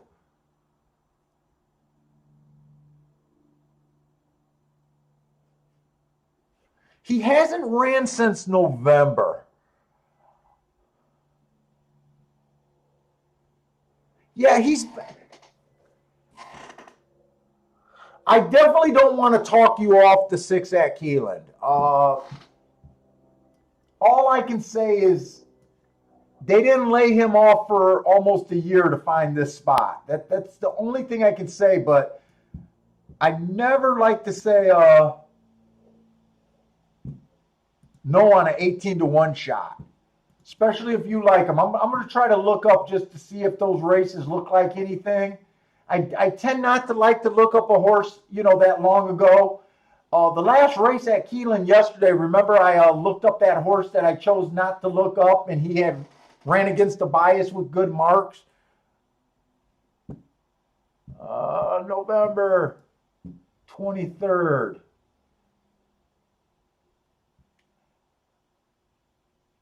I got that being an average, slow kind of day. And October 9th, I got that the rail was bad. He had the rail, so that race I like. He had the rail. He gets an asterisk for running against a bad rail. And he was just average. He was average that race. Man, I'm fucking peeing every 2 minutes again.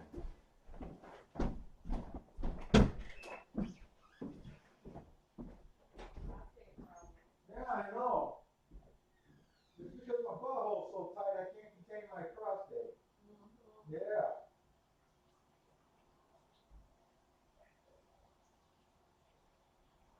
I keep you perverts away. Yeah. Yeah, it's too tight. I have an extra small I got an extra small prostate. It's just my tunnel's so tight. Yeah. You stay away from me.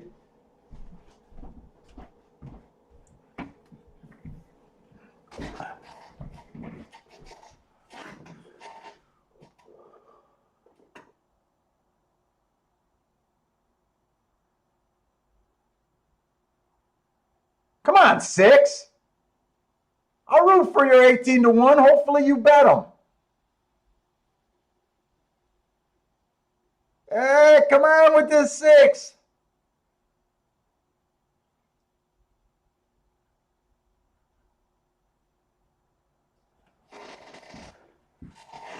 He ran a good race. Who was the 4? I don't remember thinking anything of the. Yeah, 4 was the Lone Star. Oh, I think 4 ended up being the favorite too.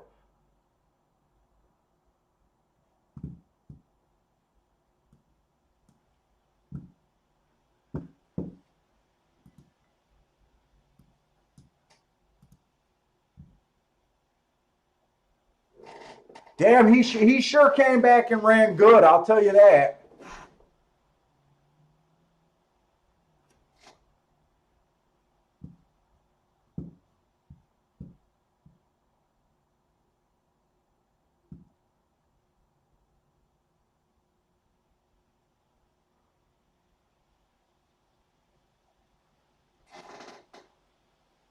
Marcus hit the 4-6 exacta. Thank you for the 6 to who's the person on the 6? Who's the man that was got us looking at the 6? Give him his credit. Marco Lou likes the 6 too.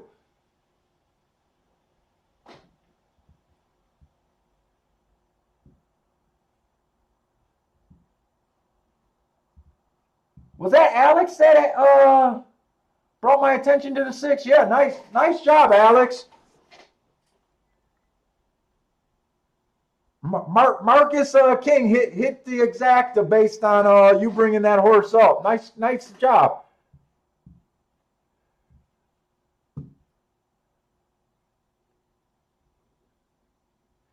By the way, I am sticking to my guns, really thinking that the outside of the track is still the place to be at Keeneland. I don't think it's as strong for the sprint races as I do the routes, but I definitely think it's there.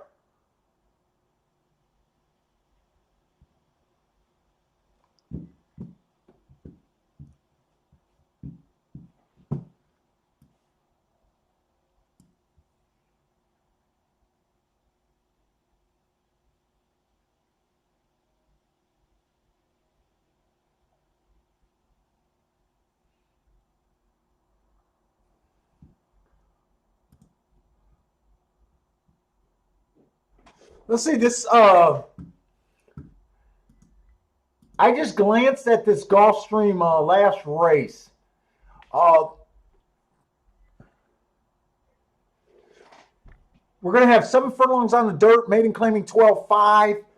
I think other than that 3 horse that just came off the pace, I want to say every sprint race pretty much went wire to wire today.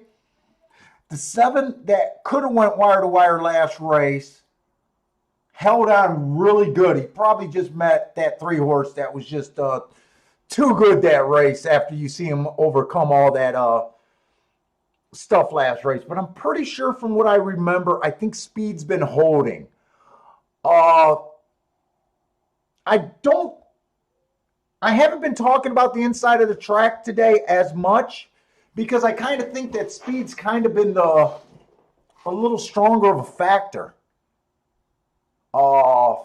And not necessarily inside. I don't always want to be like so inside outside. I think Speed's been the smaller factor.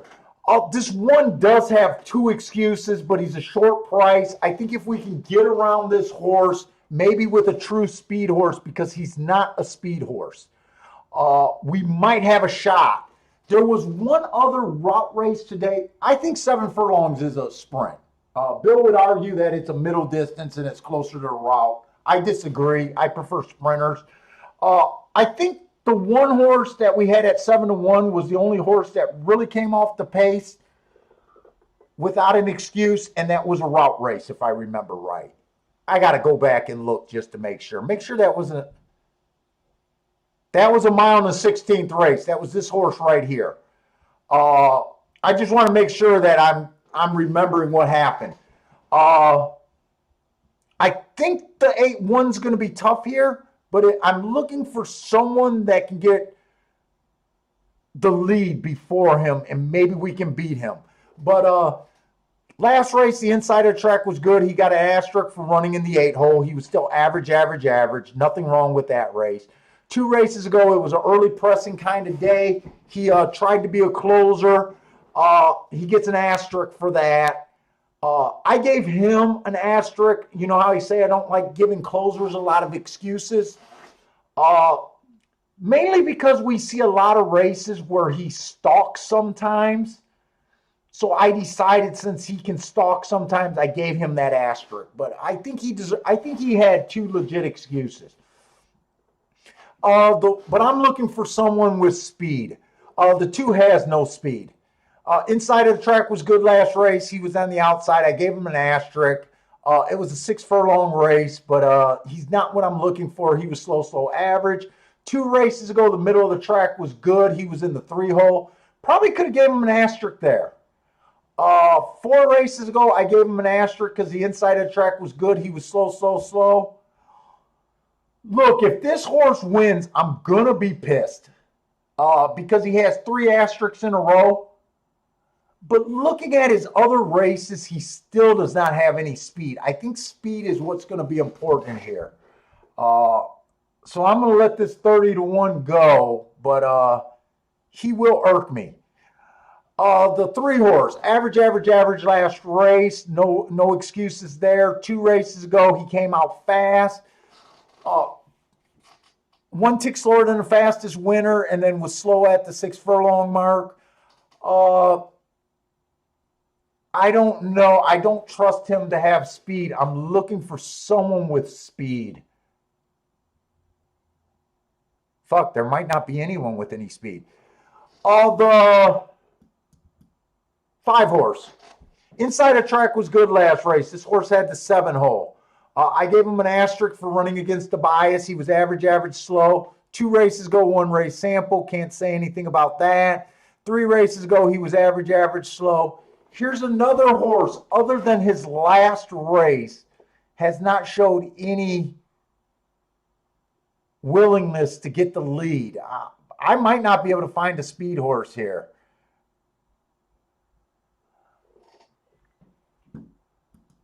Seven inside. 6 is a first-time starter. He could be the speed, but that's not a reason for me to bet him.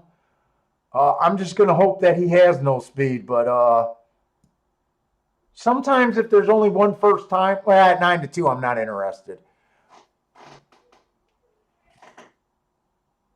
The 7, inside of the track was good last race. This horse, again, was on the outside. Feels like I already did this horse. No speed, and he's been average, slow.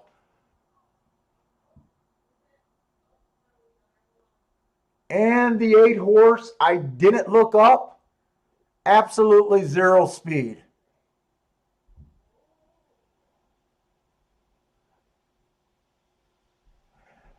And that leaves the 9 horse. Middle of the track was good last race. He had the 7 hole. He was 3 wide. I didn't give him an asterisk. It was an early pressing day. This might be your horse to get the lead by default. I was hoping that this would... Jesus Christ, I got to pee again.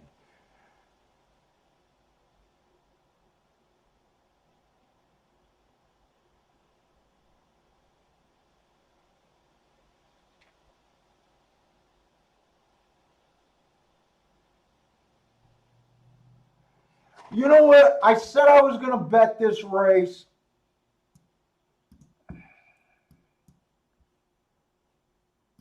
Nope. That's Keelan. Gosh, sure.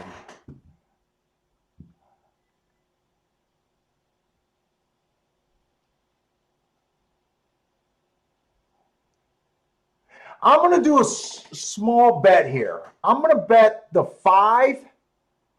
This is a play bet. I'm not going to invest more than $40 in this race with these bets. I'm going to bet the 5 and the 3 to win. And then I'm going to bet 1 on top of the 5 and the 3.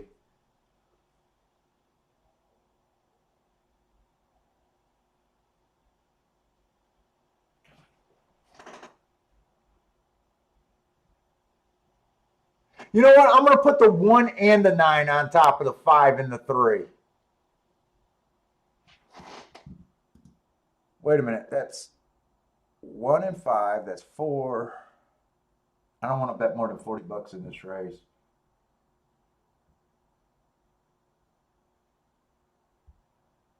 So I'm going to put $5 exactas. 1 and 9 on top of the 3 and 5. And then I guess that's only going to leave $10 each for the 3 and 5.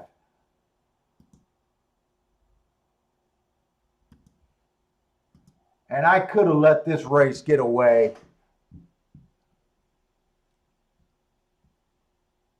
Dude, by definition of this being a race, someone has to have the lead.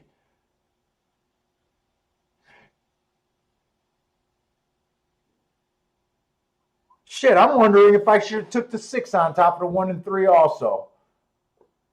Or I'm sorry, on top of the 3 and 5. My God.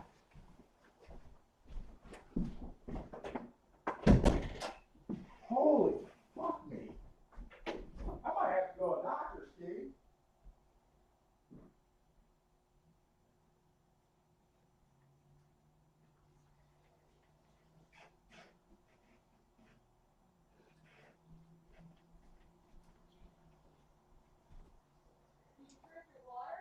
What? I've been drinking seltzer water, but fucking in the last 10 minutes, I think I came and pissed 3 times. What's up, Bentley? I'm almost done. I know he wants to play.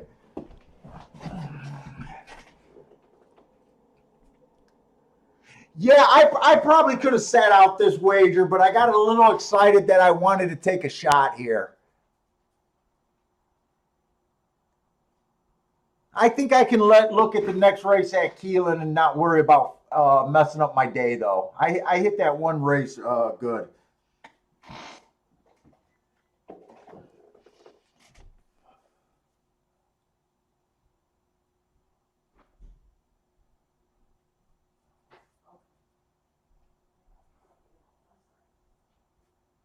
Has anything ran well that far out from the 9 hole? I'm kind of hoping this 5 or 3 could get the lead here.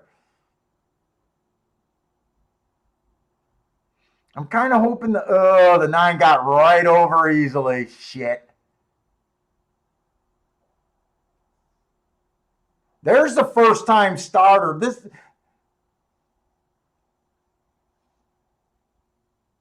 Yeah, I think I just pissed money away for no reason.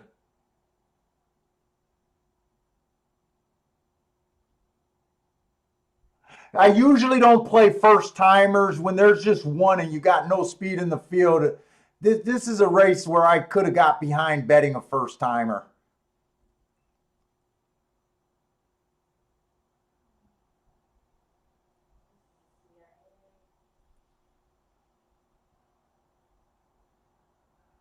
I don't think there's any way that this 3 can come up and split these two. Nah, there's nothing here. There's nothing there.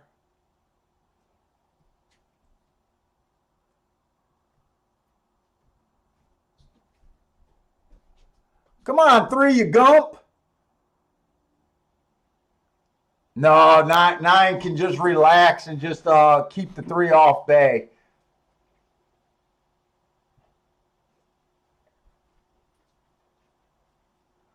I think it came in 1935. I think it came in. Ugh. And I don't think you could have bet the soup. Maybe the super might be okay, but I doubt it. And not that I would ever play the super. I thought that might have been an okay race. There just needed someone with a decent front runner. I thought the 9 could get beat by having to come across the field.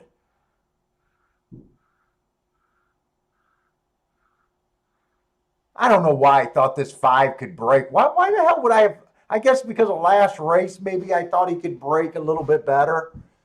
That was really pushing the hope scale. Kind of the same thing with the 3. That was really pushing the hope scale.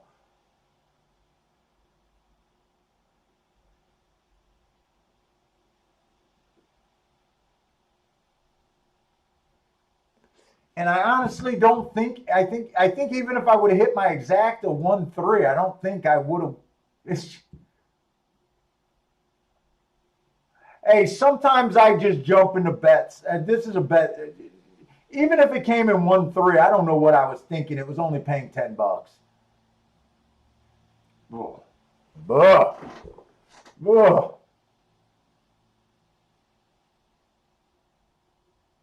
Oh, Jesus Christ, Ball. What the hell are you doing? 1-9 exacta, according to the, is paying $3 for a dollar.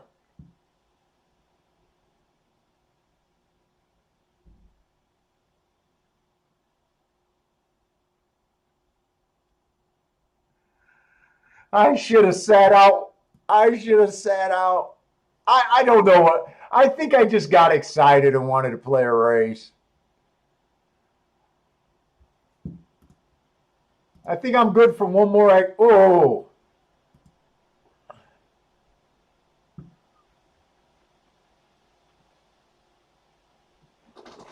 I think we got one more race at Keeneland.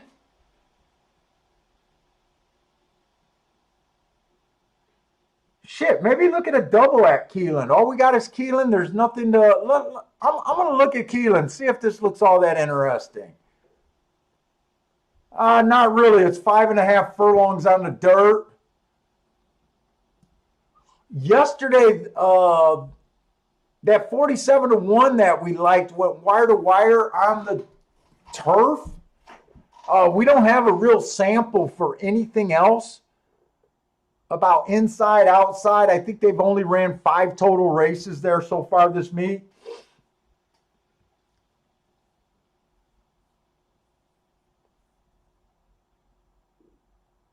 Oh, boy, the odds board looks pretty nice, and it's a nice big field. Let's just.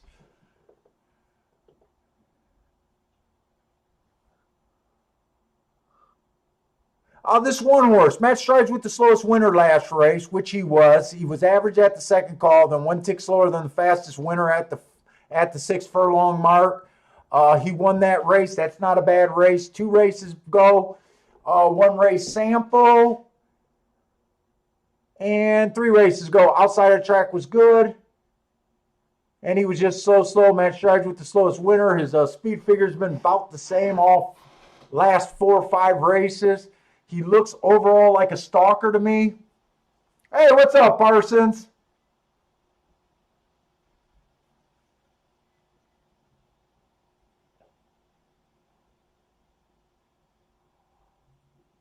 Just with what I seen yesterday, I might want to look for a speed horse here. The 2 horse. And I think I seen some good marks on some horses. The 2 horse, slow outside stalking closing track last race. That's exactly what he was, outside and a closer. He still managed to be slow average. He got in position at the top of the stretch and couldn't finish it. I don't know. I don't care for that race. 2 races ago, it was an early pressing day. He was a presser by my definition, by being 4 lengths off at the first call. He was average. Matt Strides with this, or average slow. Then he made a huge move at the 6 furlong mark.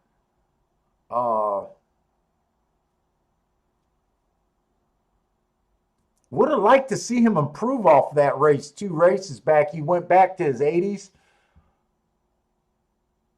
I'm still looking for some speed. He's capable of getting the lead, but he mostly looks like a fast stalker to me.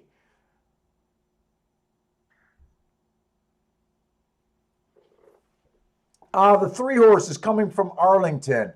Average, Matt Strides with the slowest winner, average. Won that race 2 races ago. It was a speed favoring track. He won that race. He's just been crushing them at Arlington Park. 3 races ago, 1 race sample, 4 races ago, speed favoring track. He went wire to wire again. He's been crushing the Chicago Arlington horses. Let's see.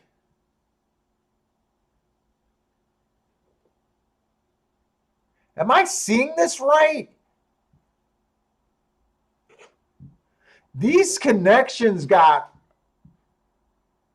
I'm going to say these connections are seeing fucking sunshines and rainbows with this class hike.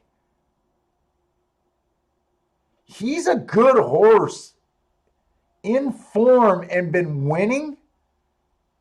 But I have a hard time believe that a horse that started at $4,000 claimers, then beat $12,500, then beat up 2 $8,000 claimers, that he's going to come to Keeneland. I have a hard time believing him. But he does have speed. The 4, 1 race sample last race. Yeah, no kidding. That's beyond a big class hop. The 4 just annoys me. I got 2 races that I tried to look him up. Both of them were 1 race samples. He looks like a closer. He's just overall ignoring me or annoying me.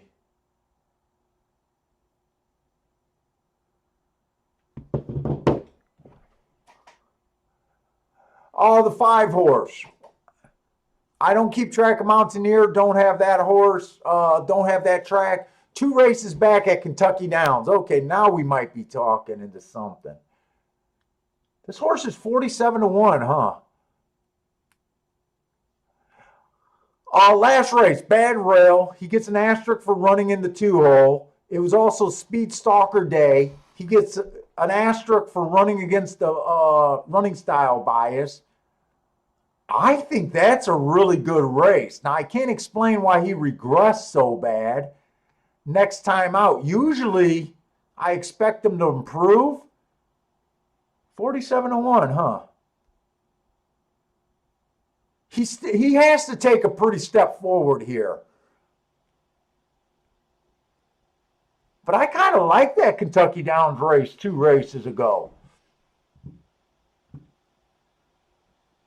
The 6 horse is also coming from Arlington Park. He's basically been the fastest winner both of the days that he ran. Uh, to me, he has a.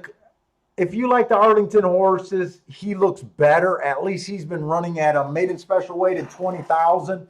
He's also undefeated, so to me, he gets the edge over that full horse. I still think that's a pretty big freaking step up.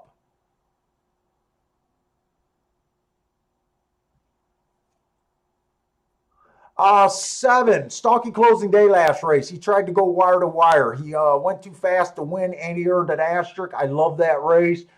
2 races back was a good race. Oh, fuck, man. 2 races back, it looks like a good race. He earned a nice speed figure. Just missed the win there. 3 races ago, he went too fast to win again. He looks like he's sitting on a win. Plus, he's been in a grade 1 race, $100,000 race. Right now, from what I see, I think he kind of deserves to be the chalk.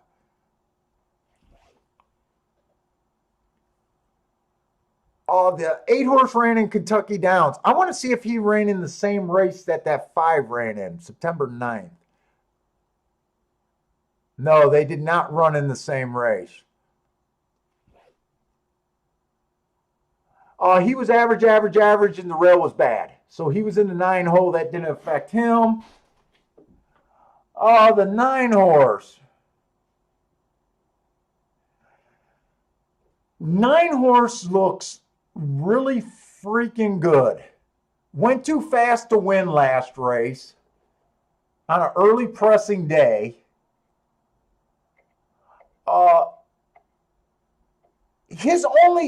The only thing I really see about him, I said that I thought the 7 deserves to be the chalk.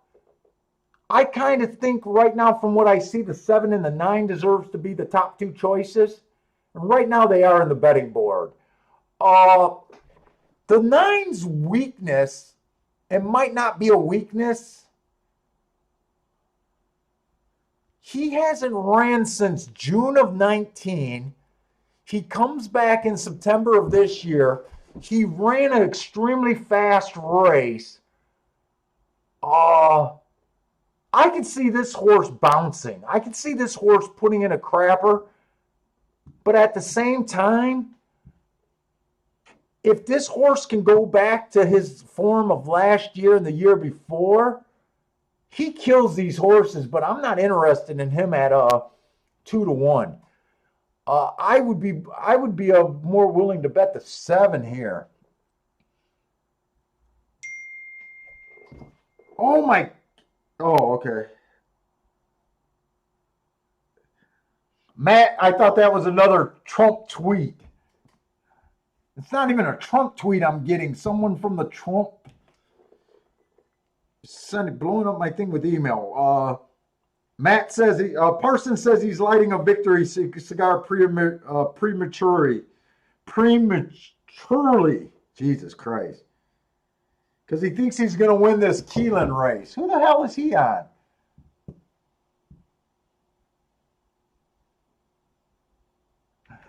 Prematurely. That's a mouthful for me.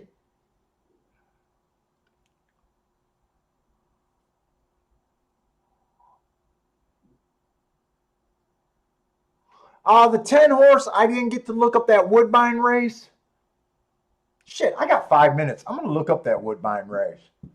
I don't know how interested in race I am in this race because this race to me, this race only makes sense if you really love the 9 and can bet the 9, or you think the 9's going to regress off of that hard race. You know me, I'm not that interested in 5-2, 2-1. And the other thing you got to worry about is the 9 fast enough to bother the 7. If the 9 and the 7 hook up, you could get August 1st.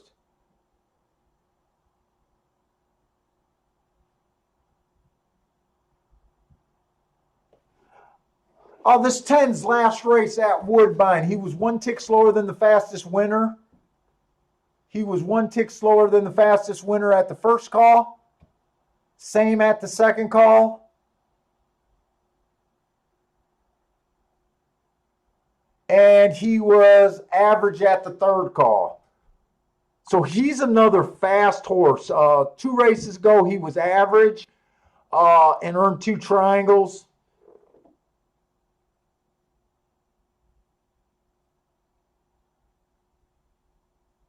Wow, he's kind of cold on the board. And then we got the 11. He's coming from grade 3 competition at Kentucky Downs. He was slow that day. 2 races back, he was slow, average, slow. 3 races ago, stalking day, he won while being a stalker.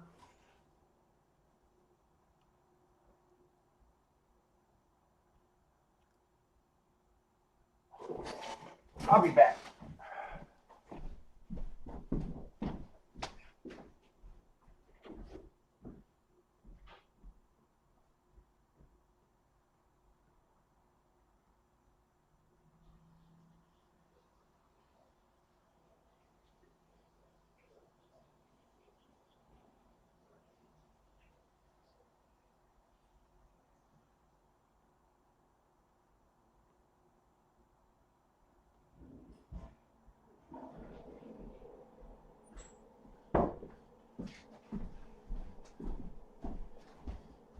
Jesus Christ, I'm gonna need that beta prostate shit for a fucking that beta prostate commercial as a sponsor if I keep paying like this.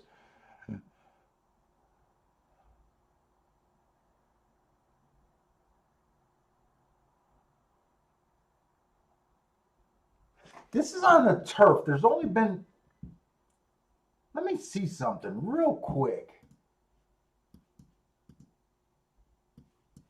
Did I close that out? Where is it? I got so much stuff open.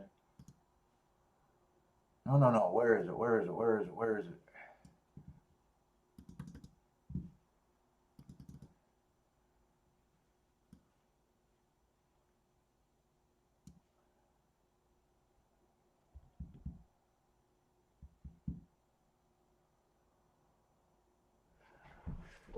That's really not enough to go on.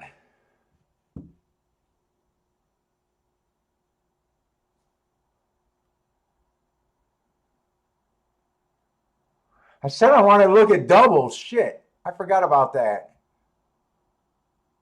Oh, $150,000. Probably not.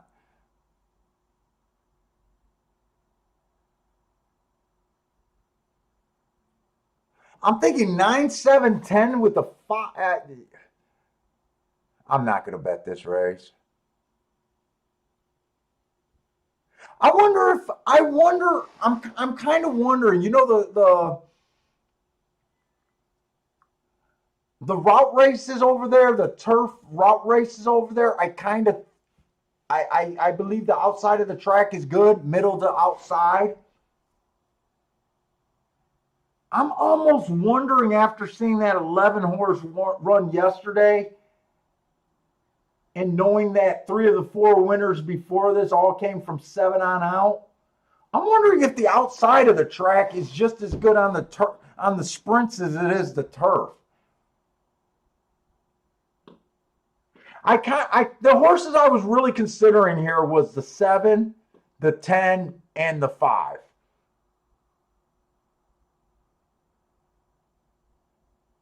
And I just decided to back off of this.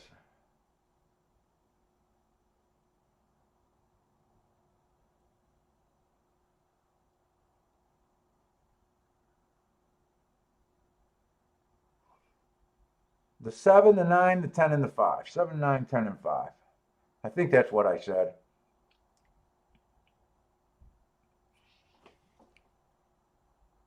Five's dead last. 5 ain't going to do anything.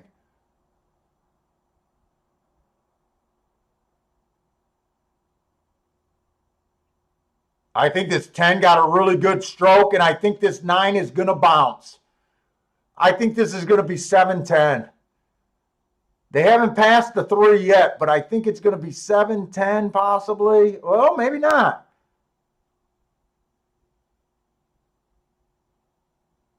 No, 10 hit the other horse and okay, I'm glad I did that. I thought the 9 could bounce here. I really thought the 9 can bounce. I think they ended up betting the 7 from 4-1 down to 5-2, and that's kind of when I got uninterested in betting him. And yeah, he is 5-2. The 3 held up for second, right? Or did the 3 get passed?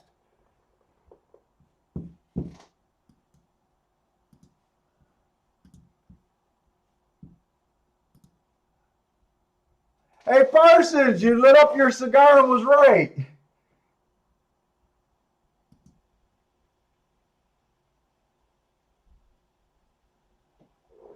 So, Parsons, should I get checked? I've been pissing like a racehorse, man.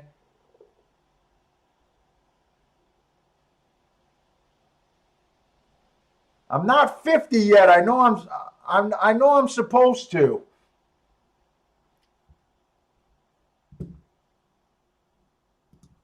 I've got checked once before, and it was by a hot doctor. Oh, she was hot too. She was hot for a doctor, put it that way. My wife was in the room, and I said, I'm counting it as a threesome.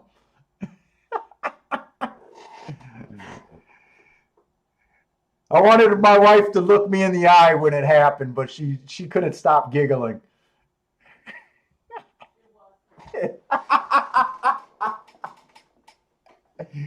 You know when she checked my front for a hernia, Kiki?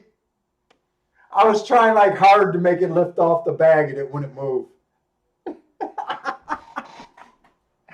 I was trying so hard.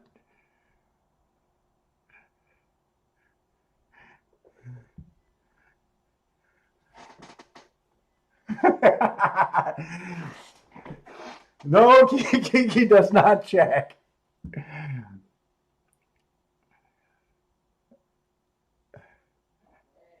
He said, no way.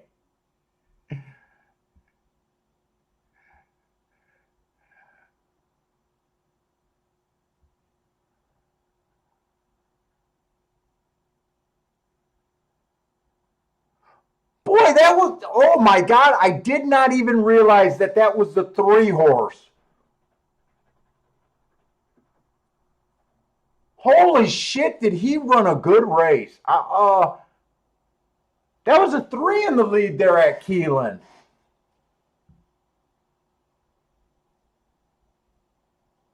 It was too much of a class drop, but you know what? He gave the 7 all he could handle, I think. I think the 3 ran a good race for I think that's about all they could expect, to be honest. 2 got second there.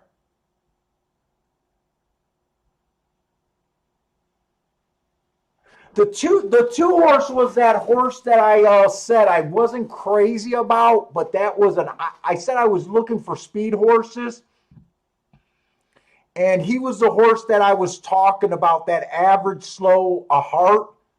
That I pointed out that was a real move, but I kind of thought that he should have improved the very next race. I'm glad he improved right after that.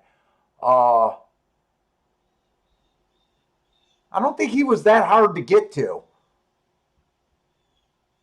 Like I said, that whole race was, if you thought the 9 was going to bounce. The 9 was never able to get the lead. He never put pressure on the 7 horse. The 7 kind of only had pressure from a horse that was stepping way up. What did Parsons hit? Did Parsons hit the exacta, or what did you hit, Parsons?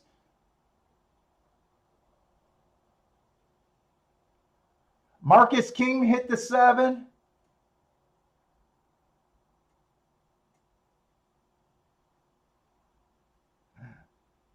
Oh, you need a weekend stream other than Discord.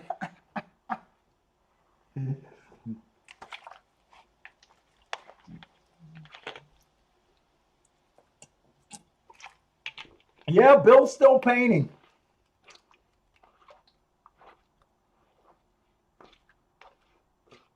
What did you hit, Parsons? Did you hit that exacta or did you just hit a double or something?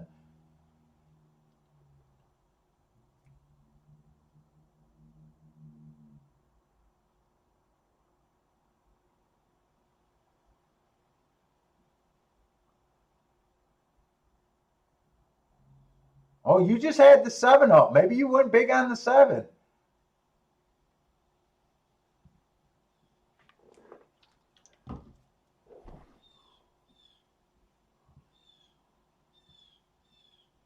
Wait a minute, am I mixing my numbers up?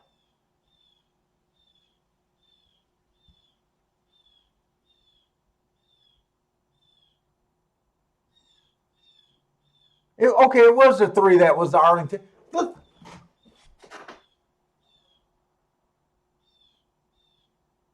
I'm drawing up. The 3 was the horse that had the lead at in this last race, right? I thought it was the 3.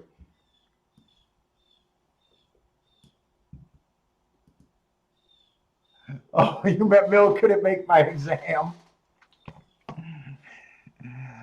That was when I was living in Chicago for those couple of years.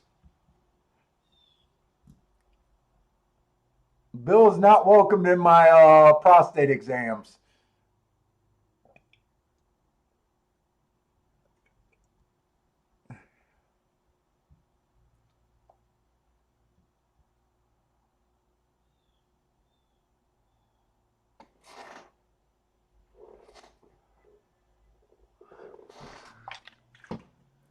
I marked up this race. I'm going to go over this race. I don't know if I'm going to stick around to bet it. It's 25 minutes away. I think I'm done. I marked it up. It's an optional claimer, 150,000. These are when the horses get way about. Parsons been saying that I do really good with these. I just don't feel comfortable with them. He keeps telling me to stop sandbagging on these more expensive races, but all honesty, I'm just not comfortable with these types of races.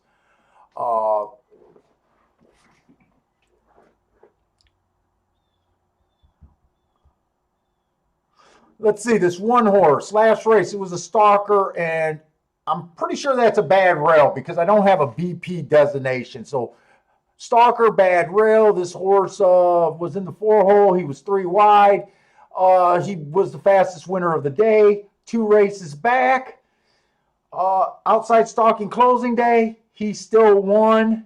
Well, he won by stalking, but he was on the rail. So he did something really special, or he came from the 1 hole. I don't know if he had the rail the whole time, but to me, he did something special there. He won his next race.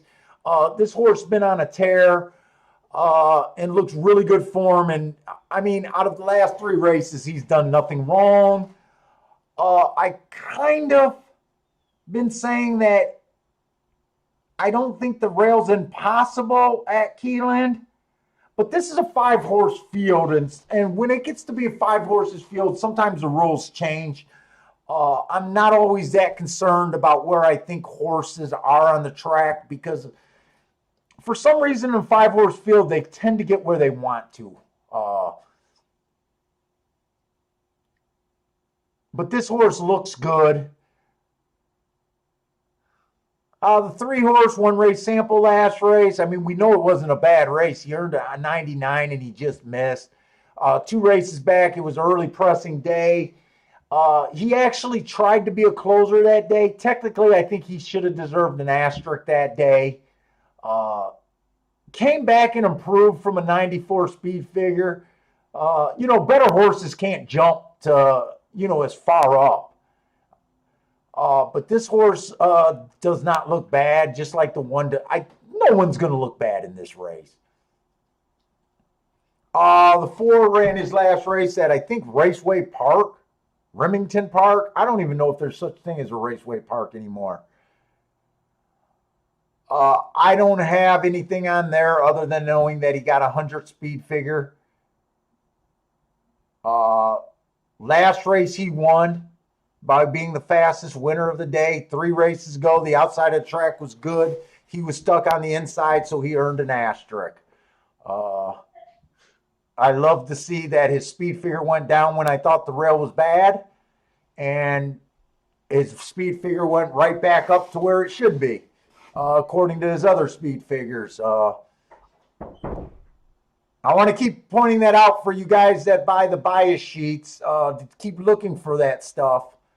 And people that are interested in, I just keep pointing it out for you guys too. The 5 horse. Slow, Matt Strides with the slowest winner. That race doesn't look great, but he earned a nice speed figure. 2 races ago, it was a bad rail, stalking closing day. I must have just been tired because I did not give him an asterisk for running against the bad rail. He should have earned an asterisk there. He came back and ran. Well, he didn't run like shit. His speed figure only went down by 2 points, but he was trying turf for the first time. So you know how usually I say I want the speed figure to be about equal or higher?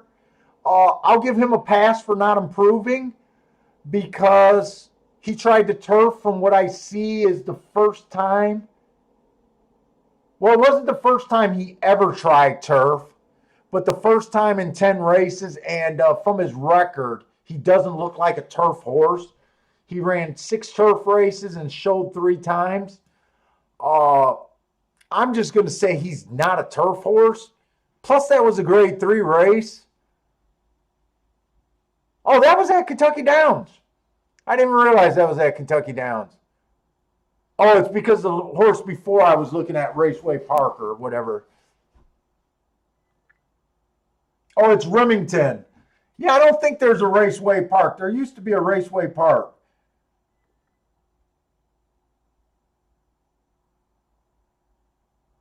Oh, the 6 horse.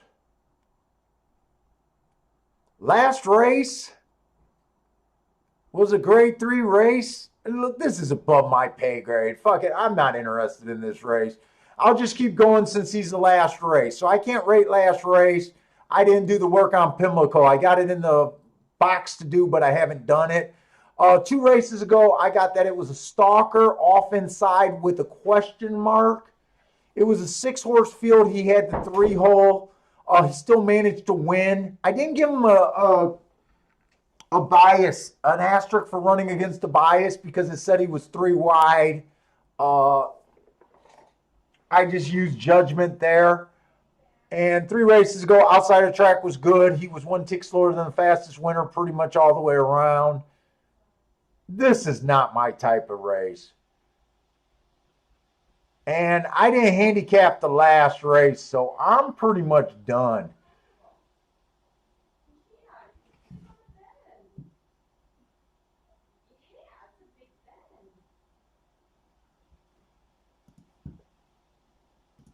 Let me see what.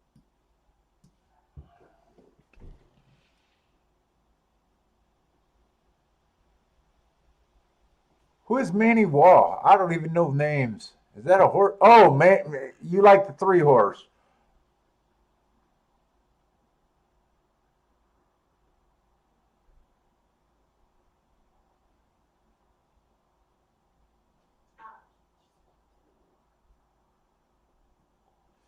This is a dirt race where I think the outside of the track might be a little bit better. And I think the profile is definitely speed and stalkers.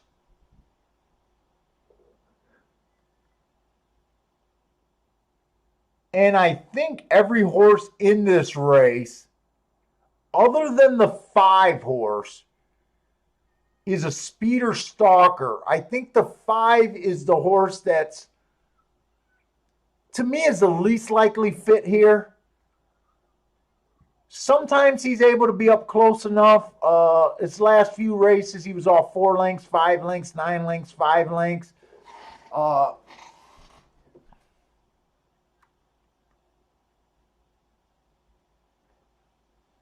he's my closest one to a throw out, and he's he's the longest shot on the board too. Right now we got the 2 or the 1, the 3, and the 4 all at about. There's no room for error here. If you guys play this race, you got to be right about your opinion to get any value. To me, if you Dutch this race or too creative, you probably are going to have a hard time.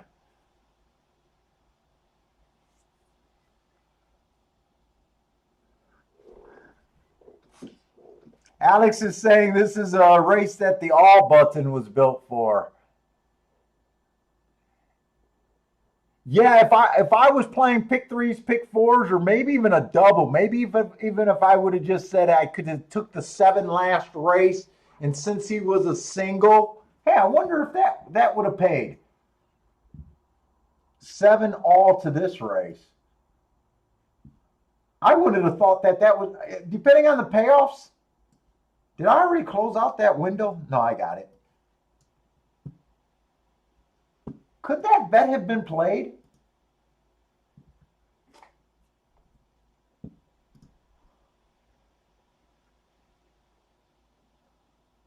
Let's see. The lowest one is paying 11. The highest one is paying for every $5 you would have bet, the worst you would have got was $11. No, I think you could have done that, and that could have made sense. But the way I look at it, so the worst outcome, you would have got $11 back, $11.90 for a $5 bet. The best you could have got is 53. If you hit your best option, it would have been a great bet. If you hit your middle options, so it would have cost you $5 to hit that once. Or you could have, basically, it's a win ticket on the 7 last race. $5 at 7-2 gets you 14.20 back. You would have been better off unless your best possible outcome would have came in. I was since you said that, I was like, oh, maybe I could have done that last race. But there's not extreme value. I would have been willing to do so. I possibly could have been willing to do that if I thought of it, but I would have wanted at least 2 or 3 of those payoffs to be bigger. Maybe had a $53 one, a $40 one, and maybe a $35 one, something like that. And I would have said, well, if the low ones came in, I'll accept it. But if the higher, you got more options. Yeah, to me, I'm done this race.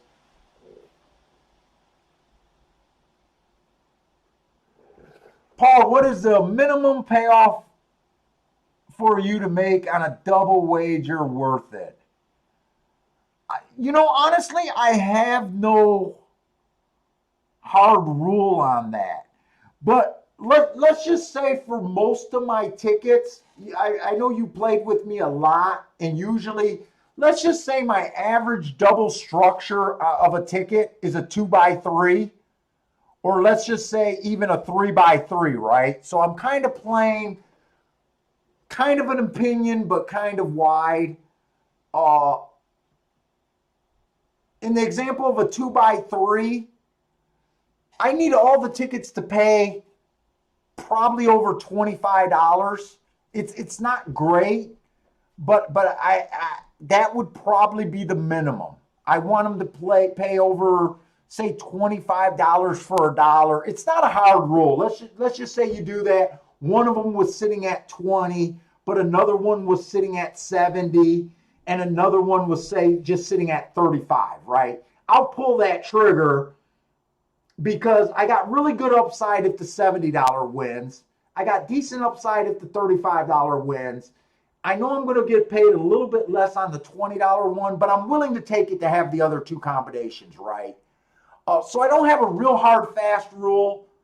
Obviously, the more combinations I have in it, let's just say I did a 3x3 ticket where I got 9 combinations. You know, I probably want all of the combinations. Probably kind of the same thing. I'm looking for $25. But I don't want all 9 combinations to be around $25. That would make me say I'm sitting out. There's got to be, of those 9, half of them got to be really moderate hits, you know, in the 40, 45s for $1. Maybe 1 or 2 of them at the $100 for $1. I have no hard rules, but you really got to do it. Normally when I'm throwing out tickets, they're in the $15 payouts, $10 payouts and less. I almost never want those.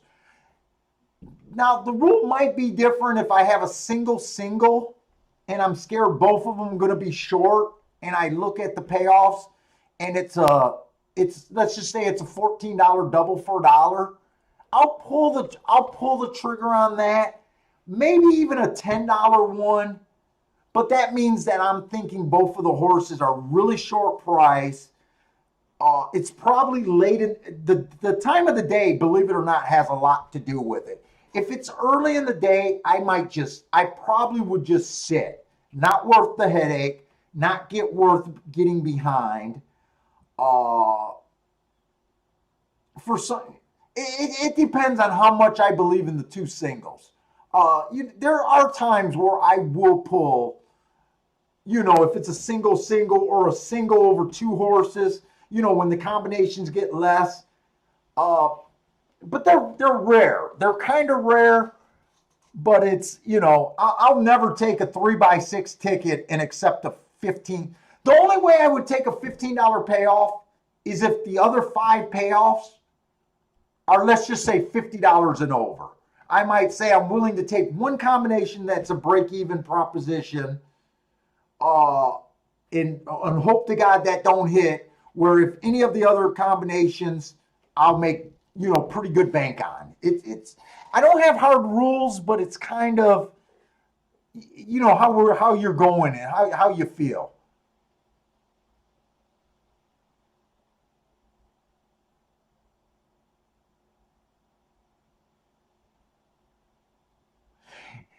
Well, yeah, you see my play. Usually when I do tickets, usually when I do, let's just say it's a double. Usually I'll never like chalk doubles. When I do, it's usually a rushed mistake, or I'm playing it as a saver in.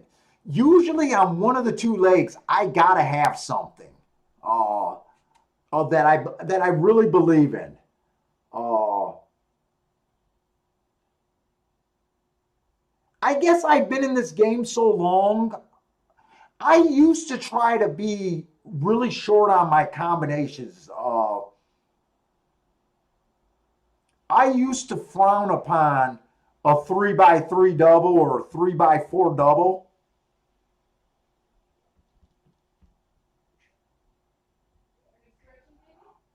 But now I'm willing to take them. Let's face it, most of the time when I play like a 3x4, dude, I got some real heat on the legs. You know, I'm looking, usually for them, I'm looking at a bunch of 80s and $100 payoffs for $1.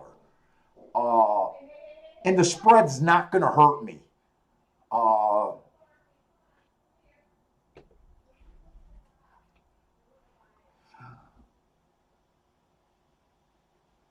put it this way. My moderate win bets throughout the years actually went down. I'm to the point where usually when I say I'm moderately going after a race, it's a $60 win bet. Uh, that's where my win bets tend to stand. When I say I'm doing a play bet, it's $20. So my win bets are usually triple my play bet. Uh,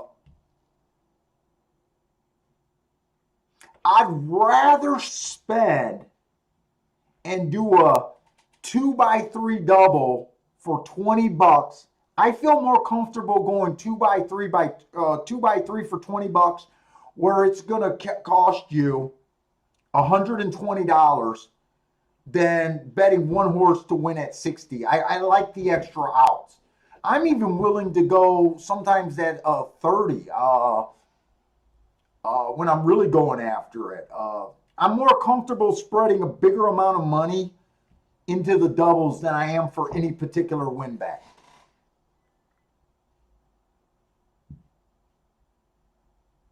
When I'm doing the Dutch bet, it's the same thing. When I do a Dutch bet and I say I'm going after it moderate, or I'm excited where I'm really betting it. When I'm hemming and hawing, it's almost a $20 bet. I don't split up that 20. So if I like two horses, if I say it's a play bet, and I like for instance, when I was thinking about that 47 to 1 and those 310 to 1s, and I said I was thinking about betting all four of those to win, right? It wasn't going to be 5, 5, 5, and 5. It was going to be 20, 20, 20, 20. That's a play bet for me. Even though the cost is $80, it's a play bet. If I said I was going to go after it moderately, it would have been four $60 bets. It would have been $240. But to me, that's just a moderate kind of bet. I don't. So if you're thinking that when I'm between, let's just say it's a double Dutch race and I'm going after it moderate, I do not split that 30 and 30. I got to get my $60 on both of them, so it's a $120 bet.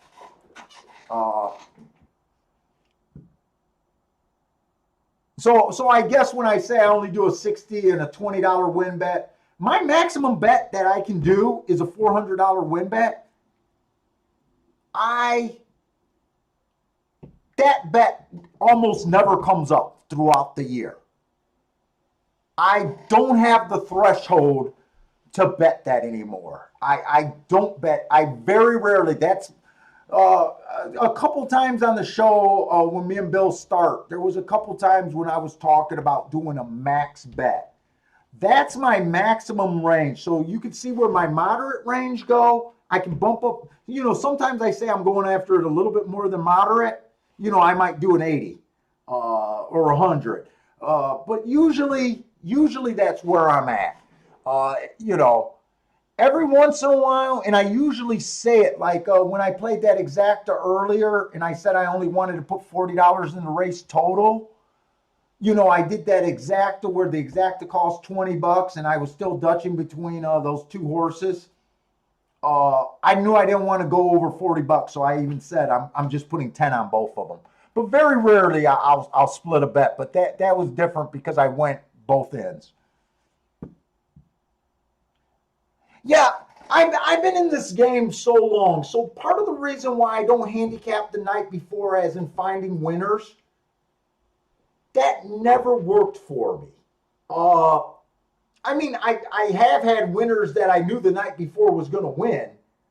But overall, getting excitement and hoping to get the odds and not relying, I just don't believe in that. And that's part of the reason why I don't really like tip sheets. Because I want to know what the guy's doing at that time. I've been around horse racing long enough to know what you like last night is not what you like 2 minutes before you bet. Where was I going to go with that? Oh, I can't tell you, I went through a lot of years of going there with my A+ 5-star bet, running terribly up the track, and my 2 stars, long shots, win. And before then, I used to bet most of my money on my A1 bets. Now, to me, I don't rely on any single bet. Like today, I hit that one race today for $24. I did a whole bunch of small bets, and I did a smallish bet on that one horse to win. I actually only put $30 on him to win, but I hit the exacta for $10, and I'm having a really nice day. I really had one strong opinion today that happened to be my biggest bet of the day, but not by much. And that carried me over.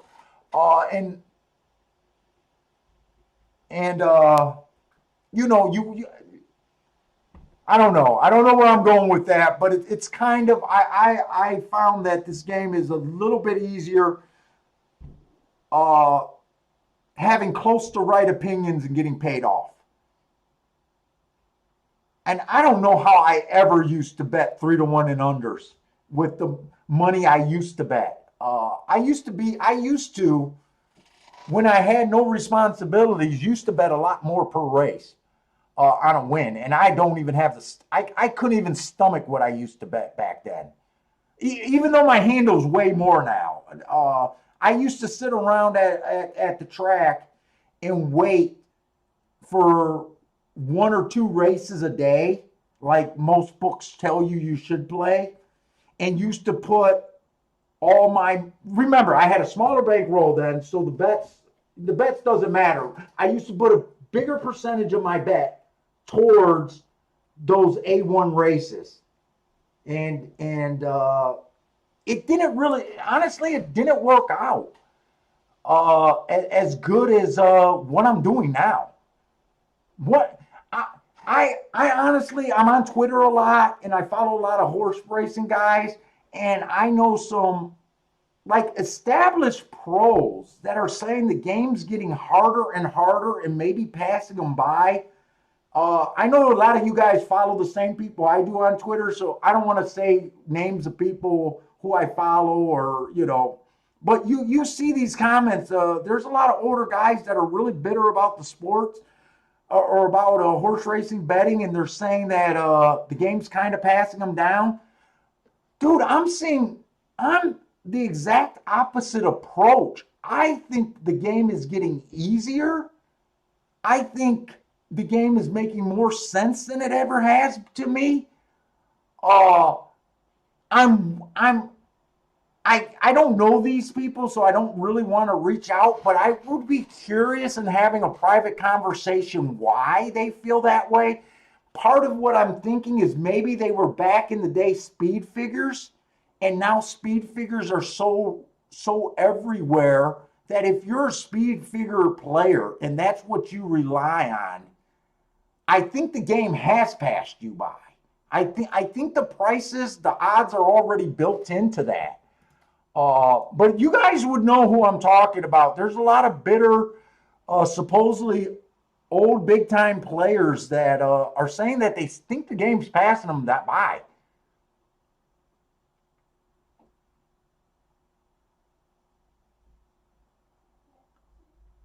Dude, I said it on the show before. I used to have a prayer, no chalks today at the track that I'm going to.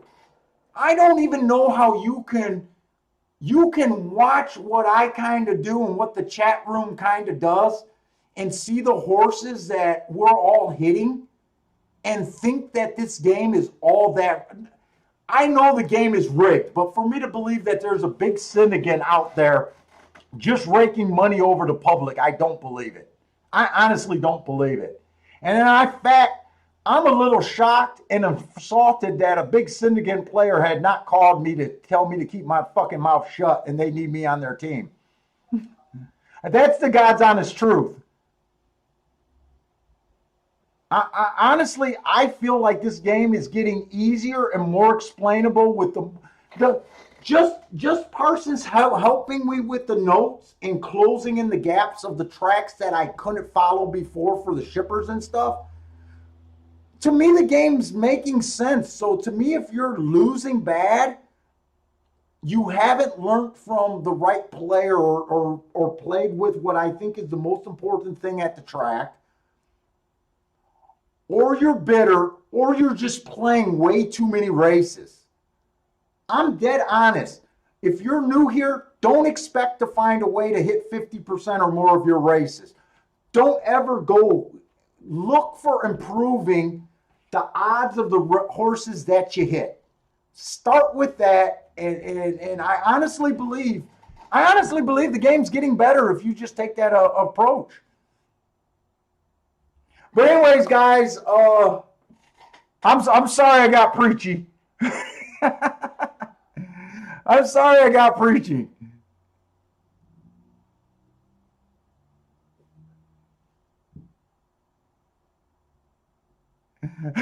Oh, Parsons won half of my action.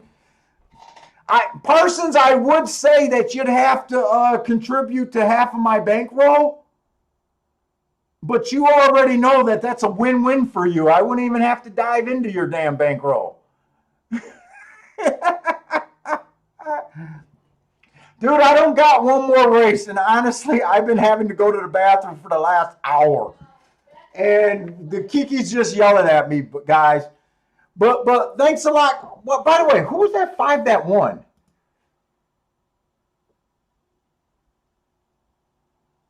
By the way, I think 5 was the horse that I said something bad about, saying that he was the only horse that I didn't think won that Speed and Stalkers, that I thought he'd come off the pace. So he showed me by winning. But I did say that I thought this track was favoring the outside. But I wasn't that interested in this race, guys. But anyways, guys, thanks a lot for joining me. See you guys next week. Stay safe out there. Good luck if you guys keep betting for the win this weekend and tonight. But take it easy, guys. I think I put that 5 in the winner's circle.